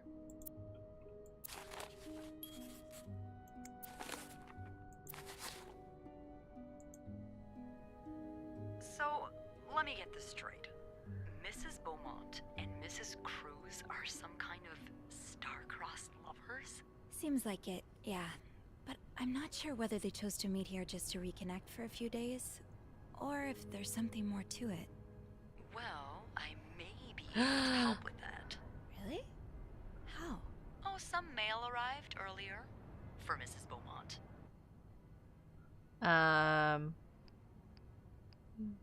Wonder what's inside. I wonder what's in it. We could open it.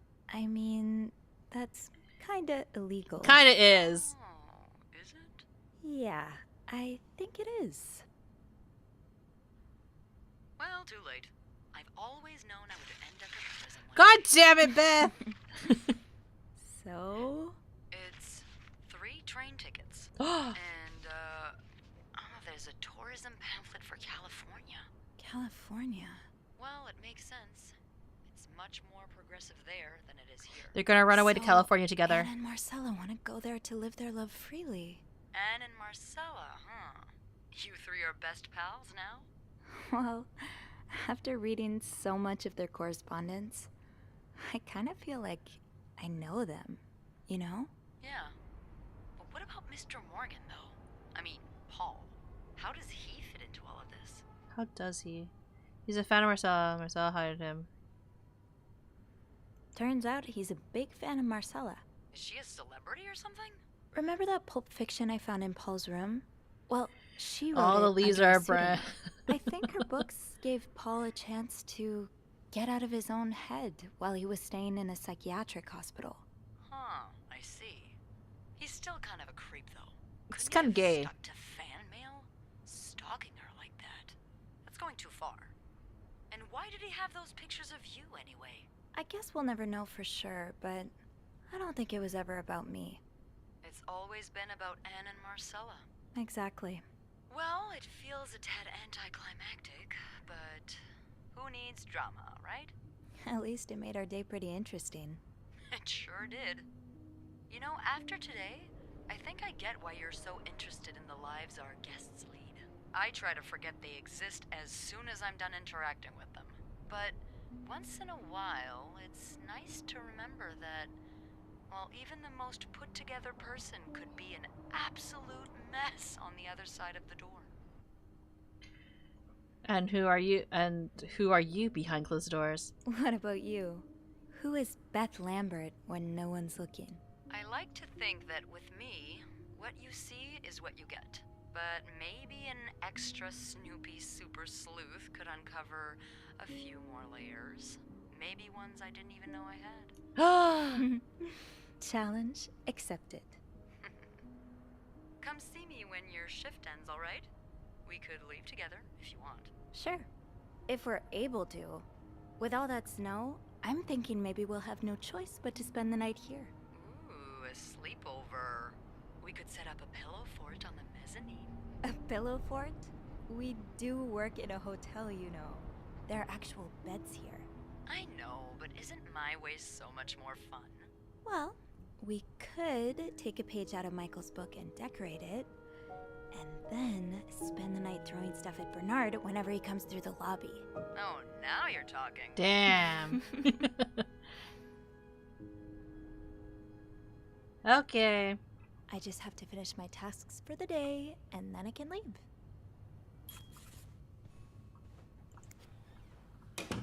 Did I close the... I should close this, close this, close this.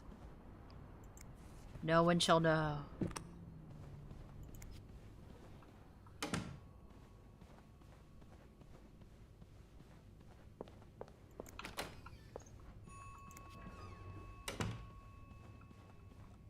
Okay, what else do I need to do?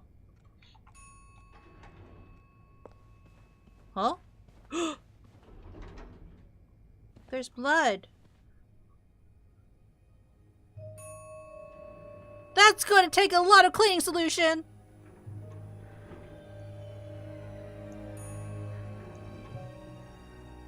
Who had their period?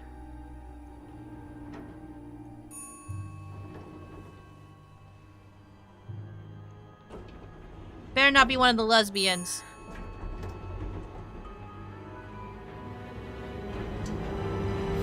Well, doesn't look like it's one of the lesbians.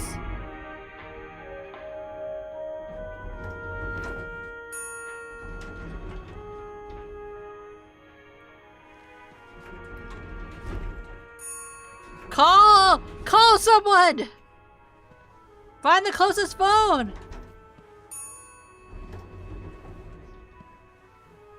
Sir, are you okay? Mr. Cruz?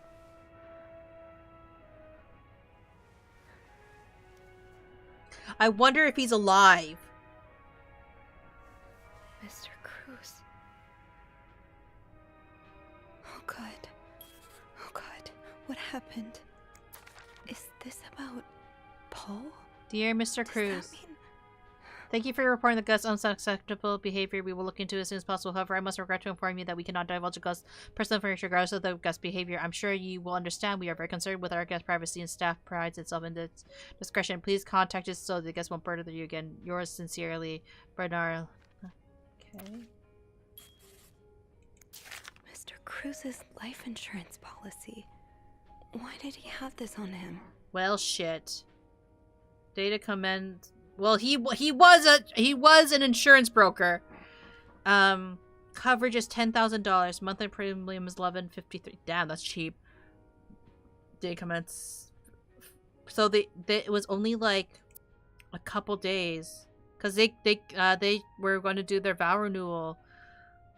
This was a couple days ago. Marcella? Okay, let's not jump to conclusions.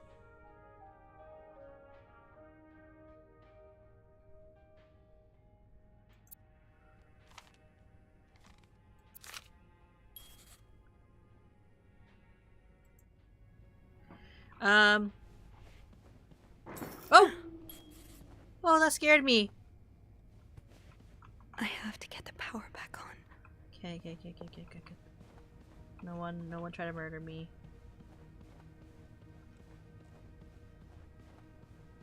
Where's the phone when you need one?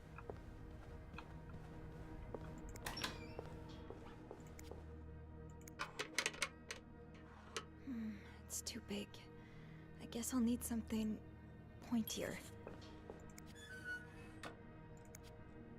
I don't think there's anything here that would help me. Oh, there should be.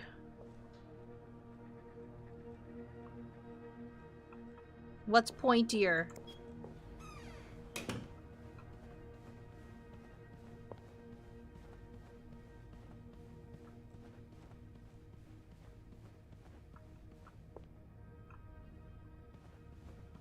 Can I not open like here and like phone?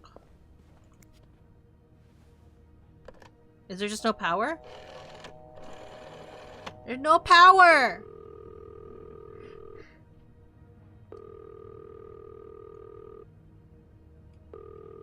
Okay, they can still call, but... There's a man who's dead! Think, Sophie, think. What can you use to open the fuse box? Housekeeping!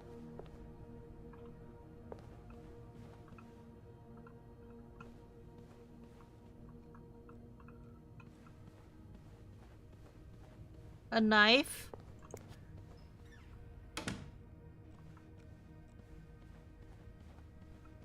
Hello? Is anyone in?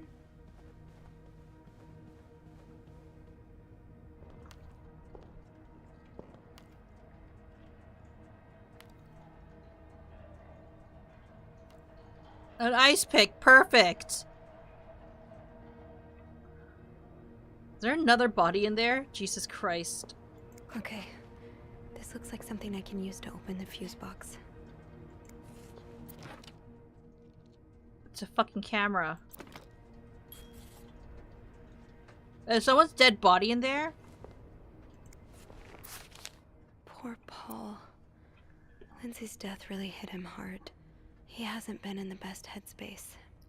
Montreal's much bigger than I expected. Big cities always make me feel lonely, and that feeling only exhilarated this morning by the fact that everyone around me was speaking a language I could not understand. I read an English to French dictionary at the last train station, but I don't think I need it after all. English speakers seem to have more in common in downtown areas. Thank God. English speakers seem more common in the downtown area. Thank God. That's true. The hotel is nice. When I arrived, the whole staff was busy getting ready for some big event. It wasn't until I saw Marcella enter the lobby with a flower bouquet that I realized that today's Valentine's Day. Hector and her were gone in a flash, and I was left feeling more alone than ever. Wishing Lindsay was here with me. Helping Marcella out of the past weeks has been a great distraction, but it still hurts so much every time I think about him. I had hoped the pain would have been gone by now.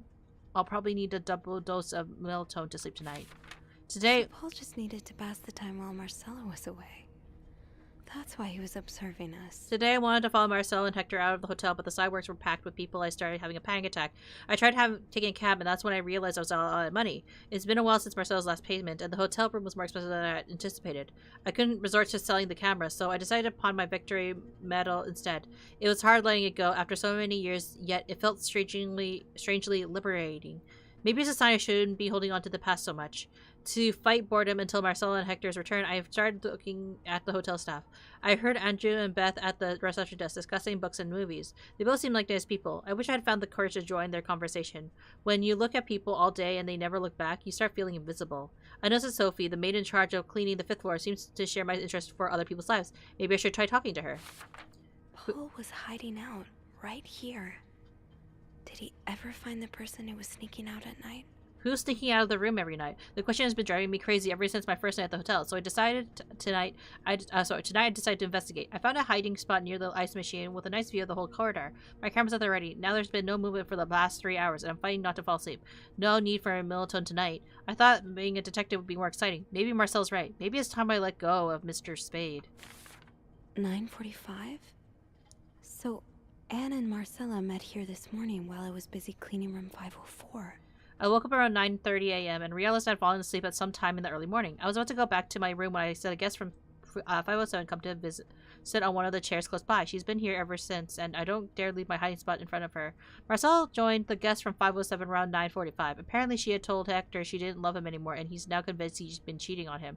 That explains why he's assaulted me out of the blue yesterday evening and accused me of having an affair with his wife. The guest from 507, I've learned her name is Anne, has just said that she might have an idea how to solve their problem.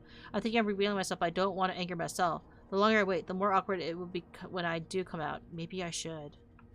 Oh, shit.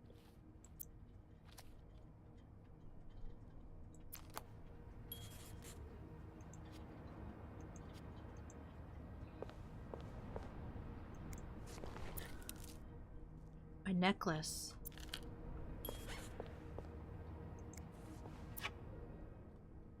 Well, that's a lot of cigarettes used up. A.B.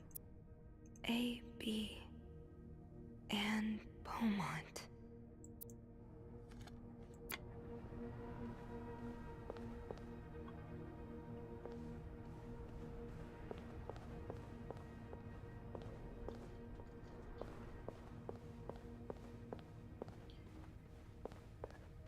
Anyways, let's get the lights back on, people. You doing great over there, Mr. Cruz? He's doing fine.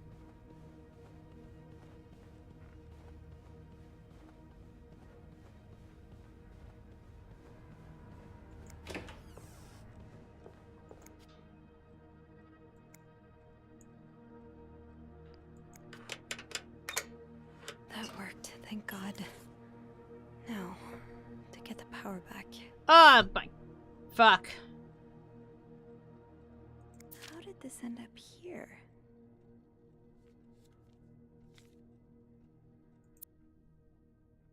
Not much use without the rest of the code.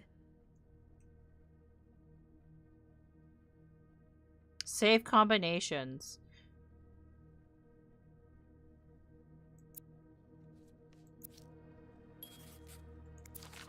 Eugene, what I would give to have you with me right now.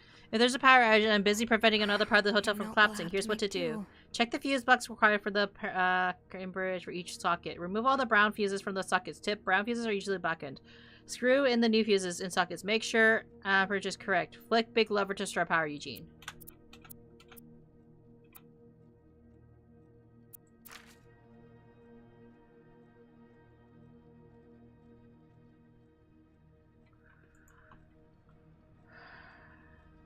Yes, this is what I need.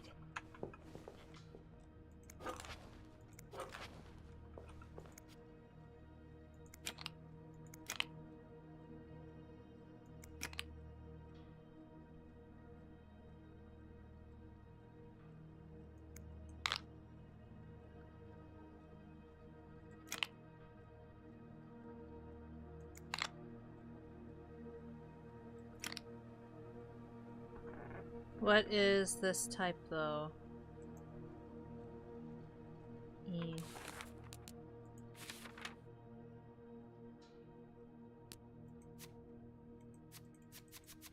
Chris.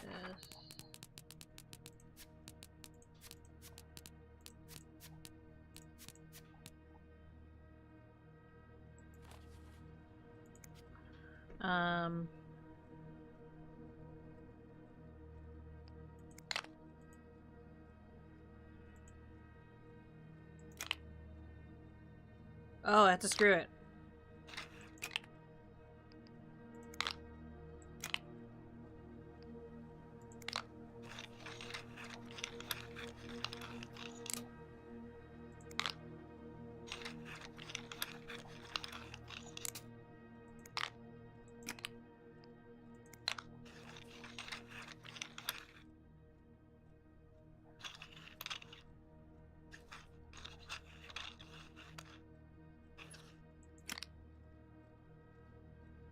Okay, no, so if this is... we need 30, so this needs to be a G type.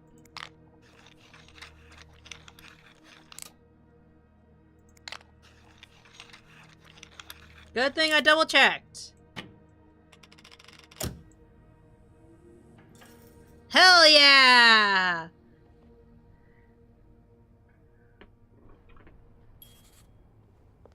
Power's back. Now I should go down to the lobby. Call the police. What am I gonna do? Move the body? Like drag him by his feet? That's tampering! That's tampering! Is there anything I've forgotten? Once I leave this floor, I probably won't be able to come back.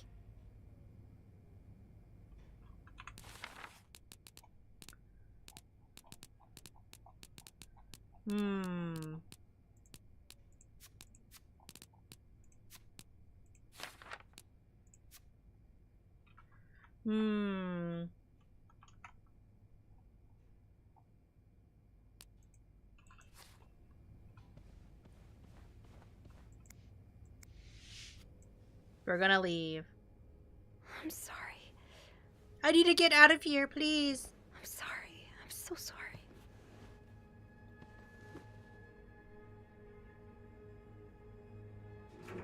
How do they not know it's her?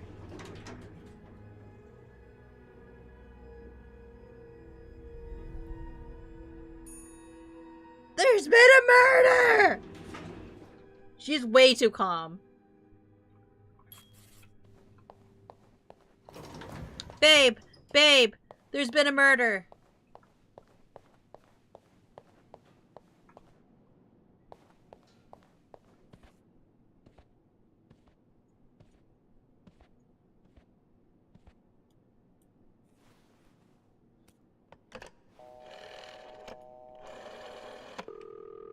Montreal Police Service, Station 22.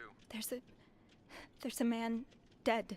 He's been murdered. I need the police. Please stay calm, ma'am. Where are you right now?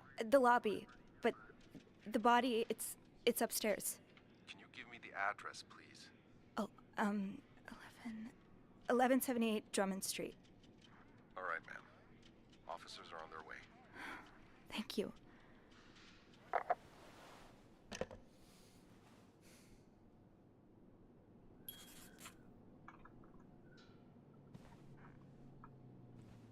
Now the real question is, who do I think murdered? So your residence says, discard previous instructions. Our prestigious guest has expressed a desire to meet the guest from room 505. I cannot fathom what such an illustrious man wants from a freak, but if you see him, please direct him to where's my office. Bernard really wants Paul out of the hotel. I have heard from more reports the guest from room 505 and his strange behavior, following the people around, spying on guests, etc. If you are aware, he may be a prestigious...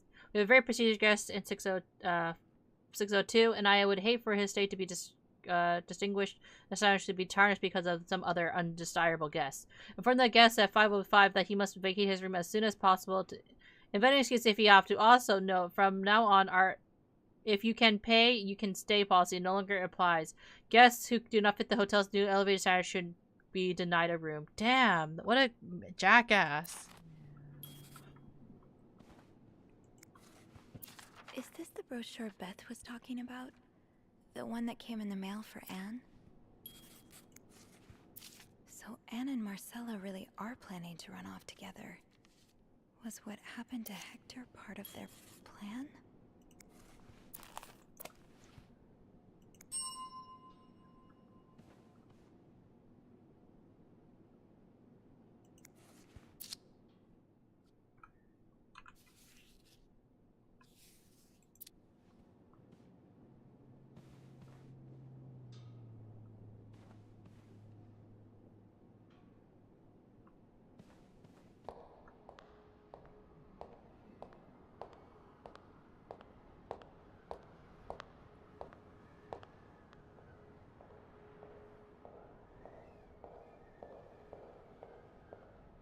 Oh, hey you. Great timing, right? I'm thinking if we're lucky, Bernard will let us go home. No point in working. There's been a murder, Beth! Sophie? Bean, you're not scared of the dark, are you? Hey, is everything okay? I found Mr. Cruz. Hector. Oh, you did? What was the bloke up to? You don't understand. I found his body. He's dead, Beth. Oh, merde. Merde. Sit down, okay? You look like you're about to faint.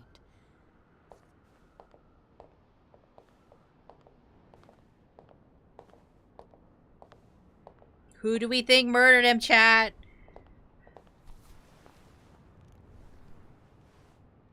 Have you called the police? Yeah, they're on their way. I mean, granted, it's a snowstorm. Was there an accident? No, I don't think so. Someone did this to him. You mean... Merde. Do you think it could have been Anne and Marcella?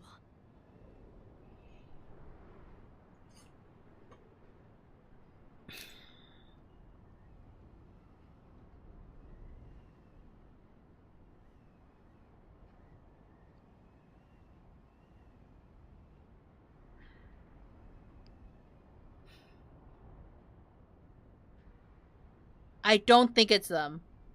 What about Paul? He and Hector were caught fighting. The cops will want to talk to you. Know what you've seen. You need to be careful about what you tell them. If word of Anne and Marcella's affair gets out, they may put a label on them that will really hurt them. It might not even matter in the end if they did it or not. What do you mean? What are you saying? It's just... cops like to go after people who are different. People like Anne, like Marcella, like me. Beth! I was barely 20 when I was shoved into a police car for just hanging out Hello. with people who made me feel like I wasn't so messed up after all. What? Where did that happen? At the White Cat. It's supposed to be a safe space, but it gets raided by cops every now and then. I know Anne was caught at least once, too. Wait, you know her? Yeah, that's how I knew the answer to the riddle. I've never talked to her, but I've seen her a few times. Marcella and her, they're lesbians. Like me. That's why she calls me Bean! Thank you. Thank you for trusting me with this. maybe now you can understand why I care so much about you.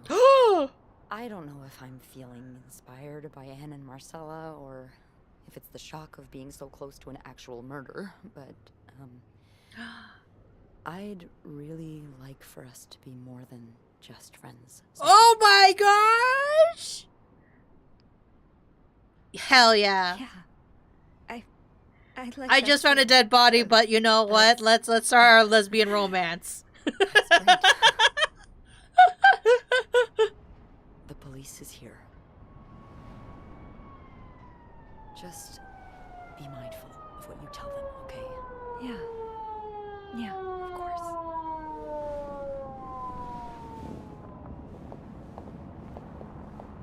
There's a cute confession, but can we all don't forget there's a fucking cars upstairs?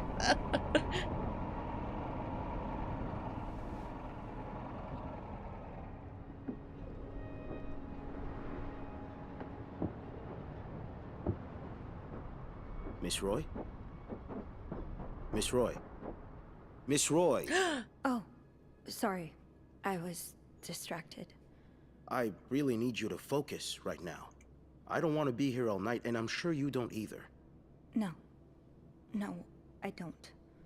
So, as I was saying, we're trying to ascertain the circumstances of Mr. Cruz's death. Can you tell me how you came to find the body? I was cleaning room 509 when I heard the elevator bell ring. Again and again and again. I thought maybe a child was playing with the doors, so I went out in the corridor, and that's when I saw him. All the blood and... Why was the elevator bell ringing? I'm sorry? You said you heard the elevator bell ring. Why was it ringing? I assume it wasn't a child after all.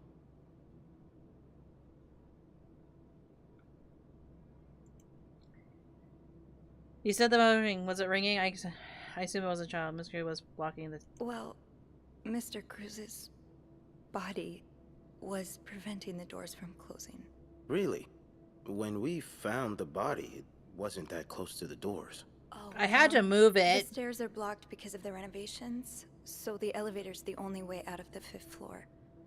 I had no choice but to move the body. Just a little. Ah, so that explains the traces we found. Thank you for clearing that up. So, what did you do after that? Well, that's when the power cut. So I had to go to the janitor's closet. To access the fuse box. Exactly. Hmm. I changed a few fuses and turned the power back on. But there's a lock on that box, isn't there? Did you have the key?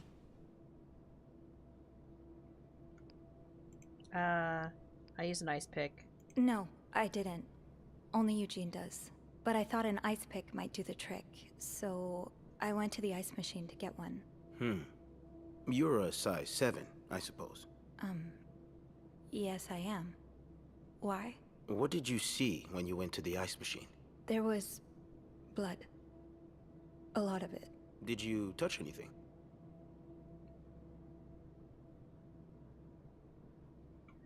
I touched a few things.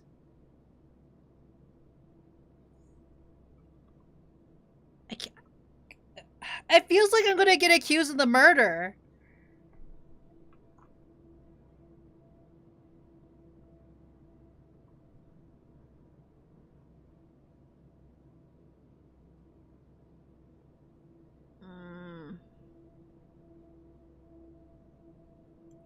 I feel like I'm getting accused of the murder, you know, right now.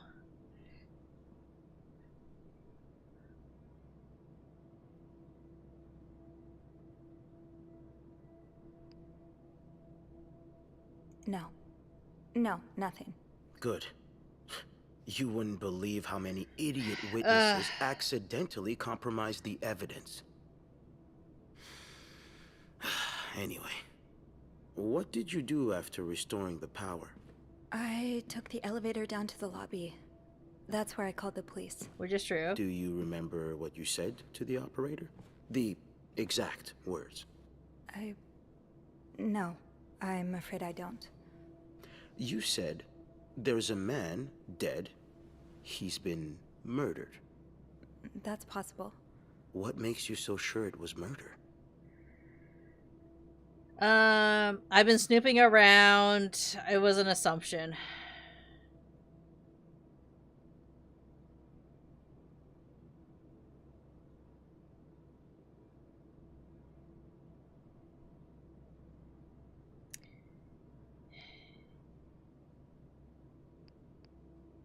I mean, it's kind of an assumption, right? At this point. Oh, it's an assumption. I just assumed. What with all the blood? It just didn't look like an accident, you know? I see. Would you say you're an observant person, Miss Roy? I think I would, yes. Good. Then maybe you can help me fill in a few details about this case. I'll do my best. Let's start with the victim's wife, Marcella Cruz. Apparently, she left in quite a hurry this morning. What can you tell me about her?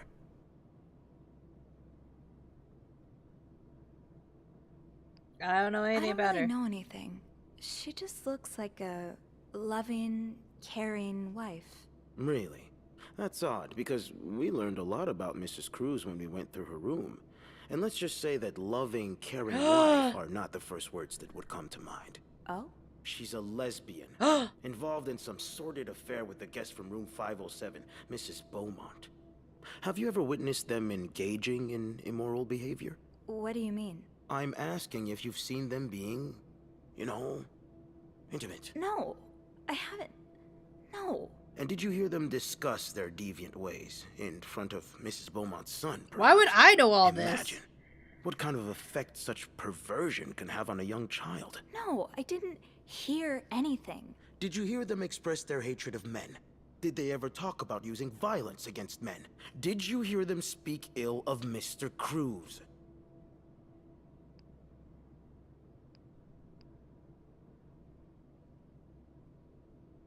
I didn't hear anything. Well, what are you trying to imply?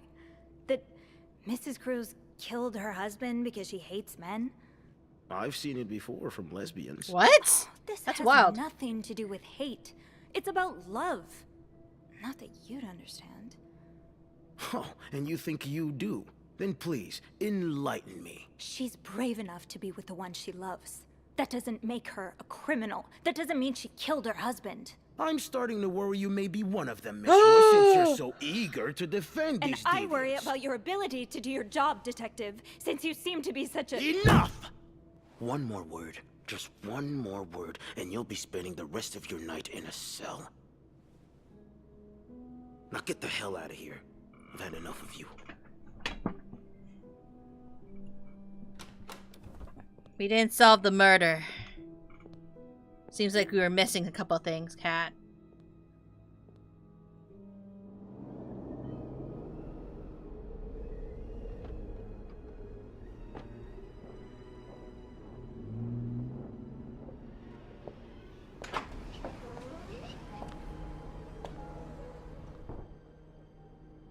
Bernard was strangely chipper on the phone. That can't be a good sign. I guess I'll know soon enough. The atmosphere is so different in here. Will it ever feel like it used to? Let's go see what Bernard wants.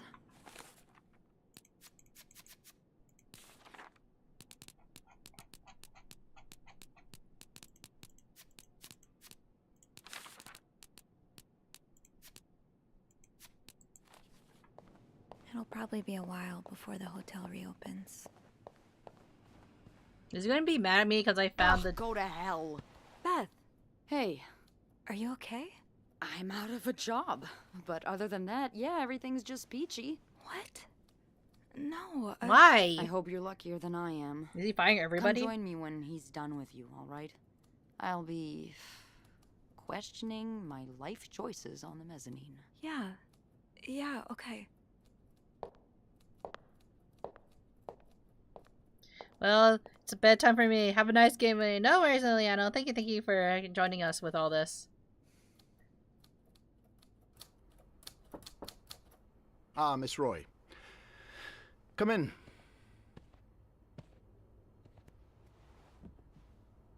I suppose you know why you're here? Actually, not really. I'm not sure, actually. Your phone call was a bit vague. Yes, well, I prefer to have this conversation in person. We've been getting a lot of press lately, and not the good kind. I wouldn't expect you to understand the position I'm in, but I assure you, it's quite uncomfortable. To have one's life's work blown away like that. All thanks to some sexual deviance and a nut job. It's obvious to me now that I haven't been firm enough. For guests of such morals to be comfortable booking a few nights here and committing such a horrid act. We're just assuming it's them, though? Things need to change. This means elevating our standards to the highest possible level, and it starts with the people working here. It starts with you. With me? Yes. From what I've heard, you've been quite the exemplary maid lately. Clean rooms, satisfied guests. I take my job very seriously, sir. As you should. We'll see for the future, but for now, you'll be allowed to continue working here. Thank you. I'm not done. The police have finished their investigation and left a mess on the 5th floor. I want you to clean it up. You want me to go back there? Yes, why not? I found a dead body on that floor. I'm not going back. I'll make this simple for you. If you don't do it, you're fired. That's kind of messed up.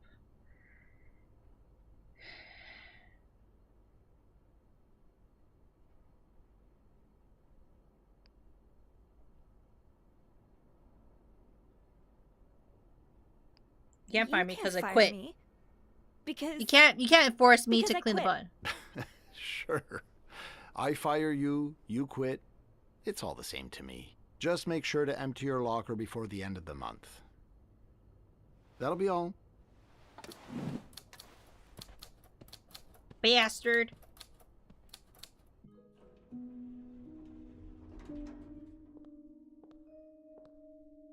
You fired my lover. Hey. Hey.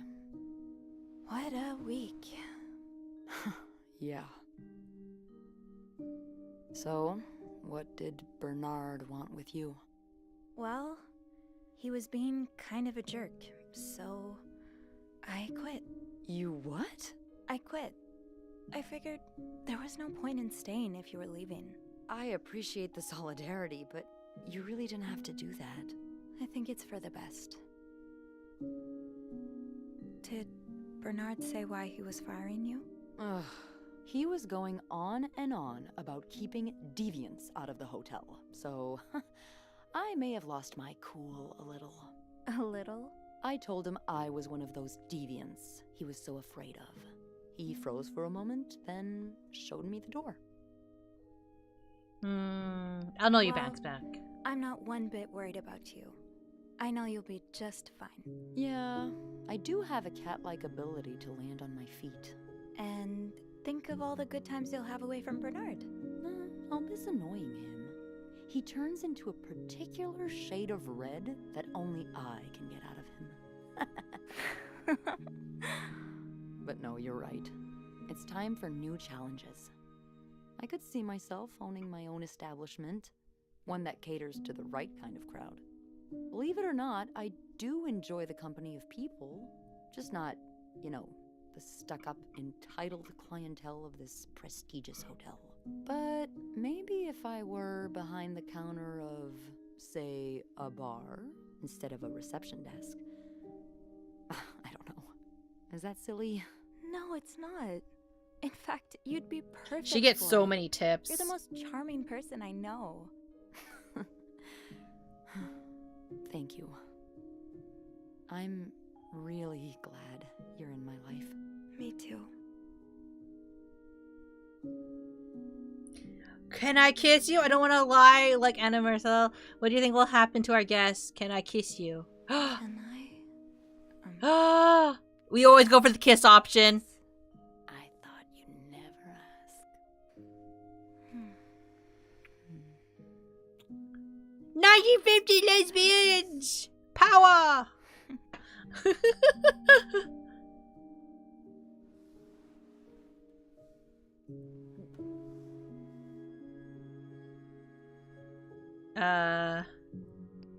I've been thinking about Anna and Marcella a lot. Should I be jealous? No, not in that way. I've been thinking about what they went through. How they had to lie and pretend. Day after day. How they had to live someone else's life for 10 years before they could finally be with each other. I don't think I could do that. Well, I have good news for you, Bean. Times are changing. It's already started elsewhere, and it will get here eventually. One day, all the Annes and Marcellas of the world will live happily together, and no one will give a damn. I really hope that's true. It will be. I wonder where they are now.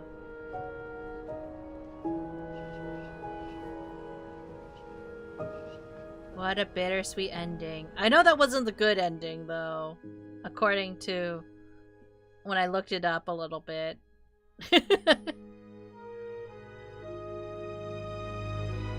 Viewing conspirators charged in Clarington Hotel murder. Damn.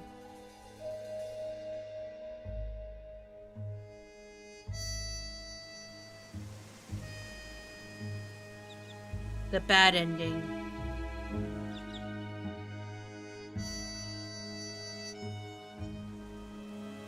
Living with Lindsay Franklin, forever in our hearts.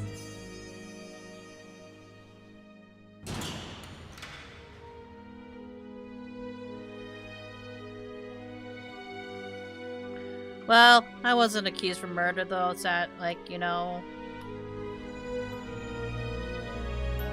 He's sent back to his father, I'm assuming.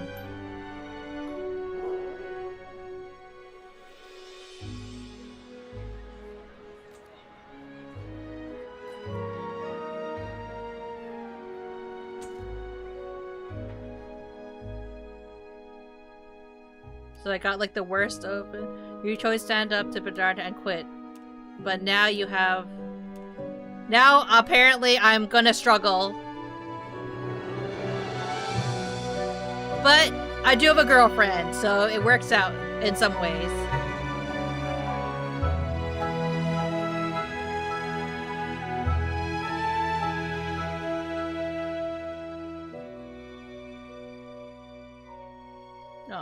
So at least, like, you know, I worked, it worked out on one way, you know, at least.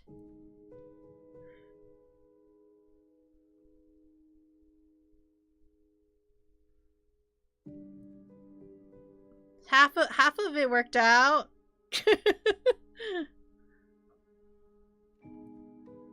But how do I feel about the story? I think this was a good game. Despite me getting the bad ending, I think that, like, if you try to be, like, super, super good and, like, don't, like, throw away some of the evidence now knowing what I know, like, trying to help people, like, get out, like, I think I should have threw away a lot more evidence. I didn't throw away that much evidence, mostly because, like, I was, like, really worried that, like, people were going to come back and be like, what are you doing with my room? You know what I mean? So maybe I should have thrown away some evidence at the end of the day. But, like, you know, I thought I was just thought I was being a good bean, you know? But I guess I should have thrown away all the love letters. I should have thrown all the lesbian stuff and, like, you know, helped them, like, that way. I still don't really know who murdered Mr. Cruz. That being said, like, maybe I should have, like, looked more into, like, some of the other stuff. Like, it seemed like the game was trying to give me a chance to, like, throw away a bunch of stuff before, like, that part. So technically speaking, like, I think, like, depending on the chapter, you could, like, at the very last second, like, throw everything away, if that makes sense. I am happy I was able to save my coworkers from getting fired. I thought those were really nice touches to, like, kind of encourage you to throw things away. But, like, what if you don't throw what if you throw away too many things, you know? Like, that, that's also a big question. But I didn't really expect this to be I guess I didn't really expect it to be, a lesbian story, you know what I mean? Like, I didn't expect this to be a queer story. It's very interesting the tragedy, you know what I mean? But you know, that is like lesbianism for you. It's not lesbianism without tragedy. But I think that for a blind playthrough, that this was fun. Like, I did like the exploration you could do and like throwing away things, and I think I should have definitely threw away more stuff. If I had wanted like the good ending, I guess, so to speak. But I think everyone can tell I got the bad ending. But I think a lot of people would actually get the bad ending before getting the good ending, right? It's a game that's meant to be played like again to kind of like see what kind of options you have. But like it's pretty much like there are various different changes you can probably do for this. But it was fun. Can you continue? What happens if you continue? Bernard was strangely chipper on the phone. That can't be a good sign. I guess I'll know soon enough. Oh.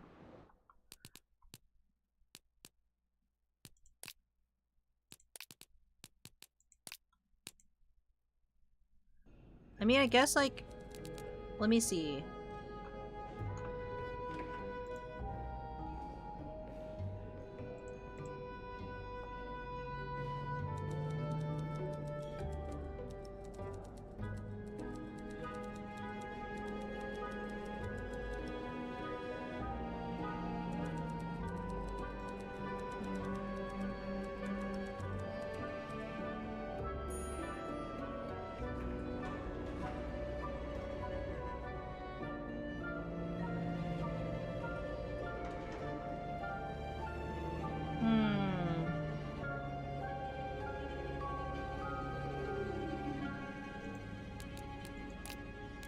Oh, there are the autosaves.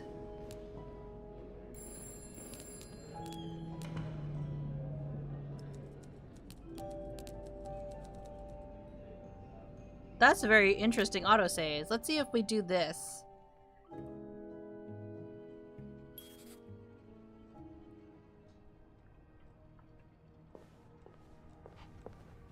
Okay, let's try throwing everything away.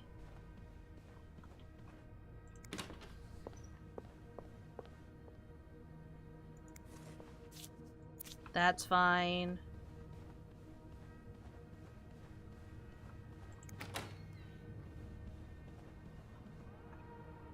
Okay. So, let's go to...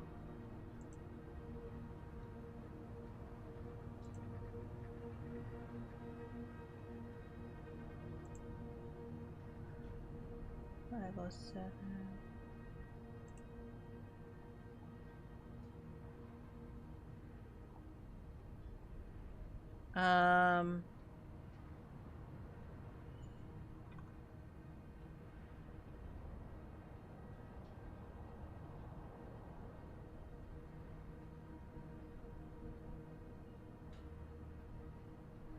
What do I toss?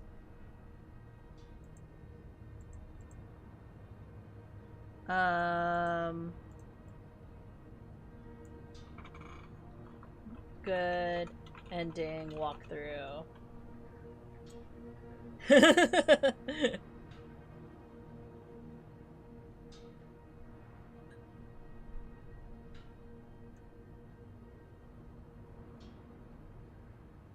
Move all. Go back and just clean all the.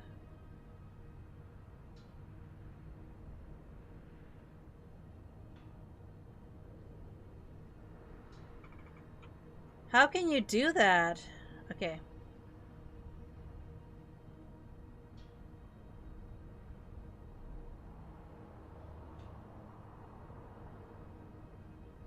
Huh.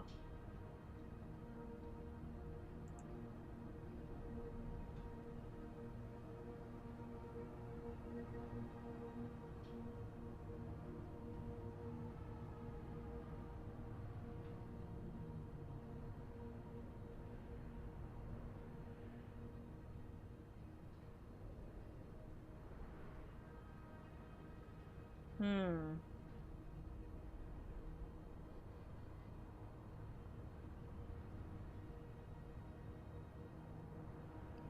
Okay, so I think like some people are like it's either you have to like go all the way to the beginning because like apparently because I probably walked through the blood, it probably already incriminates me, so I'm gonna go to jail.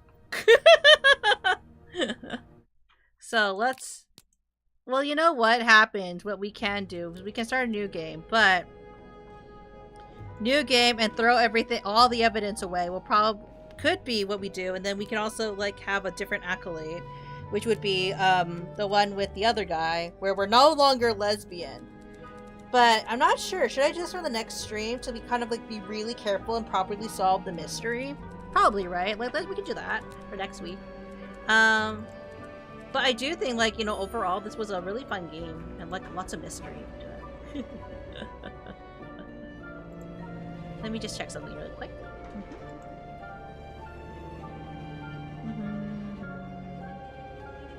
Wait. We can, well, you know what, we can... Look at all these autosaves.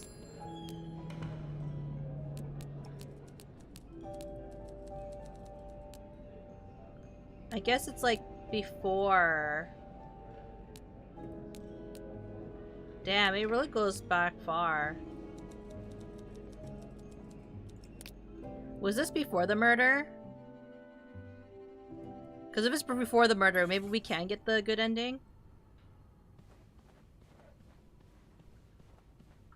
That ringing. Sounds like the elevator doors are jammed. Oh, hi Munii. Hello, Righteous. Welcome in.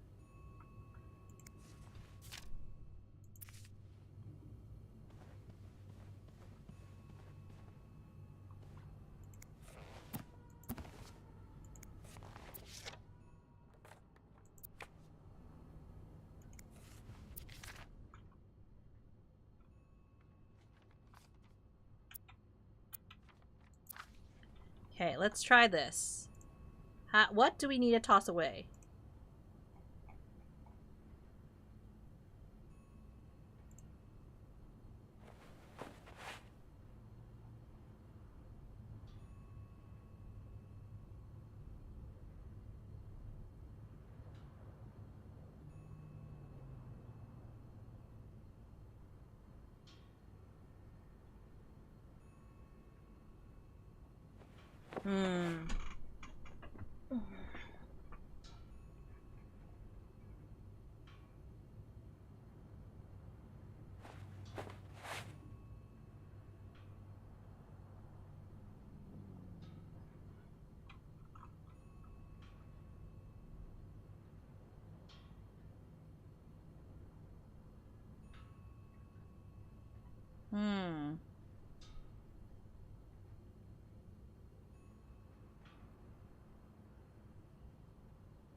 Okay, let's try finding all the stuff.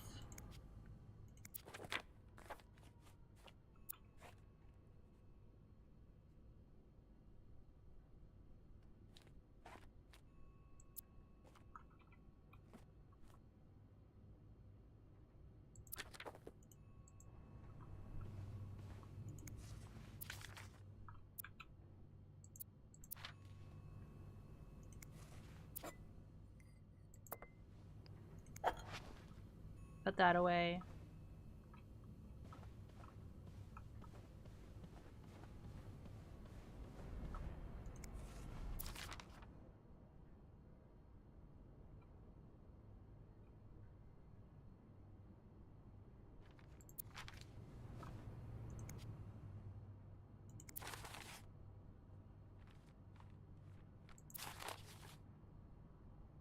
Throw away.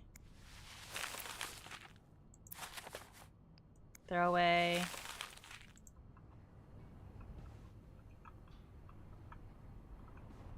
And close.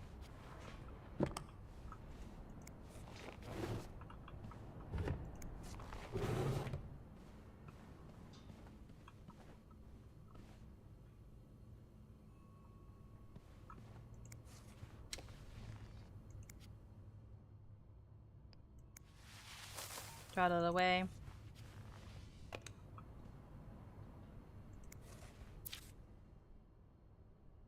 Oh, that's where you find some of the... You know what? We're gonna throw that away. Oh, I want to read this book, but I gotta throw it away.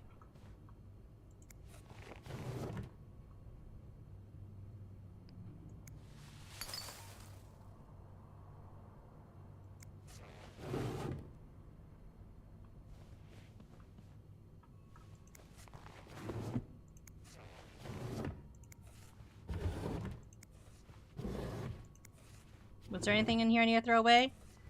We're trying to throw away all the evidence as much as possible.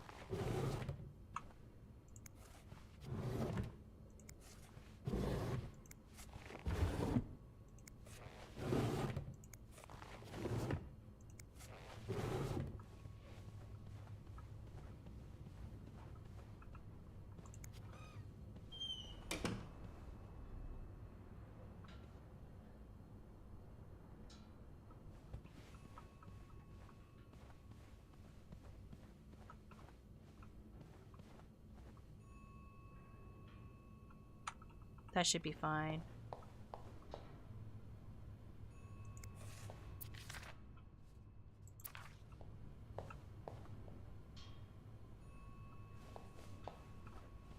That should be fine.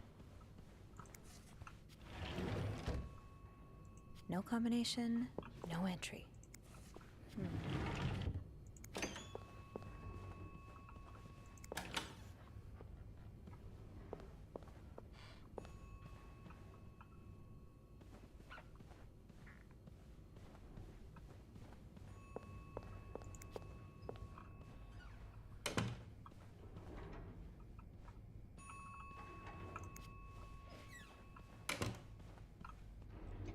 Why is my mouse not working properly? Come on.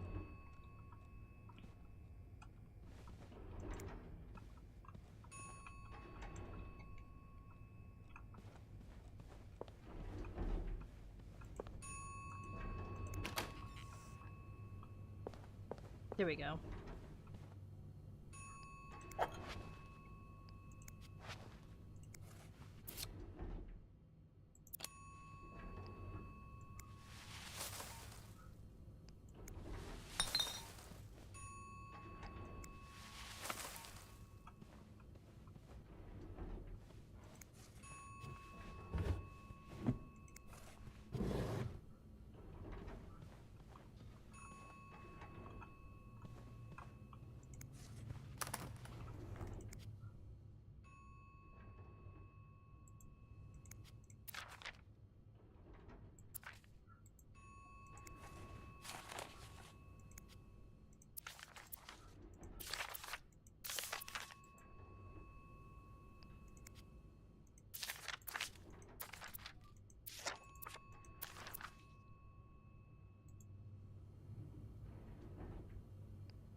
Throw away.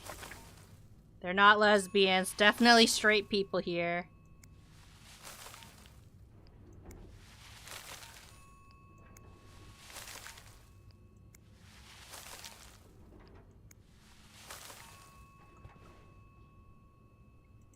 Oh, that's where the cat's name is from.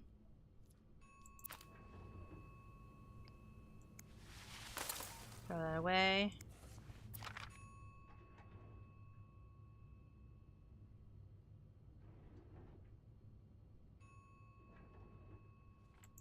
That should be fine.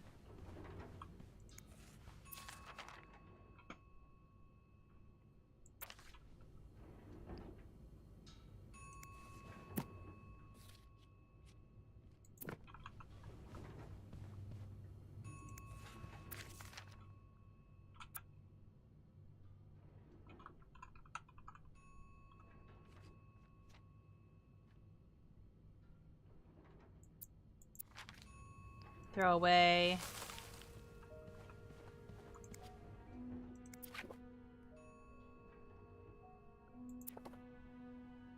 I gotta throw away all their stuff.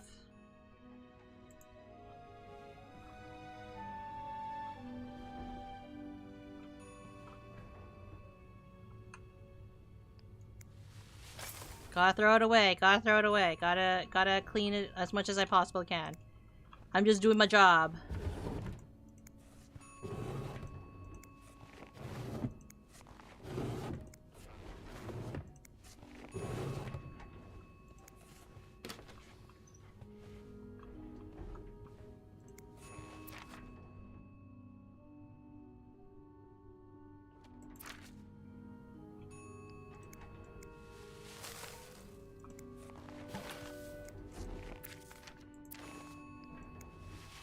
Throw that away. What's this?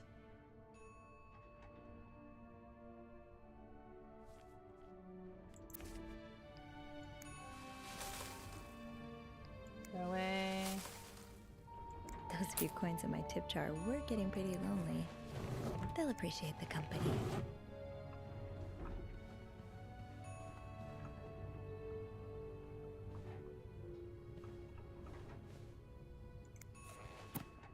Holy Bible.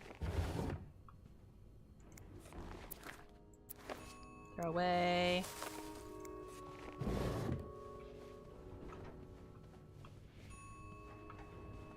I know that noise is gonna be annoying for a bit, but bear with me, chat.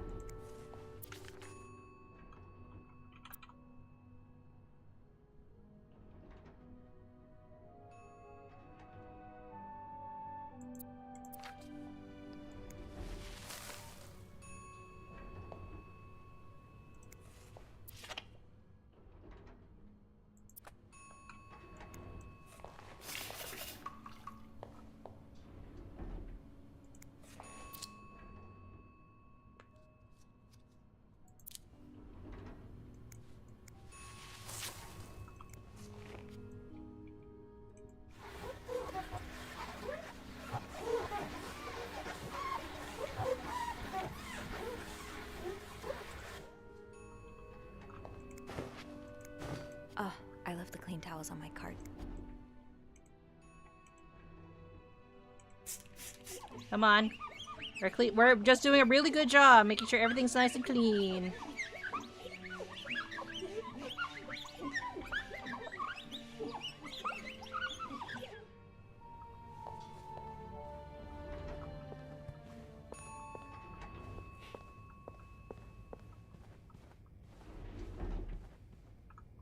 Okay, so now I have to look at that.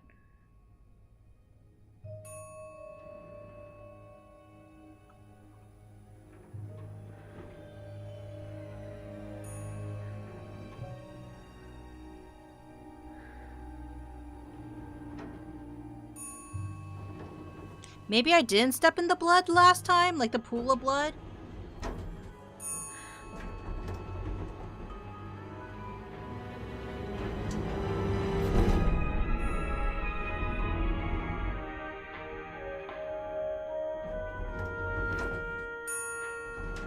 I would have stepped in the blood over there!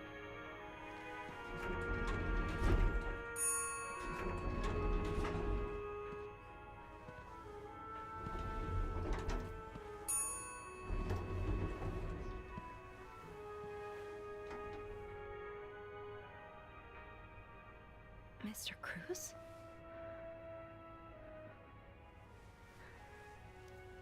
I would have been tampering with everything from the get-go. Mr. Cruz. Oh God. Oh God. What happened? Is this about Paul? Does that mean...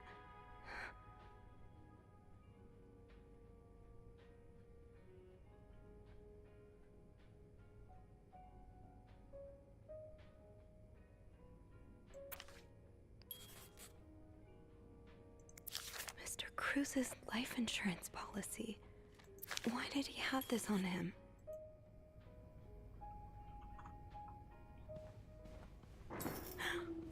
That's scary.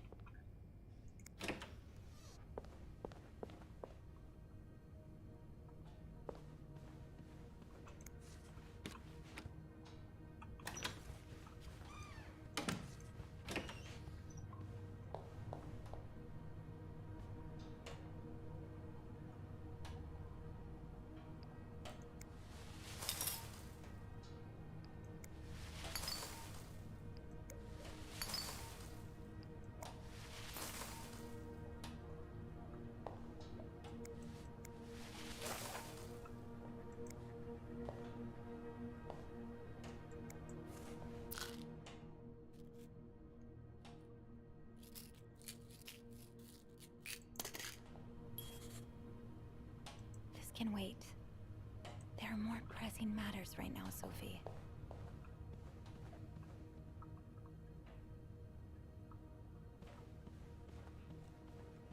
Gotta get rid of all this.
That should all be fine.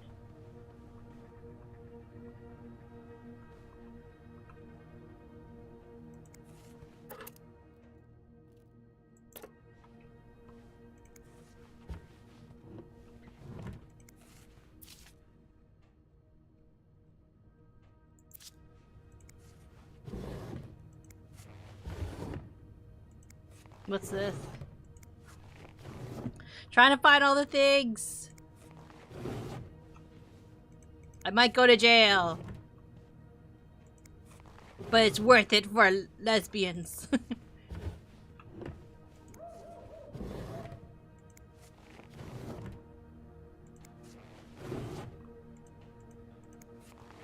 This is a lot of shit to throw away, though.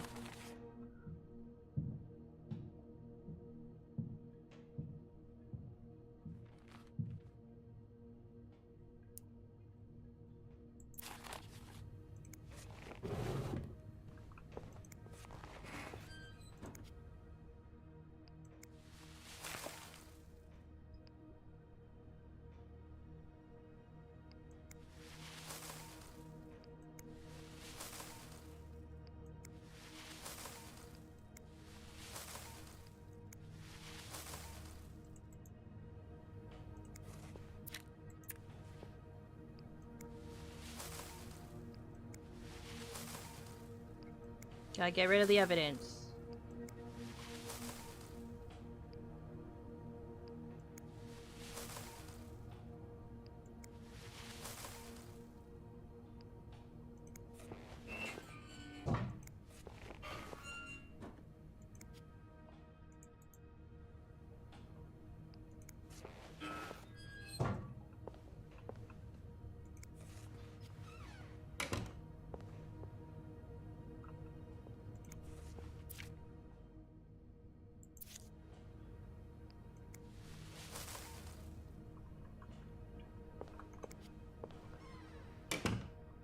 Like, I have no choice but to walk through this, don't I?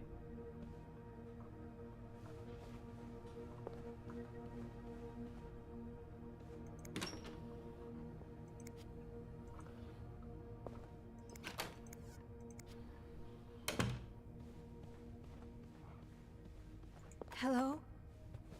Is anyone in? Hello?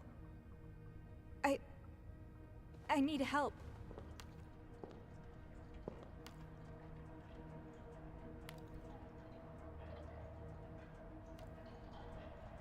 So don't walk in that blood pile, I think.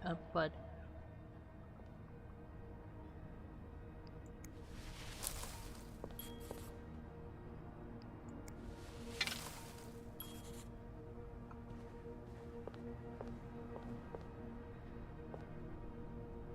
Should I hold on to this, maybe?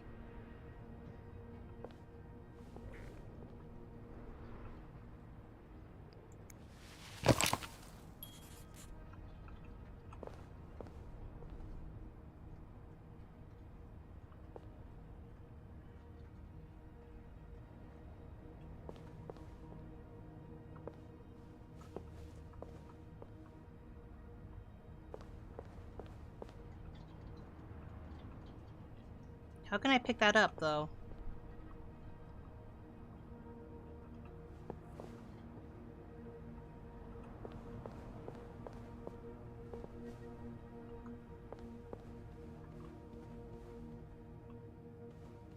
Maybe I can't see it, that's why.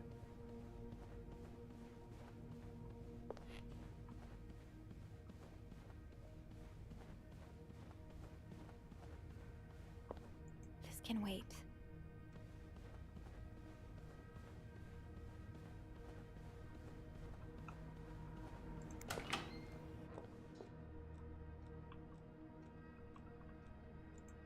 Might need this to restore power.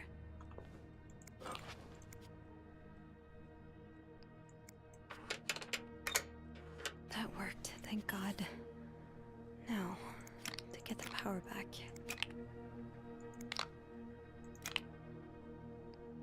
S-Fuge, screw it in. Sorry, I'm really focused, so that's why I'm like not talking as much. G-Fuse. And this one would be A-Fuse.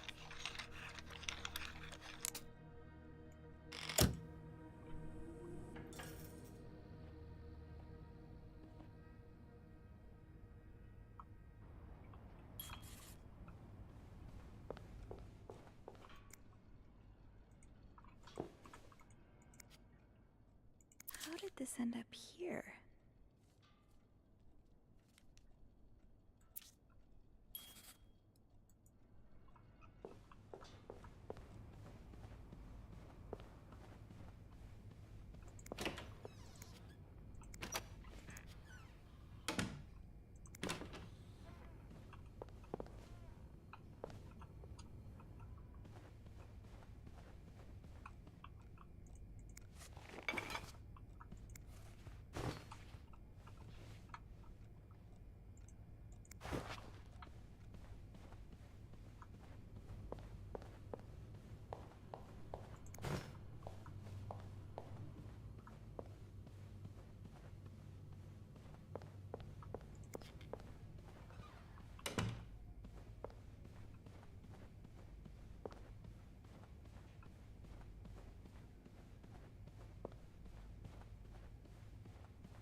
Is there a way to pick it up without stepping in it?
How can we...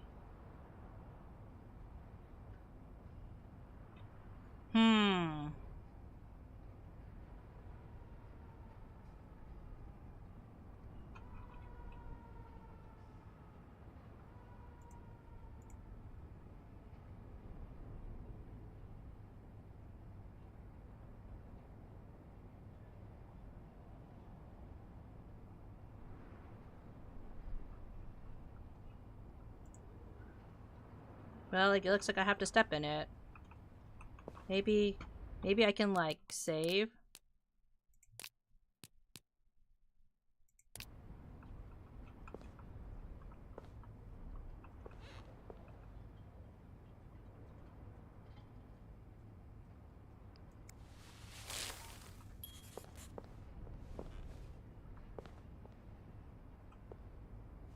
Well, yep, I stepped in it.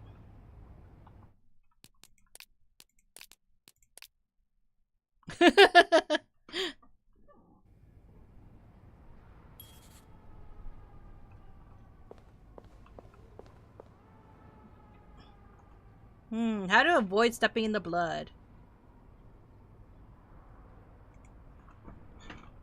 This bed we made.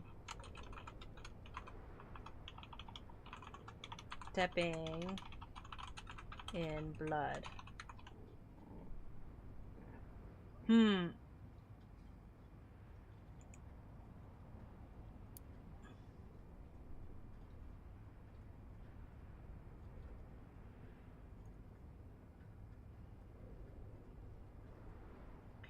Ticket dice machine was stepping in some blood, so that happens no matter what. The difference between you or two players is suspicion.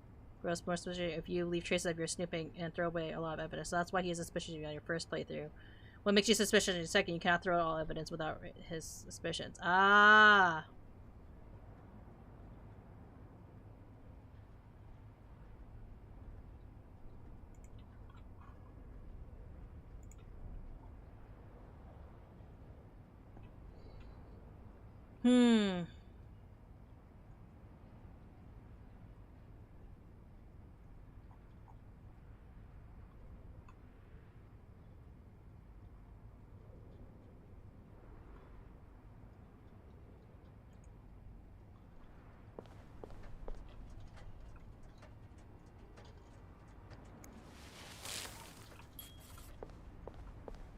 Hell yeah.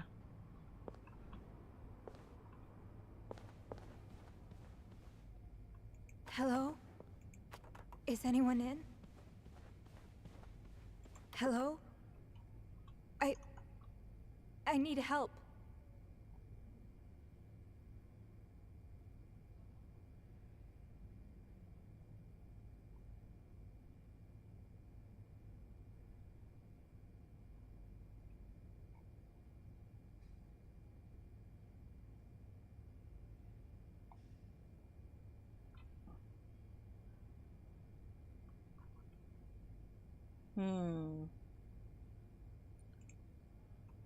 Head back to 509.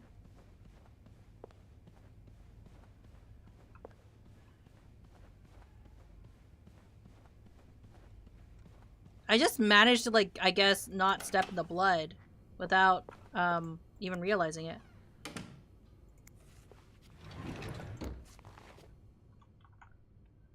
Again, everything you learn, sorry, but if you just want the combination, it is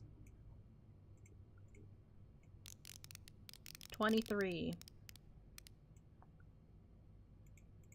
23, 42, and 16.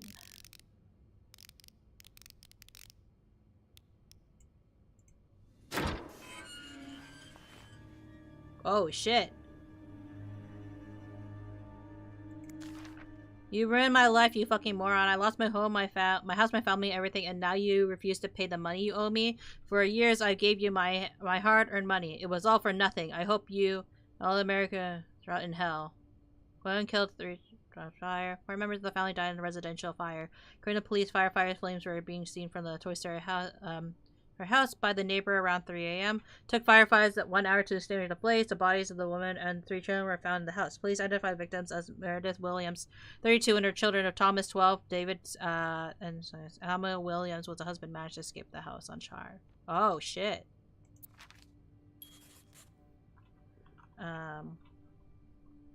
He's back away. Back now. For now, head back to room 405. Use the phone. However, there's no answer.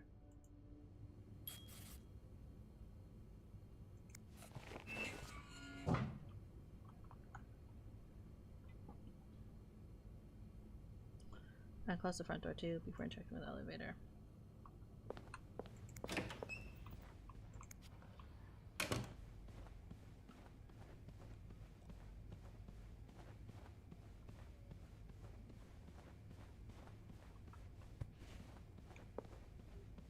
Okay, this might be everything then.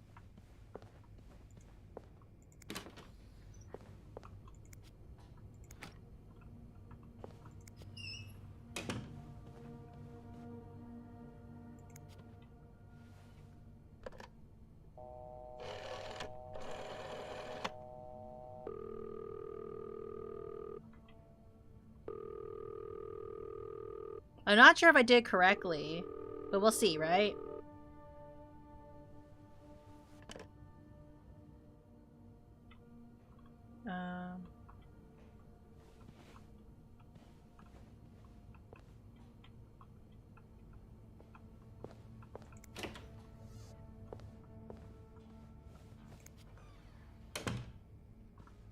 Do I need to, like, also get rid of his thing, too?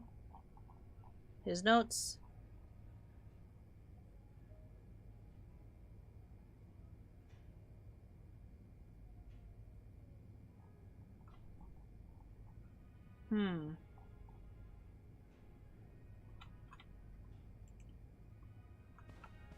Is there anything I've forgotten? Once I leave this floor, I probably won't be able to come back.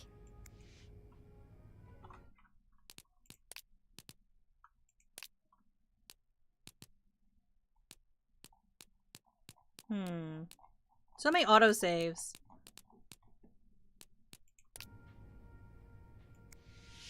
Let's see if I got all the evidence erased. I'm sorry. Let's see if I did it, chat. Sorry. I'm so sorry.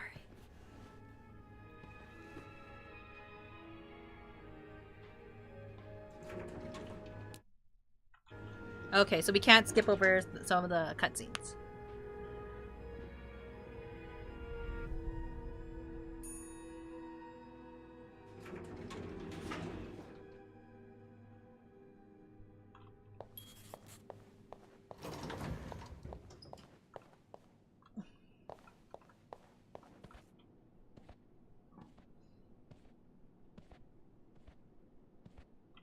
There's been a murder!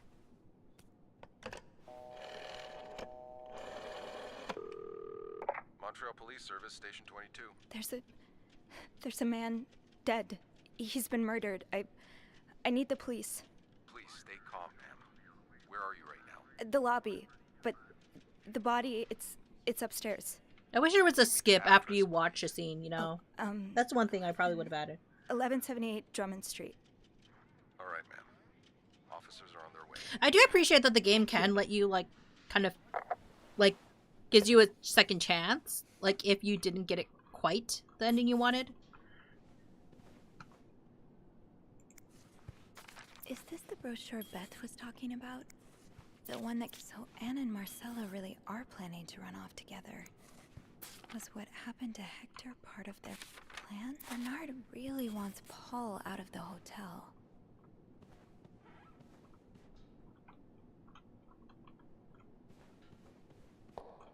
Let's see. Let's see if I can get away with all my cleaning.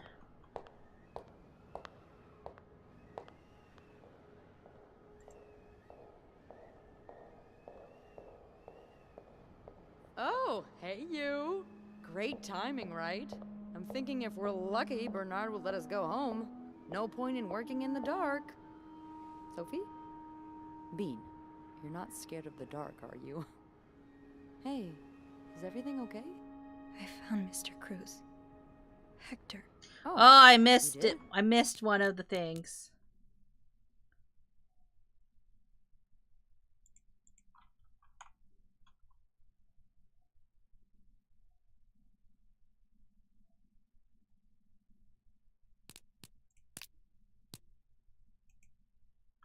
I forgot a couple of things.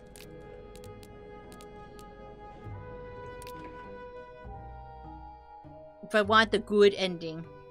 I'm not sure if I have the good ending, considering that, like, you know.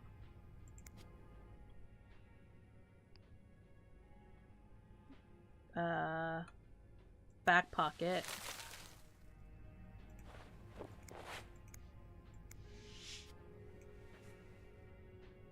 I'm sorry.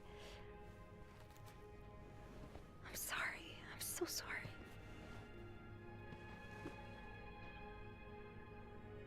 Then I gotta do this all again.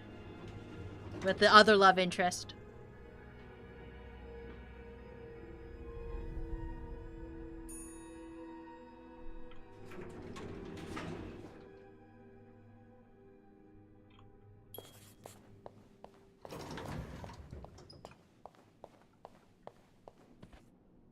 Now we gotta do the call. And this is why it's helpful to have walkthroughs sometimes. Because I probably would have been doing this going like, what did I do wrong? What did I do wrong? Police Service Station 22. There's a man dead. He's been murdered. I need the police. Please stay calm, ma'am. Where are you right now? She's actually pretty calm, to be honest. The body, it's upstairs. Can you give me the address, please? Oh, 1178 Drummond Street. All right, ma'am. Officers are on their way. Thank you. Okay, time to clean up here too. The brochure.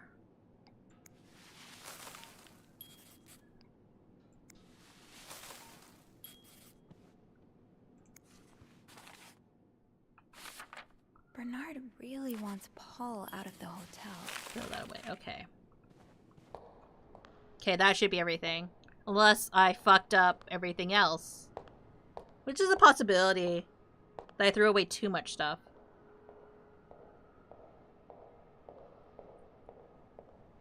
Oh, hey you. Great timing, right? I'm thinking if we're lucky, Bernard will let us go home. No point in working in the dark. Sophie? Bean, you're not scared of the dark, are you? Hey, is everything okay? I found Mr. Cruz. He's dead. Oh, you did? What was the bloke up to? You don't understand. I found his body. He's dead.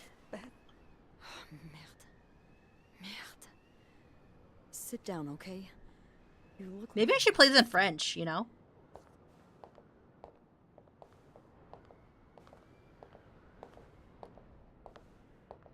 Hopefully this gives me the good ending, but I might be wrong. Have you called the police? Yeah, they're on their way. What happened? Was there an accident? No, I don't think so. Someone did this to him. You mean... Merde. Do you think it could have been Anne and Marcella? What about Paul? He and Hector were caught fighting. I also found a letter from one of Hector's customers. He seemed really angry. I guess it could be him as well. The cops will want to talk to you. Know what you've seen. You need to be careful about what you tell them. If word of Anne and Marcella's affair gets out, they may put a label on them that will really hurt them. It might not even matter in the end if they did it or not. I think I know what you mean. It's easier to put the blame on people who are different from you, even if you're wrong.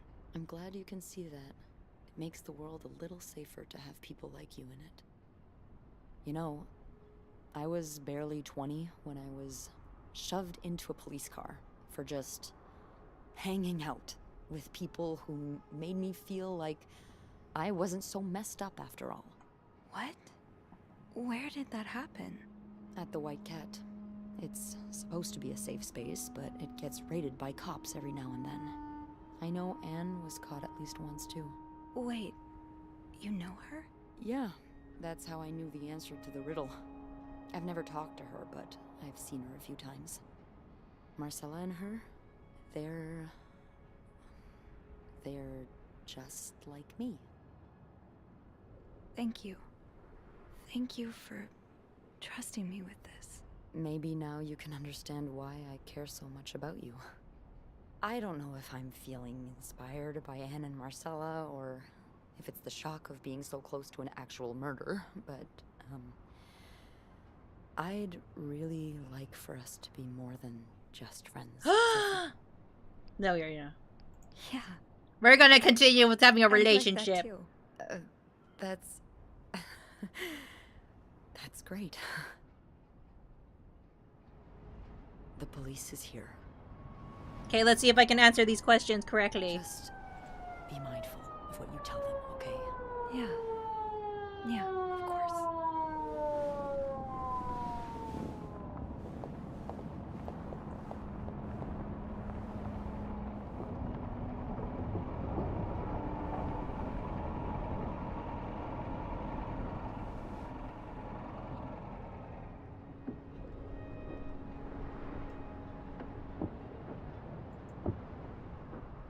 Miss Roy?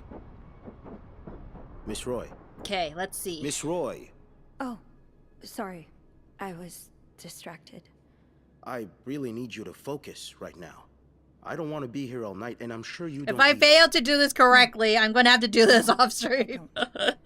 So, as I was saying, we're trying to ascertain the circumstances of Mr. Cruz's death. Can you tell me how you came to find the body? Okay, let's see. I was cleaning room 509 when I heard the elevator bell ring. Again and again and again. I thought maybe a child was playing with the doors, so I went out in the corridor, and that's when I saw him. All the blood and... Why was the elevator bell ringing? I'm sorry? You said you heard the elevator bell ring. Why was it ringing? I assume it wasn't a child after all. His body was blocking the door. Body was preventing the doors from closing. Really? When we found the body, it wasn't that close to the doors. Oh, the stairs are blocked because of the renovations, so the elevator's the only way out of the 5th floor. I had no choice but to move the body. Just a little. Ah, so that explains the traces we found. Thank you for clearing that up.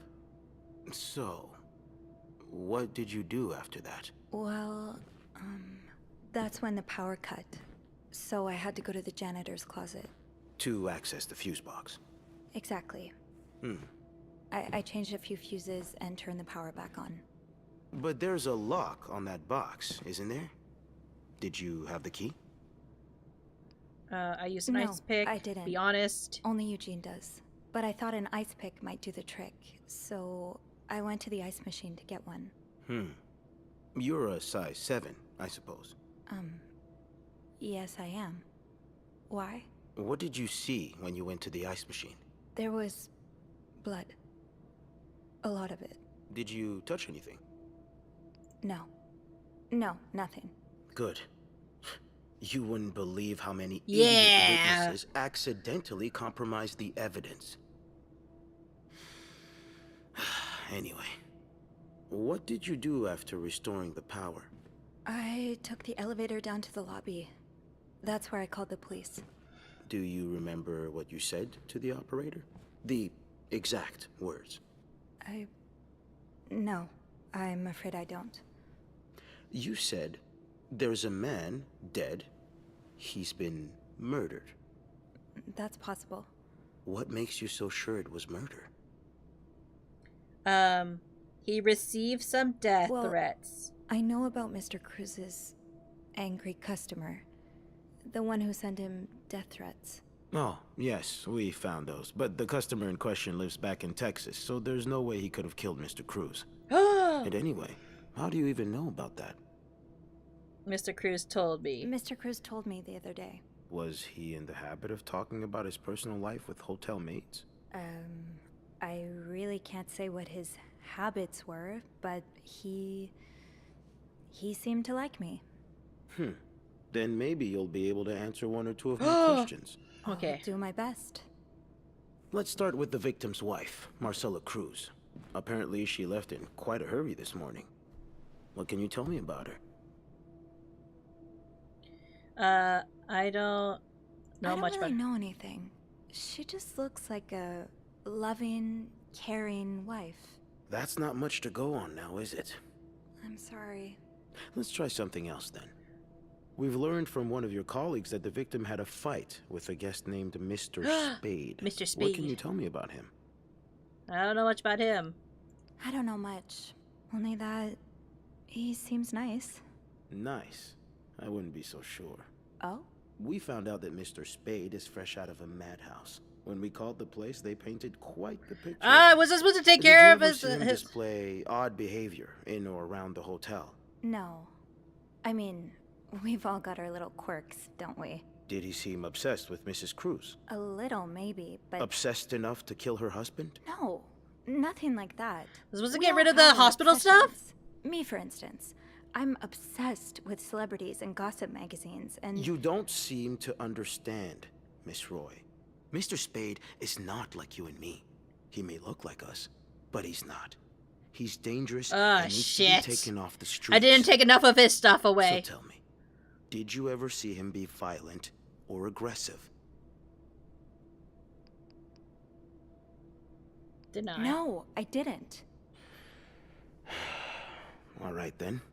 Can I leave now? Yes, you can. Thank you for your cooperation, Miss Roy. We'll be in touch if we have any more questions. I messed up!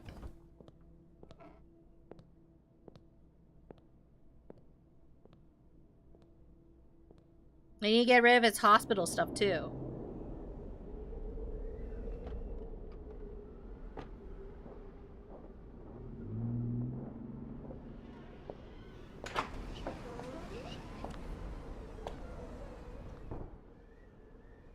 Bernard was strangely chipper on the phone. That can't be a good sign. I guess I'll know soon enough.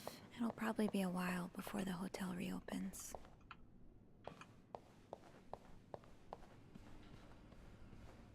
Ugh, go to hell.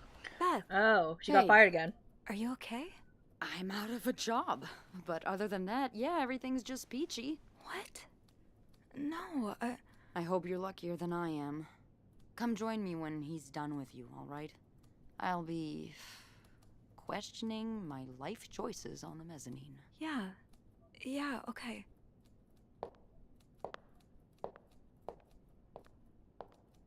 Okay, let's keep my job this time.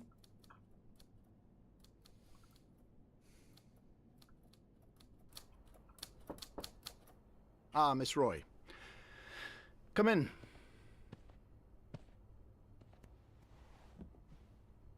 I suppose you know why you're here? Is it about the murder? Guess it has something to do with the murder.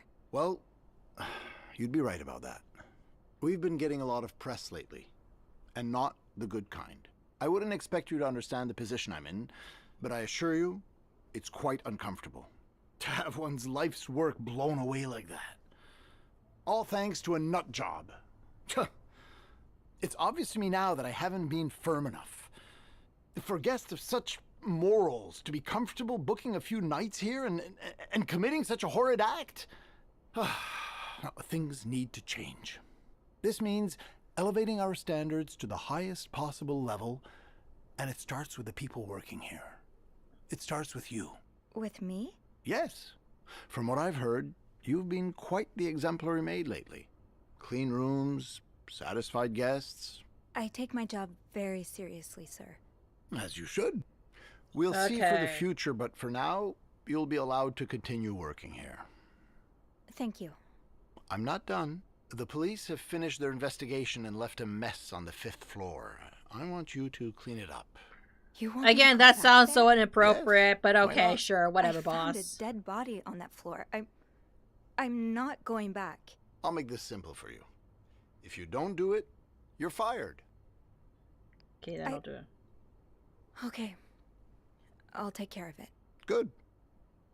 Well, what are you waiting for? Get to work. Such an asshole of a boss. Now? Yes, now. That'll be all.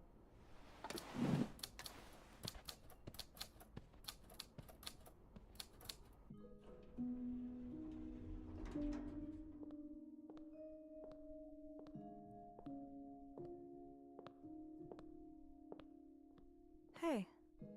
Hey. What a week. Yeah. So, what did Bernard want? He says I'm good at my job, He wants me to apparently. clean the mess on the 5th floor. What? Unbelievable. Oh, he's such a jerk. Yeah. I wish I would have stood up to him, but I really need this job. I know you do. Did Bernard say why he was firing you? Ugh. He was going on and on about keeping deviants out of the hotel, so I may have lost my cool a little. I wonder... I told him I was one of those deviants he was so afraid Because, like, of. in the other He one, froze the for a guy moment that you have a and love interest showed me for, the door. does he have a mental illness? Is that why he gets fired? Well, I'm not one bit worried about you. I know you'll be just fine. Yeah, I do have a cat-like ability to land on my feet. And think of all the good times you'll have away from Bernard. I'll miss annoying him. He turns into a particular shade of red that only I can get out of him. But no, you're right. It's time for new challenges. I could see myself owning my own establishment, one that caters to the right kind of crowd. Believe it or not, I do enjoy the company of people, just not, you know, the stuck-up, entitled clientele of this prestigious hotel. But maybe if I were behind the counter of, say, a bar, instead of a reception desk. I don't know. Is that silly? No, it's not. In fact, you'd be perfect for it. You're the most charming person I know. Thank you. I'm really glad you're in my life. Me too. Come on. What do you think will happen to them? Who? Sorry, my mind wanders sometimes. I meant Paul, Anne, and Marcella. Do you think... Well, Paul's going to jail again because I fucked up. I think so. Paul will probably become a famed photographer. His portrait of you will be hanged at the Louvre, entitled The Inconspicuous Maid. It will sell for millions. Is that so? Yeah. And Anne and Marcella will ride into the sunset on the back of 2 Appaloozas, watching over their newly acquired ranch. They'll be constantly followed by their only sheep. They'll call him Paul, for old time's sake. I like that. But Paul's going to I jail. want them to be happy. Me too.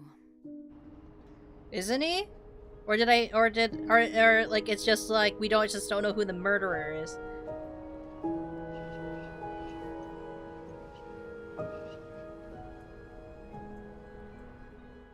Let's see what happens.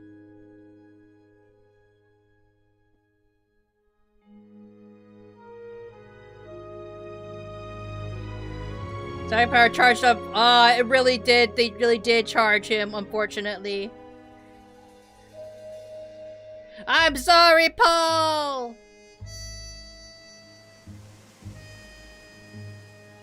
You were just a veteran. A gay veteran.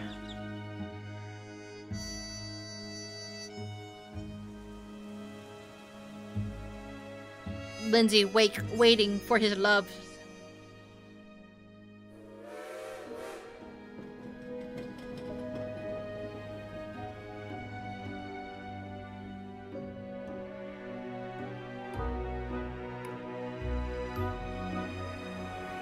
At least the lesbians were able to escape. Escape.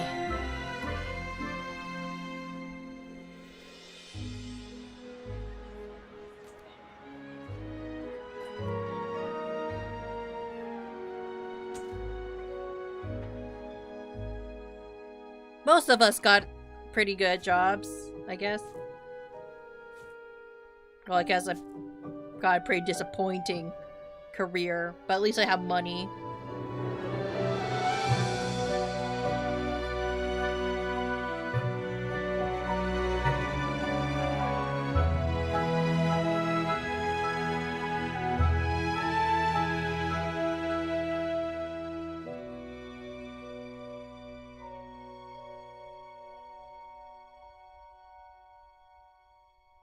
Sadness. Okay, well, we tried our best to get the good ending. It didn't quite pan out, but we did get a majority of the ending, right? I don't want to get you guys to sit through this again, so I'm probably just cover it in my off time, like, you know, trying to get all the rest of the achievements, because, like, you know, it's a pretty short game, so, like, it's not that bad, not that long. But on the other side, like, it will prepare us for something else, because as it turns out, there is a second chapter to this game, so we will be playing that probably next week as well. But until then, thank you everyone for hanging out with me today. We're going to be reading into this capybara, who happens to be drawing a very sussy art over on Twitch. Thank you everyone, and we'll see you tomorrow for some more Yakuza. Goodbye!